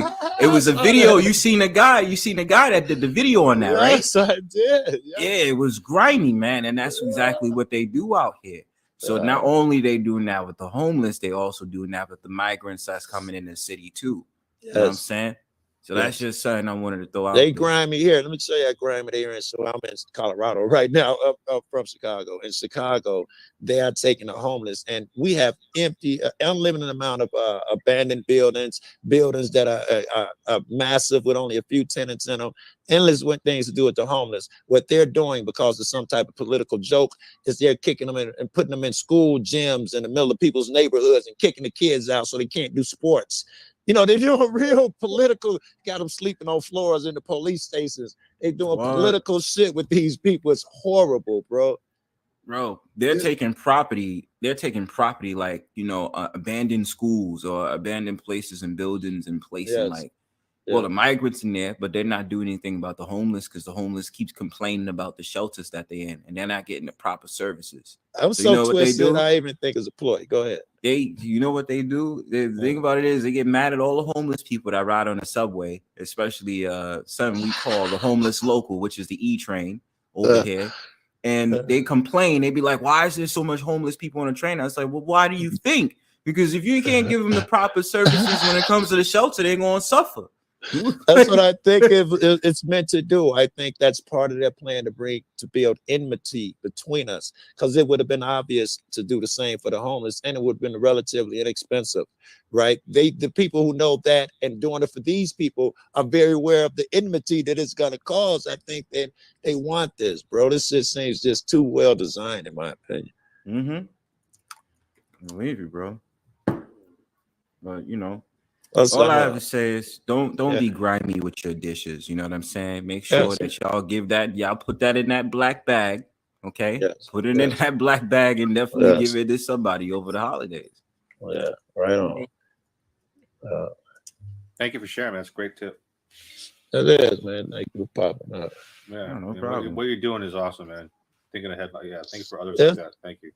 There's a movie. I think it was something called The Good Life. I think it was from a movie called The Good Life, where the guy came over from Africa and they all had to get jobs. His job was at a grocery store, and he lost his job because he was unwilling to throw away food. He thought that the boss was crazy.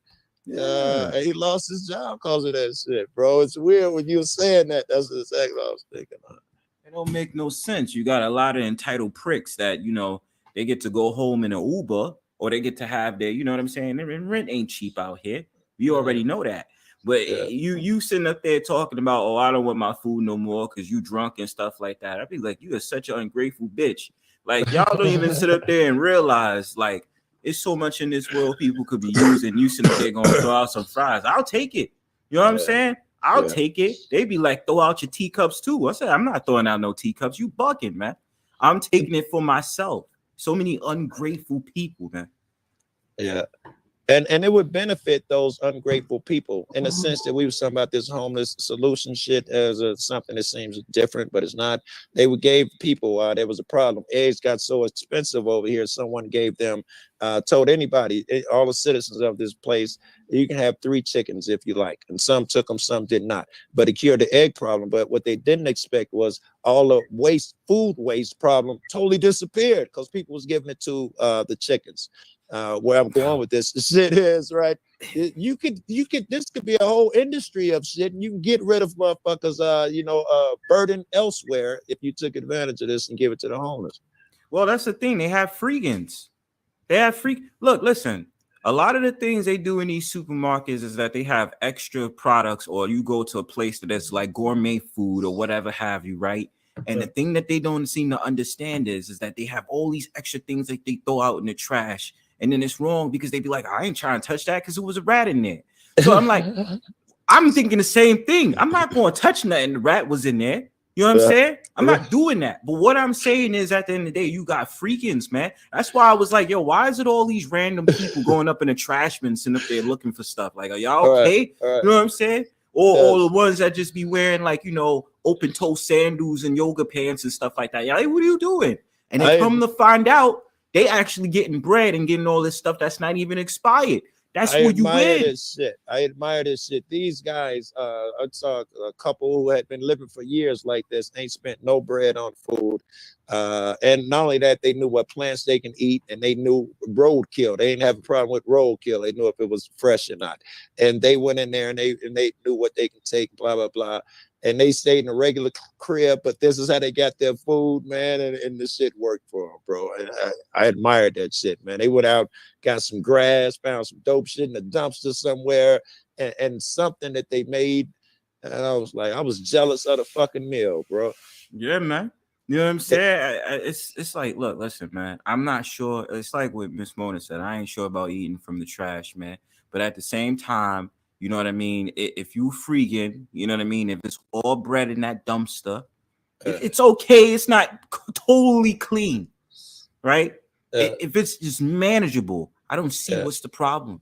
Yes, and that's what Guru was saying. If we all need to do you, let a person do them. We see that it turns us somehow. We have to make a rule against it. Niggas locking their dumpsters. We see the homeless people. I don't give a fuck how good. I'm so good. I would love the homeless. When he's in front of your crib, you call a cop. You don't go out there and give him a sandwich. Most people. I don't know where I'm going. You good, man. It kind of seems like food places should have a dumpster at night that they should be able to fill as just food. You know what I mean? Like a designated food dumpster. The residential homeless, or even if you have a home, as some people do, would go over there and take advantage of it. Everybody wins. Yeah, I've been homeless for a year and a half, and I sleep better being homeless than having a room for rent. Like renting a room, I sleep like shit because of my neighbors. All right. So you say as being homeless, I'm not trying to tell you suggest, but you feel like in your lifetime it was better to be homeless than to live in an apartment? Yeah, I mean, I'll rent a room that's like you have all these crazy neighbors, you have all these crazy roommates and shit, and oh yeah, there's constant drama. But being homeless, dude, I have no problems. I always find good spots and I sleep good. There's there's no bullshit. Okay. Thank you for having up too, bro.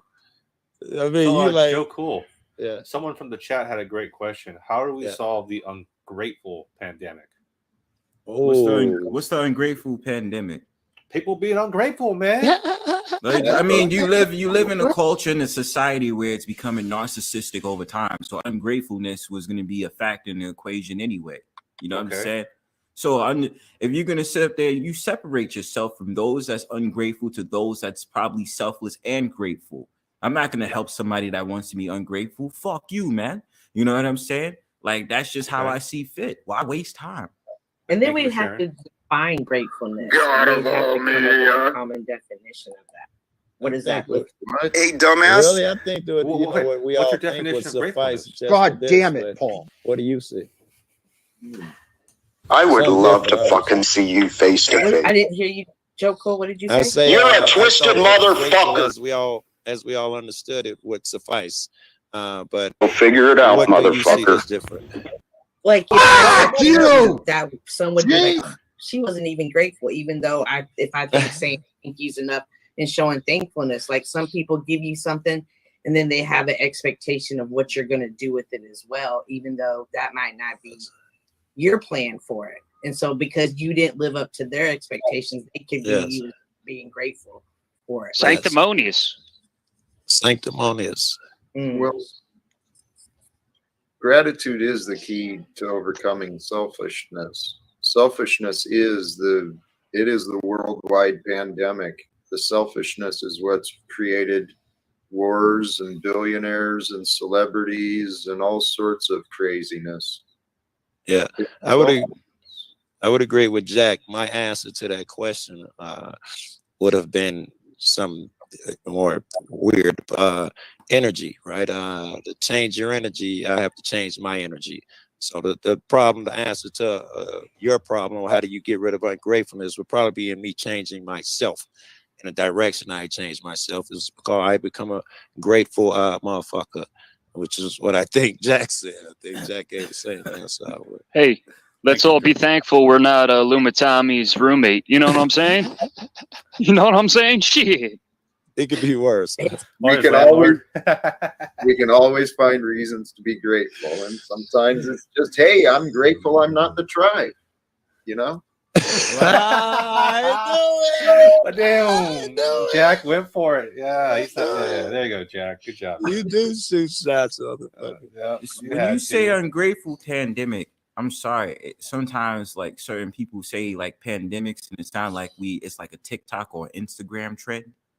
You know what I'm saying? I'm not gonna lie, like sometimes it does. Like I was just like, wait, ungrateful pandemic? Is that something you can look up on TikTok and they can just start talking shit? Like, what is it? Like you're ungrateful, hashtag ungrateful trend. Like, like what is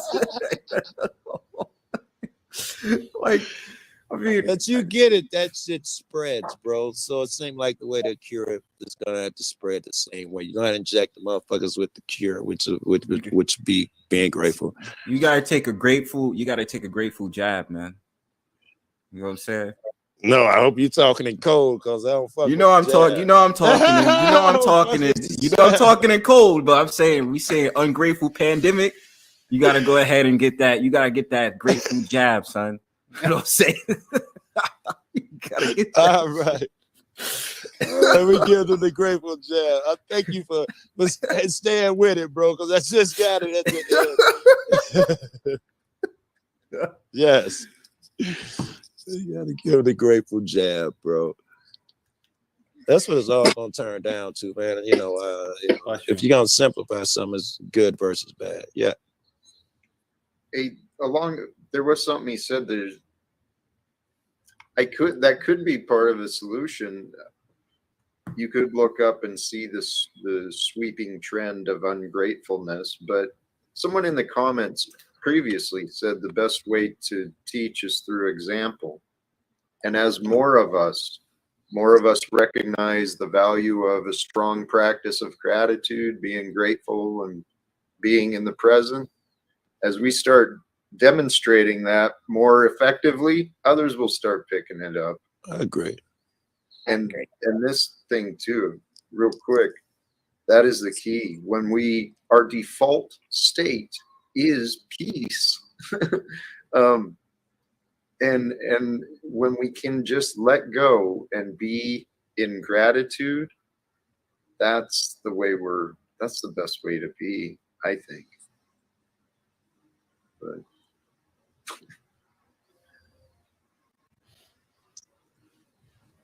welcome, Miss Mona. Hi, everyone. This is Miss Mona. Good conversation. Hi, Bronzebird. Hi there, Miss Mona. Hiya. Hey. Thank you for joining. Your audio is a little funky, though. Okay, when you say funky, as in what's it doing? As in popping. Okay. Popping noise. You should be grateful that he's telling you about this. Okay, I'm grateful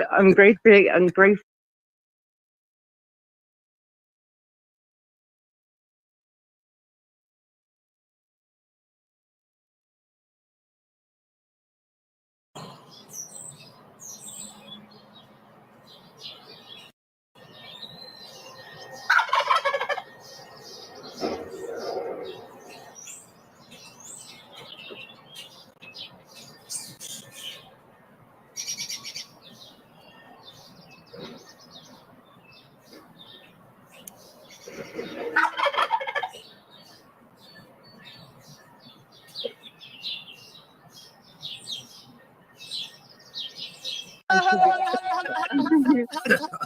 I'm gratefully going to change my phone. 1 moment. But please, thank you. Yeah, sometimes even just the connection. But, Yourself here. This is the first time meeting you, sir. Yeah, this is the first time I'm here. So I was just searching open panels, open lives. I'm always trying to contribute to conversations. So, you know, it's been pretty cool. And I seen you guys, I was like, hop on. I was like, yeah. You missed this part, man. I was saying we need to keep them damn immigrants and Muslims out. What do you think? Ooh. What? I remember having a whole conversation on that. This is okay. Repeat that again, Joe Cool. These damn dirty immigrants and these Muslims. Hopefully my mic's a bit better now. Is it? Just better, baby. Okay. Thank you. So you were saying, Joe Cool, that the immigrants and the immigrants should be out? Yes, man. You know they're like low see. class and they're the worst of the people. Why they give us their worst? Are they okay? Okay. No. That's because I swear I had a conversation with somebody about this. I'm gonna let it marinate. Go.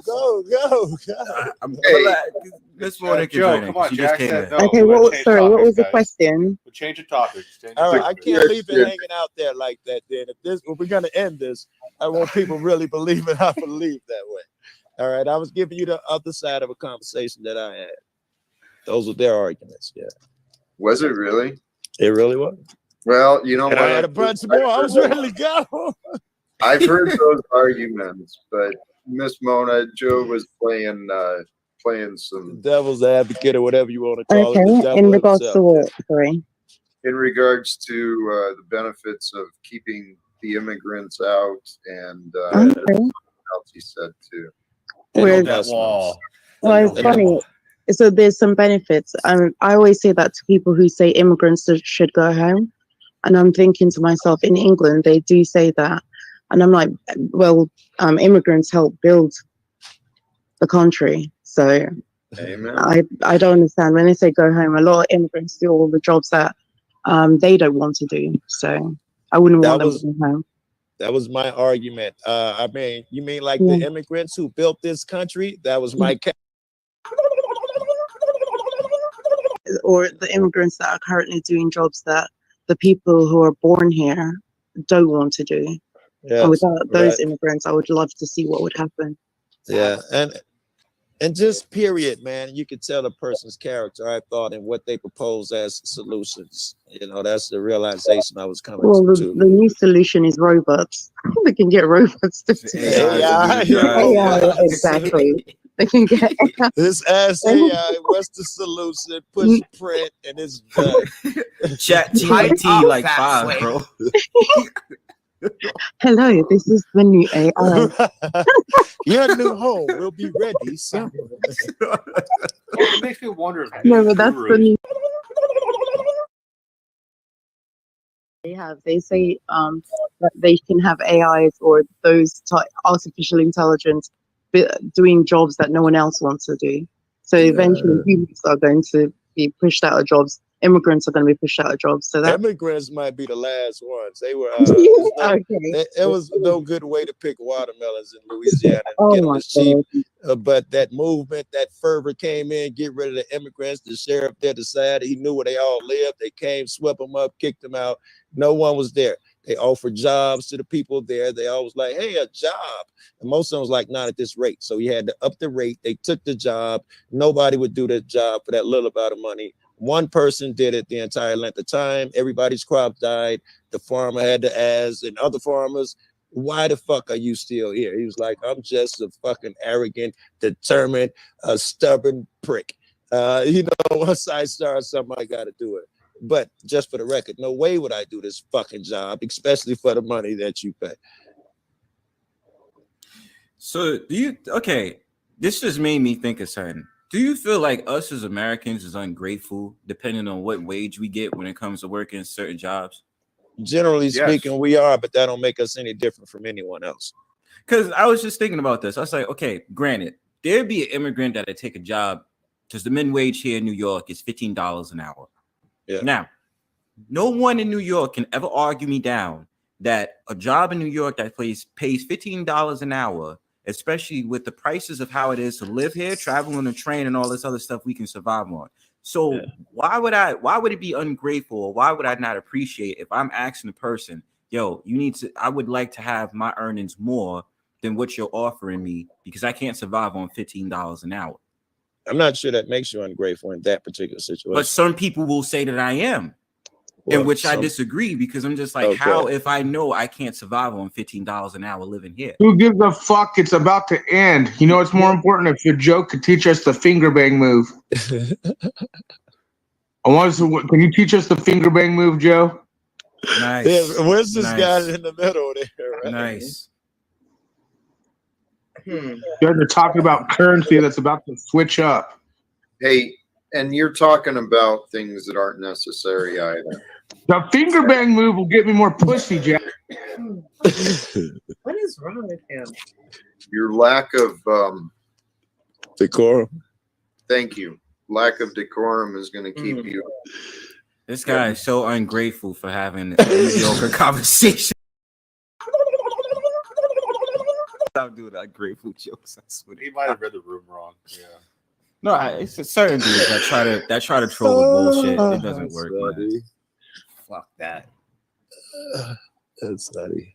I want to go back to your question because I've been thinking, like, I don't think it's ungrateful to want to make more, but then I also think you make the most of what you have and you make it work for you. And no matter what it is, if you know how to make it work for you. I think you're trying to have it both ways. Do you take that $15 an hour job in New York or no? Okay, so I used to work at the bank, and there was this guy that would come in, right? Yes. And listen, he worked at Taco Bell and he worked at McDonald's, and he came in every morning to get a cup of free coffee. Yeah. Okay. He worked at Taco Bell in the morning and McDonald's at night. He ate there. He had over $500,000 in his bank account. He sold tamales on the weekend and he only rented a room. Right. So neither one of those jobs could have paid enough for him to live on his own, but they could have paid, and they obviously paid enough for him to live. And I asked him one time, why didn't you spend your money? Because, like I said, he came in for coffee.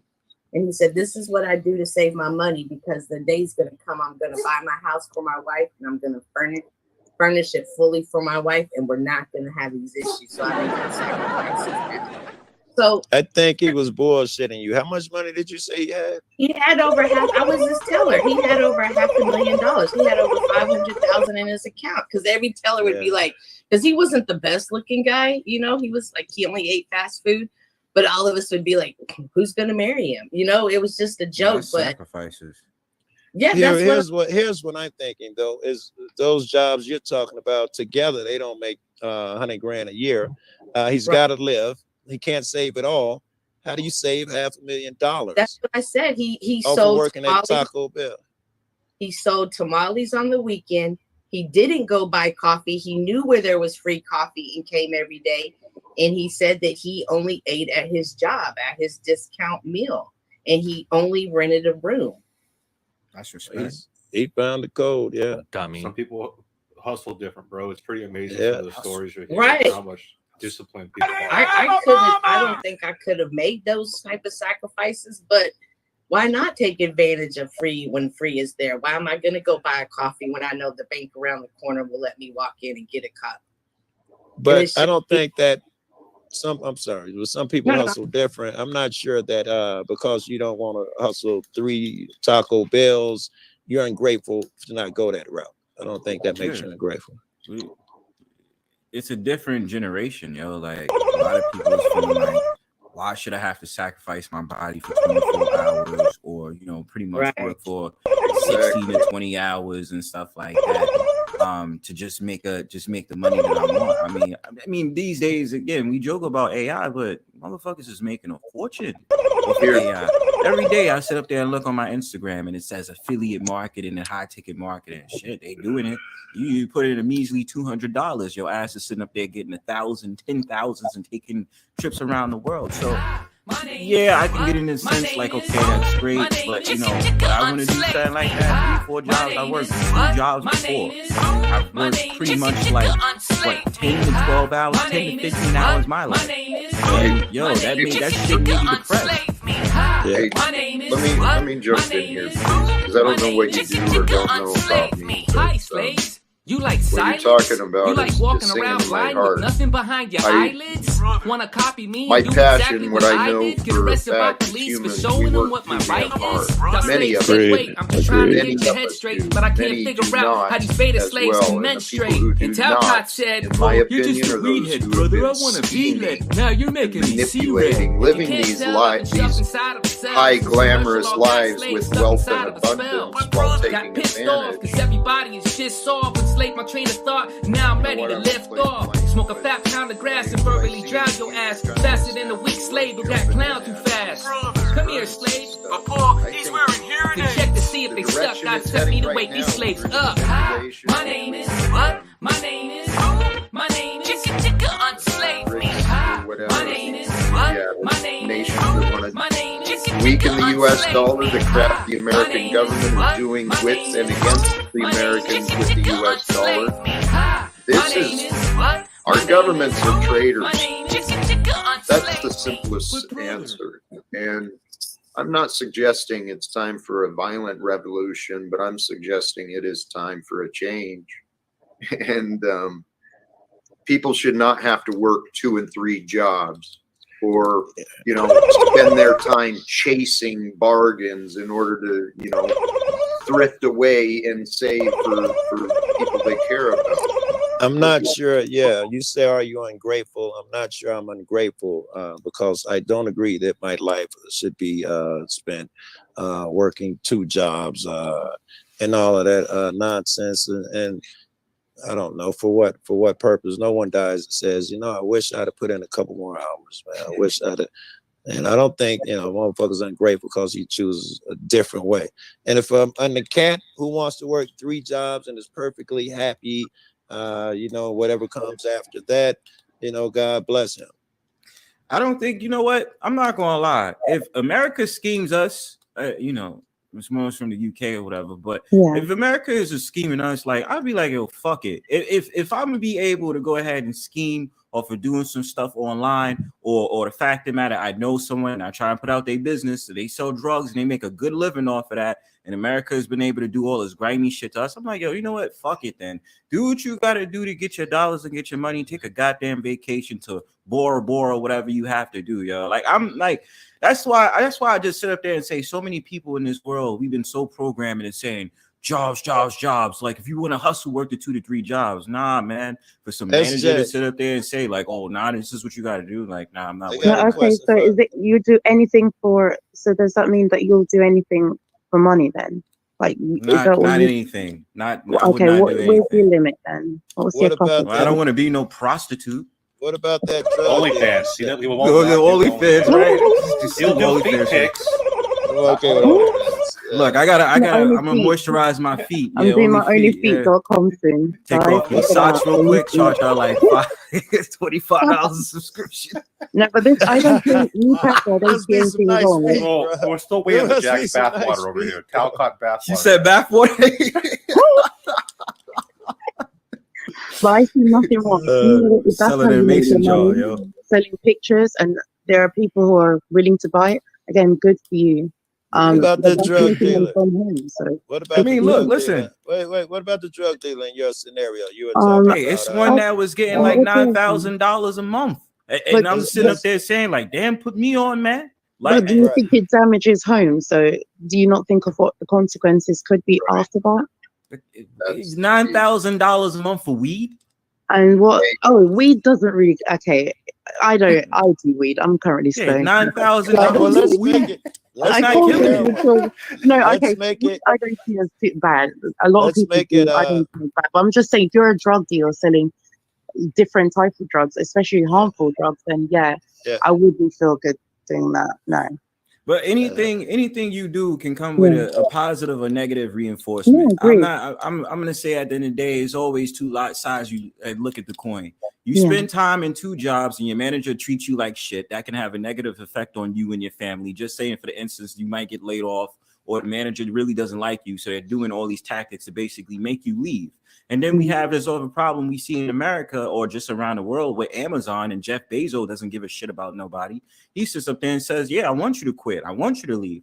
So it's like you have that stuff going on, and then you have the drug dealer. And I'm just feeling like, well, if America okay, but the drug dealer, it affects multiple families. Well, whereas we can go back to the it tends 80s. no, I'm just saying in those jobs, it tends to affect you alone and your family.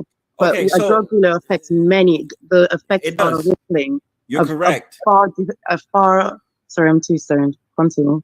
You're correct on that. Yeah. But then I would have to sit up there and say America has sat there and sold drugs legally to different countries for years and did us grimy. So I'm wrong because it has that impact as an individual, but the American government done that shit to doesn't mean us. they're right. Two wrongs don't make a right either. So they're wrong for doing that. But America, but this is what I'm saying. The American government will punish you for being a drug dealer and doing what you're doing.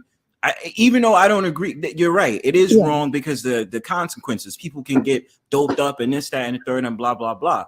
But it's like with anything. They'll sit up there and tell you how to stop smoking cigarettes. At the damn same time, they're selling you cigarettes and having advertisements for cigarettes. I want to ask alcohol, the same thing. No, it doesn't. But that's what I'm saying. It can be positive or negative reinforcement. Of course. Miss Mona. Yeah. I'm sorry, Jack. I wanted to ask her a question. Go ahead, Jack, when Okay. you're done. Thank you, Joe. All of these things are true.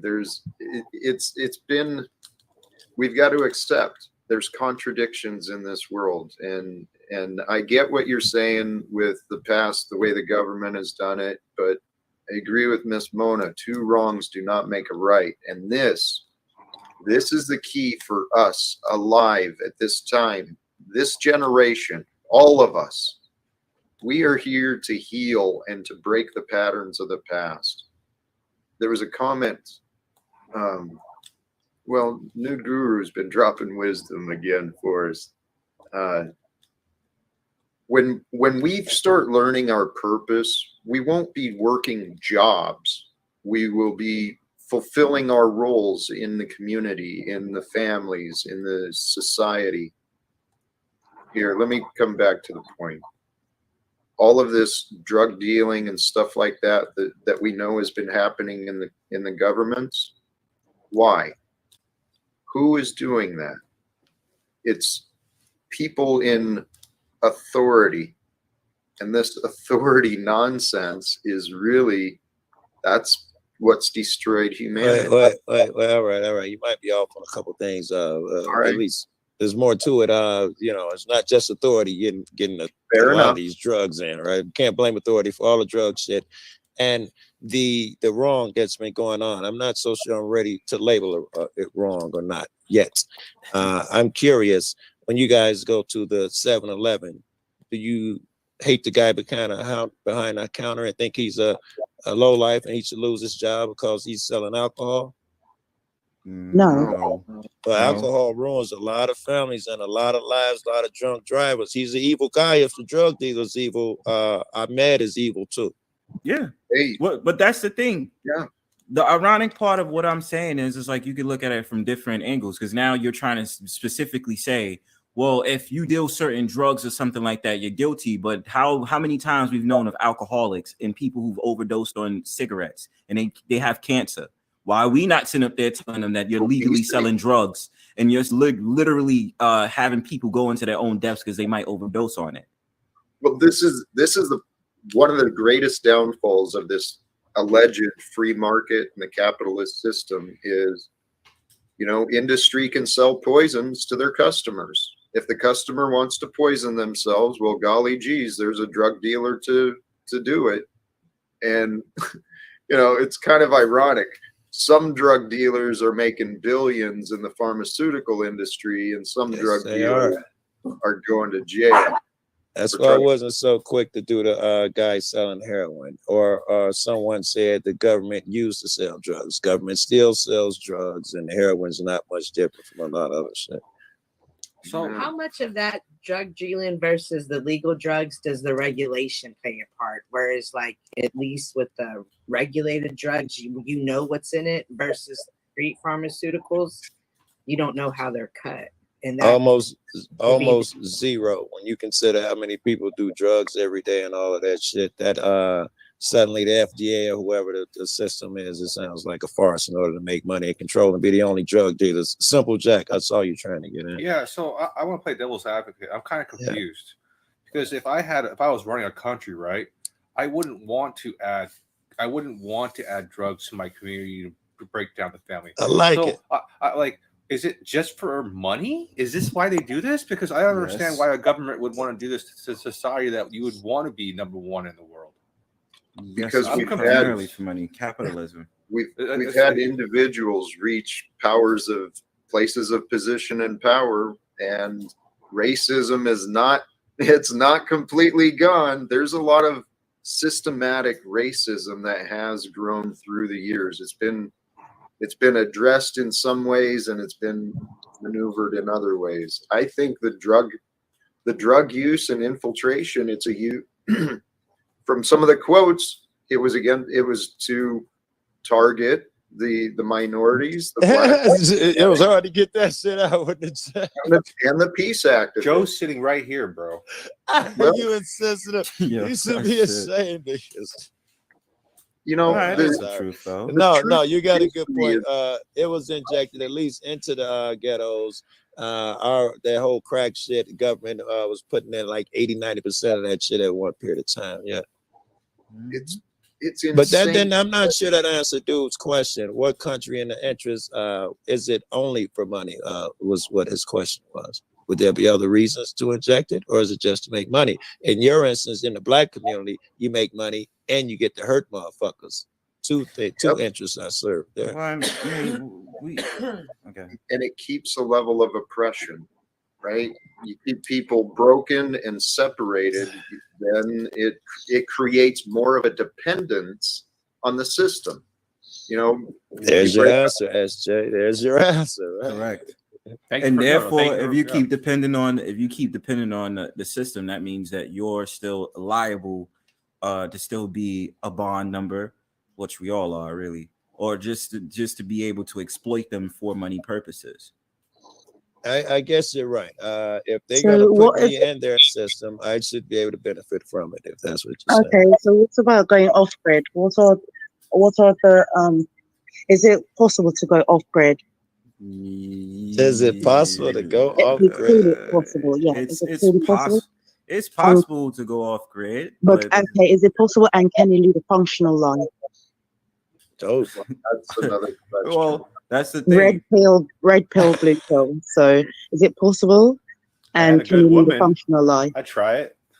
Okay, how was it? Yeah, I mean, how many women want to go out in the woods and really want to try off the grid? Hey, my girl, those are her aspirations, is to fucking be off grid. So No, but that's what I'm saying. I know you can live off grid, but is it can you function?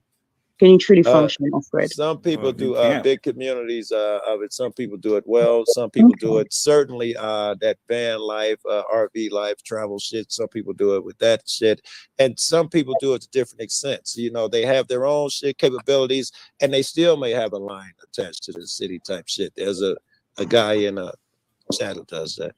So they're like borderline grid. Yes, there are all levels and whatever I guess you feel Okay. to use. Some people Yeah. prefer it. No, My I man, mean, there- I personally yes, it's can't. possible to go off grid. I live off grid. Yeah. Okay, so I'm not doxing, dude. This is the guy I was talking about in chat. Okay. Yeah. Would it be healthy to go off grid? Does it separate yourself from what's going on around you? Like the world Well, is all, you know, is that healthy? I'm gonna speak for my guy. He would say, could do it, but with others around me. So I could go off grid in a community because I don't want to end up going mad. my buddy does it in a community. Wait, It's I'm off already grid mad, shit. but I mean extra mad. Yeah, that's the thing. In the Extra community, mad. Oh, mad. you'd be mad. Mad, yeah. Mad. Mad. Hey, So no, I don't think it's possible to go off. I mean, personally, it's not possible to go off grid without Why others. not? Oh, okay, there No, you go. I was without about to others. say you Yeah, could so do I it with a couldn't. community. No, Yes. not because Some people even, don't yeah. want that that alone time, right? Some people want that shit, so they want to go off grid. The purpose they don't want to see nobody else, so it's healthy for them. If Yeah. you need more people around you, it's healthy for you. I think Guru would say it's fucking healthy. Yes. No, so when you say I'm talking about people who go Rock off said I grid, was off grid before I'm this talking about people call. who go off grid for like not just a week, a month. I'm talking about years. Years. Just Yeah, them alone. yeah.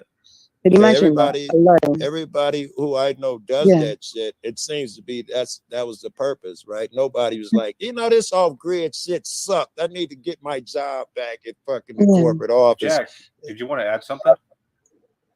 thank you. Yes, I kind of agree that off-grid, it can be done, but it takes some intention and ideally some community to help make it happen. But I feel guided for a different direction. I mean, this. You can still have your internet, Jack, and be off grid. You'll Well, be fine. I believe we can fix the systems so that the grid doesn't become such a detriment for Me too. I'm with you on that shit. Yeah, I'm with you. I still try to fix this crippled fucking beast. Amen. But And do I you think honor. you'll ever? But do you think you'll fix it in your lifetime? I do not. Oh, well, one of us is well, optimistic and one of us is not. Okay. Tell you what, it'll either happen or I will die while trying. Okay, that's good. I'm reserved too. It's the Go job. off grid I or don't die really have a trying. choice. Off Not grid go or die trying. not go off grid. Fucking Jack wasn't talking about going off grid. He's talking about actually to some degree you got to participate with the system because he wants to change it. He think it hurts motherfuckers. At least now I'm going to my shit. It hurts motherfuckers and it needs to stop hurting motherfuckers. If they knew better, if you offered them another choice, perhaps they'd choose better or different. Hey, may I ask you guys a question? All of this talk about what to do, what are any of you doing? Well, I'm not doing anything because I don't want to we leave. should do this, we should do that. I hear all this fucking talk. Okay, tribe of the person. I don't want to do anything. I don't want to go off grid. I like living in filth. Well, I'm sorry. I didn't mean to cut you off. I'm sorry. Yeah. I'm on vacation for 2 days. I don't gotta do shit, bro. I Yeah, can say, like, all of these talks have made me look at that, like Snafu said. So, I started stockpiling food differently, and I've looked into getting that portable solar system for apartments, just to kind of see if that's. I mean, there's really nothing major I could do, but I'm at least more aware of it and then taking further steps. But You guys need some toilet paper when hit me up. Hit me up. I'm the toilet paper guy. I'm stocking up right now. Yeah. Yeah, you have to like stock up on your supplies, batteries, and just being more aware of it and catching it when it's on sale and stuff. Out here, man, we got chickens and solar panels, and everybody got solar panels on their vehicles. One dude has a tank next to his diesel tank under his vehicle that runs off of used motor oil. These cats are serious. They all got land and property somewhere. These cats are serious, bro. Hey, Rock, how you doing up there? Which way are you, bro? Fuck? He's living off. He's from what I heard. What's going on, man? Come on, bro. I'm in the smoke, man. You gonna do that? I thought I was too high. Yeah, I'm a smoke. Rock, what's good, Rock? I'm looking up Cynthia's skirt. Jack's too. Nice. Nice. Bro. That's a good one, Zach. Good one. Nice. Snafu, why do you keep returning, man? That's funny. Because Snaps can be cool when he wants to be. He hasn't wanted to for a while, it seems. No. You just want to believe he can, though. Dude. No, I think you want to save wars and all this, but what I see is a dictator wanting to fucking put us in jail. wanting to fucking off us in the stage. I see Jack Talcott being Nazi caught lately. That's what I see. Are you trying to please your daddy? Who? No, this is me seeing you being a Nazi. Snappy snaps. Seeing Jack Talcott being a Nazi. Dude, you better check your vision. Is he? I'm watching it. Everyone's seeing it. He said, but just check yourself before you wreck yourself. He's Oh my God. Why don't you please your hand around and say it more gayer, dude? Check yourself, wreck yourself. What the fuck? Okay, I really like your picture. What is that? What's the picture of? Oh, this is Tribes a Bitch picture. Remember the fucking hidden temple, the missing hidden temple? They're missing his head. Oh, Aztec. Is it Aztec? Tribe, they're still looking for your head at the set for the Legends of the Hidden Temple. Temple, you bitch. That's Tribe's head. He's driving Snap home. He obviously can't drive. That does remind me of the Aztecs, though. I thought it was Go Aztec. Becky, nigga. Go Becky. Becky. Yeah, I'm gonna go Becky, man. The Aztecs, my ops, Joe. You're gonna go Becky. Oh, okay. Enjoy Becky.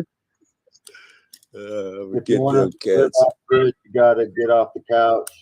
You gotta get your snack eating, TV watching ass off the couch.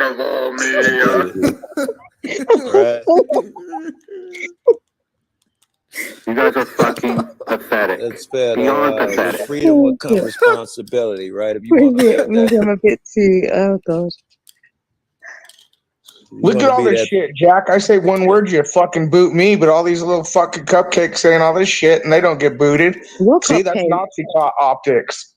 What cupcakes? What cupcakes? I haven't said anything offensive Here's yet. your cupcake. Yep, here's your cupcake. Yeah, I forgot to hand I them mean, out. if you hungry, just say that, bro. I forgot to hand them out. Look at these cupcakes. I like cupcakes too, bro. You guys Yeah. What flavor you like, man? It's Thanksgiving. Like, do you want some cupcakes? Oh, I'm a cupcake? Damn, Tribe is in his Let's fifis. cupcake What does that together. mean? I was like, what are you talking about? What are you talking, man?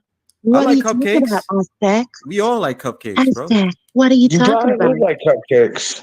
Fucking what? this is the point. This You panel's said- full you of fucking said cupcakes cupcakes. wanting to change the You said world and this fix over it, but not and doing over. shit. I mean, are You're you saying the hungry? same thing Is that over what it and is, over. bro? So Like, Jack, why am I let me thinking ask about? you Why this am I honest thinking about? question. You Wait, say wait. you Why wanna am I thinking change about? wars and You know fix what? things and You're a help sweet shit, potato pie, bro. but you can't even listen to a counter thing. You're a 'cause whole you get cake, triggered and bro. blocked. Okay, no Mr. one's been Talcott, Snowball okay, Water. so I haven't been blocked yet, and no one's triggered. No one's triggered. I'm not triggered. He sounds I triggered. do like cupcakes though. I'm not gonna And I lie. do like cupcaking. I do too. Good point. Mm-hmm. Sure Snap do. Especially when there's cream in the middle. You know what I'm saying? Oh god, I like licking out the cream. Definitely like that. Something like a Boston cream donut. Thank you, Sophia. You know what I'm saying?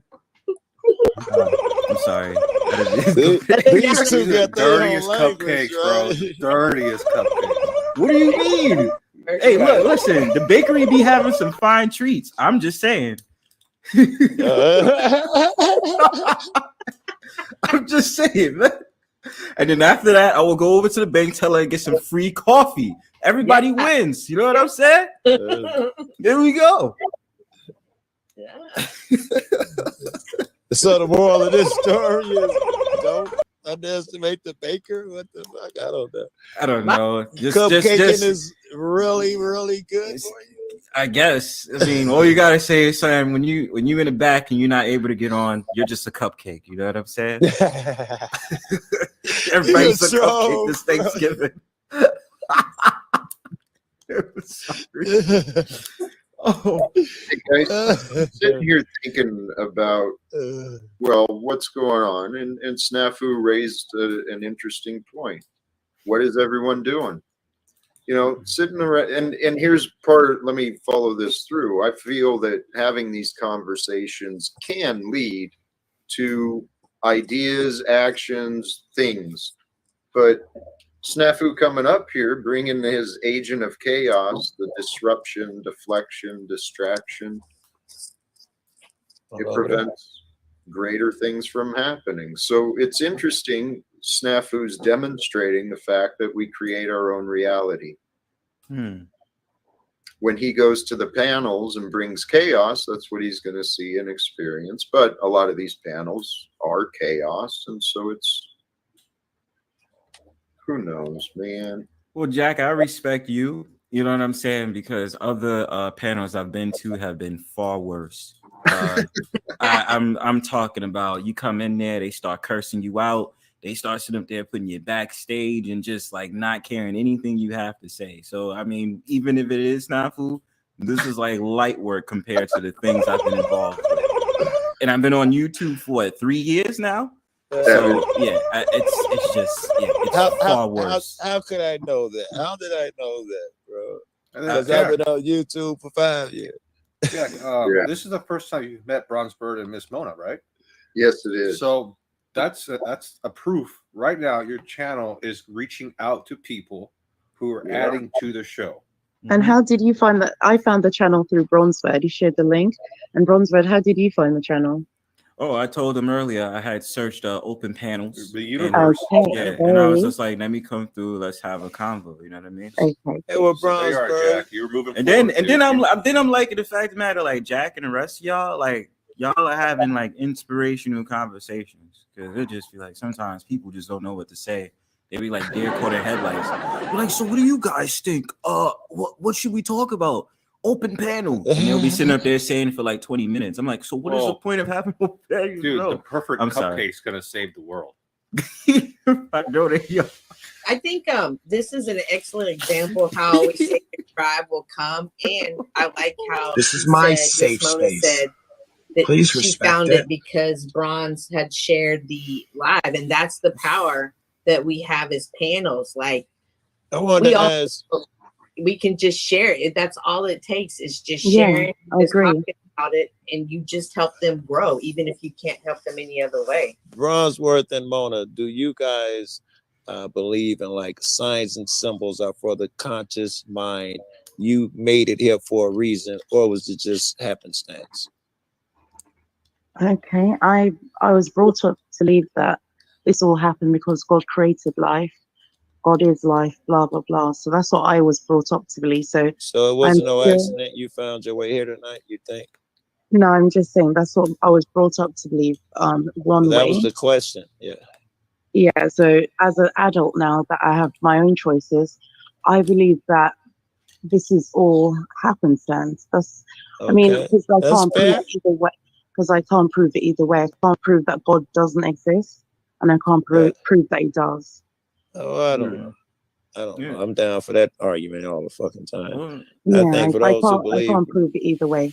So that's what I I don't believe. know. It's I some don't cool know shit how in we got science here. right now. You Yeah, can I prove don't know it how we got here. scientifically. No, I'm Yeah. sorry.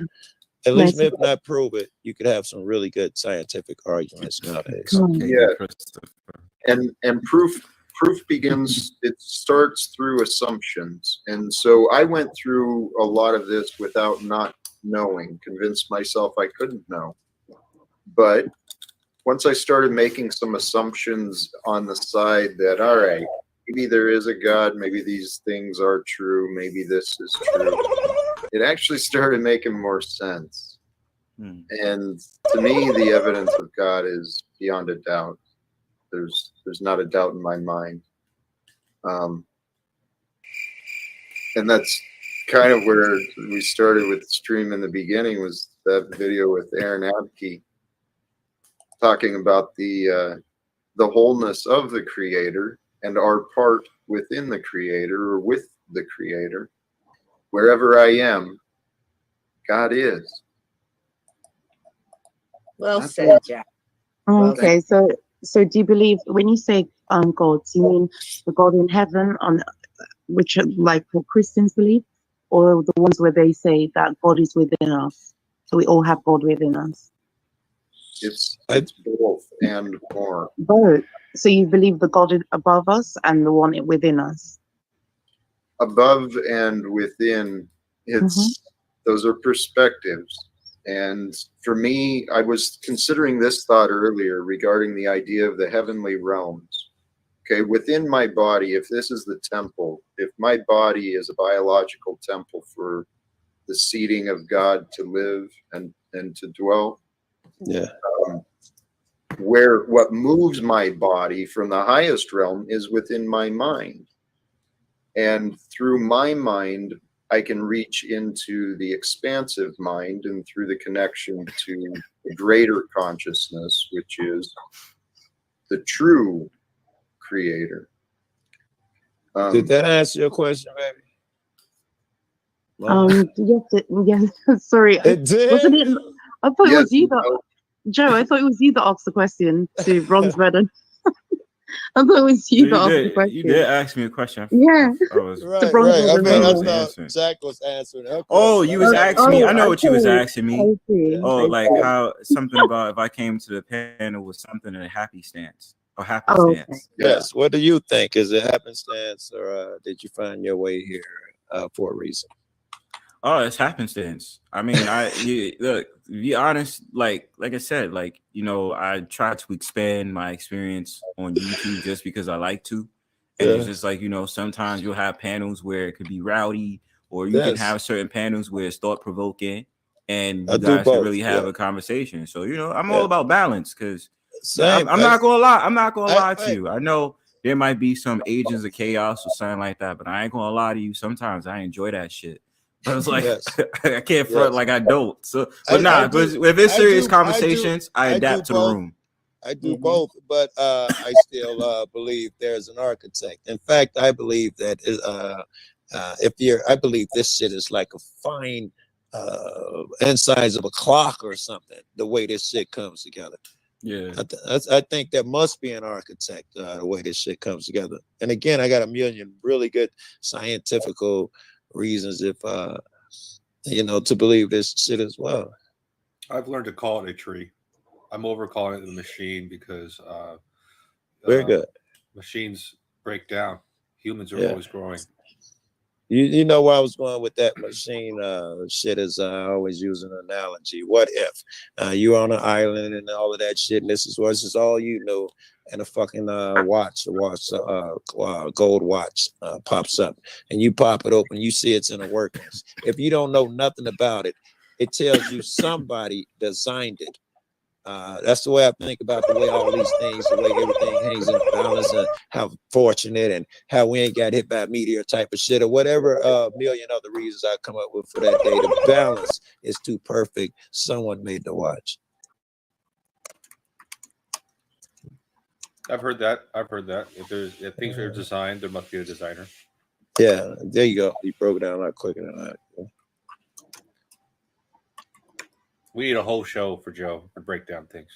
You do, but actually, Call it Joe is too cool. You learn a lot of nonsense too, because these be the short versions. I would love to tell you, but the long versions of this shit, bro, because it excites me, man. Joe, I got a question for you because I Yeah. heard something today on an interview. I think it was Larry David who was interviewing Cat Williams, and he asked him what was the worst advice someone gave you. And the answer was from Cat Williams to not change. Yes. And I was like, wow, because I've been told to be yourself and don't change. You know what I mean? Like, be yourself, don't change. But Cat Williams, it says, I don't know. What do you think about that, Joe? You can't do both. The only way you can be yourself is be used to changing. The only way you can be happy and be yourself, if that part of yourself understands that change is absolutely, then you be yourself and change. Now you're in tune.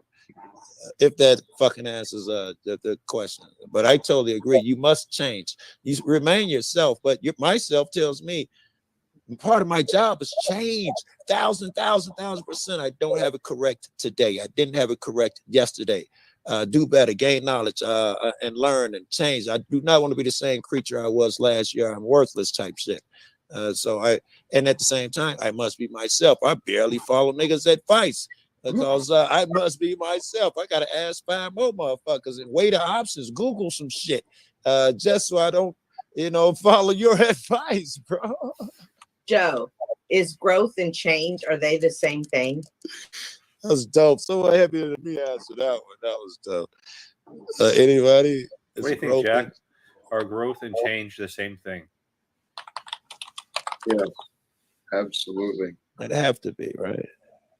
That's one of the things I realized, that advice, the worst advice, don't change. I was terrified of change, and I didn't realize I was. But and if we don't change, we're not growing, and if we're not growing, we're not living. If we're not living, what is our point? It becomes pretty miserable. In fact, I am trying to fine tune myself every day. My whole thing in life is to fucking change, man. That's my when if you come in the room mad, I immediately see how can I change myself in this situation, right? And, you know, I try to change your energy, change my opinion. I'll be peaceful because you're mad. I'll change myself. You come in happy, I'll change myself. So yeah, right. So I'm always changing. I must. I chase that shit. I want to do better. I don't like the way I answered the question last year. I think I can do better when the next question is asked again next year. And, you know, I want to say goodbye to the apple. I want to change bad, bro. I want to be a better person. Rock, what do you think? Or is change and growth the same? You can change for the better. You can change for the worse. Oh, that's true. So you can grow. That's true. Grow up, or you can grow down. So, can you grow down? I don't think so. that's Potatoes do. Potatoes do. Here, I had to, Joe. You can be a potato. You can be a vegetable, bro. You can be you can be a vegetable, bro. All right, so it's feasible and vegetable, right? So could growing down be becoming bitter or jaded towards life? It would, yes, that's how I would take it. Yes, you grow in a bad way. I get it. Till you become become a vegetable. Continue, Rock. You can grow up. You can grow up and mature, or you can become a little baby and sit on your ass all day and cry. Dad didn't treat me right when I grew up, so this is how come I'm all fucked up. Yes, you can become privileged and shit like that. Be a survivor, or you can be a loser and blame everything, your bad decisions on everybody else. It's not my fault the way I am. My daddy. That's right.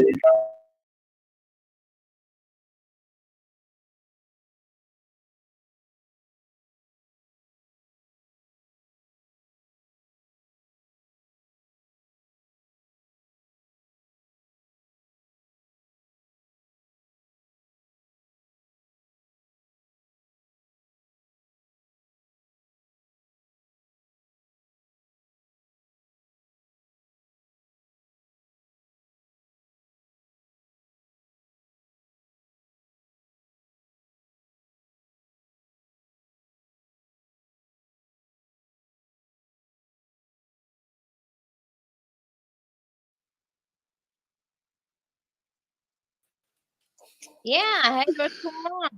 It's been a while. Hi, Katie. I wonder if I can get a job if I have tattoos all over my face and I wear purple hair. Can I get a job? Maybe not. Maybe you should. Sorry, is that Rock? Rock, is that you talking? Yeah. Oh, okay. Sorry. Kick yourself out. It was an accident. Welcome. Well, this is only like probably my 5th time paneling out of my whole time on YouTube, and this is only my 2nd time on Jack's, right, Jack? Okay. Welcome back. Thank you. Oh, you don't remember? I'm sorry. That's probably a good thing, or you probably kicked me off here. But no, I think I behaved pretty nicely. I was having a talk with some gentleman named Moses. But anyways, I just came up because I had one question. I don't want to affect the show too much. But the thing with the tribe, how did all that bullshit start? Just because you put up a thumbnail kind of making fun of him or something? Is that what pissed him off, or how did all this start? Because I came in late. I'm sorry. Tribe's got Tribe's got issues from his past that he likes to project. See, like what he's saying, I'm full of hate. That's an absurdity that he's feeling within himself, and so he spews it. Tribe is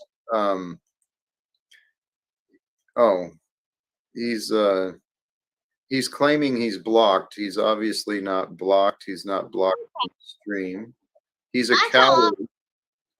Okay, well, that's all I was wondering about, because he was saying you were a coward, but I'm like, okay, if anybody, wants to come up on panel, they should be able to debate back and forth without someone losing their balls and being a pussy about things and having to block someone. I mean, unless, I guess, if it was my panel, I really wouldn't care. But as long as people aren't, I guess, like making death threats, I mean, or threats of other things. Because I know last time I was on your panel, we had some guy Moses talking about, well, some raping. And, I also used the R word that night. But, it was part of the conversation, Jack.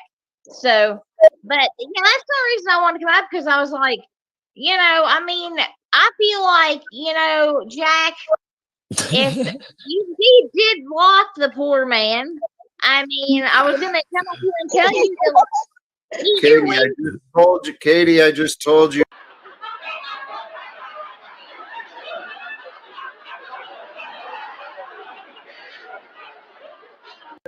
Right with you. Okay, so Katie, what is your point now? What is your point now? Please. I was going to get to it. Okay, please do. Because I mean, this is. Yeah, I thought this was your channel for a moment. Oh my God! Was I? So what did he say? Did he call me a bitch? Katie. What are you gonna do, bitch? Who are you talking to, bitch? Who are you talking to? Who the fuck are you talking to, bitch? Where's all this coming from? Anyway, so as I was saying, the Mona has left the room. Now Mona has pass the apple pie, SJ. Fuck, it's getting thick in here, bro. I want to find out what's going on. Oh, fuck. You did call the B word. Katie, did you have I a don't good know your name. Shut up, you dumbass! I'm not even listening. Hey, lady. Hey, lady. Can I have your attention, lady? Can you shut your mouth and have a moment? You shut up. He cut me off and started running her mouth. Katie, you should have let me finish. Why? I see how it is. You cannot let somebody finish. Who are you? Why should I let you finish? Who the fuck are you? You're a nobody. This is YouTube. You're not a fucking superstar. God bless you, man. What did I? Well, that was something. Spoon your way to hell. All you have to do is take a big tablespoonful after every meal. That might have been Tribe's girlfriend. I mean, like the way she was rolling hard for Tribe was just kind of like over the top. I'm not gonna lie to you. I'm sorry. There was something there. Very interesting. Very interesting. Whilst you're at it, Katie, please remember to hit the like, comment, and if you can, subscribe to the channel. Every like counts. Please like, share, and subscribe, guys. Right now, I don't have a cupcake big enough for Katie. I'm sorry. I mean, just be honest, man. We're on this panel, like these two people are just so ungrateful, man. That's what we was talking about earlier. We're so ungrateful. The pandemic of a pandemic of ungratefulness. It's so ungrateful to hit the link. It makes people spreading. bitter. It's spreading, bro. It's spreading. It's spreading, Jack. It's spreading, man. Oh my gosh. We can overcome it, though. I'm confident we can overcome the bitterness. Black Miss, Wait, you didn't do too well on your battle just now. yeah, Miss Ona, your first time on stage and you already got in a scratching match. Oh my god. Well, I'm a professional troll. She's like that. I love trolling trolls. So it's huge. All right, folks. I think that's it. I don't know if I could go any longer. I've already kind of pushed it. Just the pure nothingness, utter boredom, looping insanity, complete dissolute, lack of resolution. Yeah, I'm gonna call it right there. Go ahead and give us a final act out, if you will, Charlie Captain, and then we're gonna take it on out of here.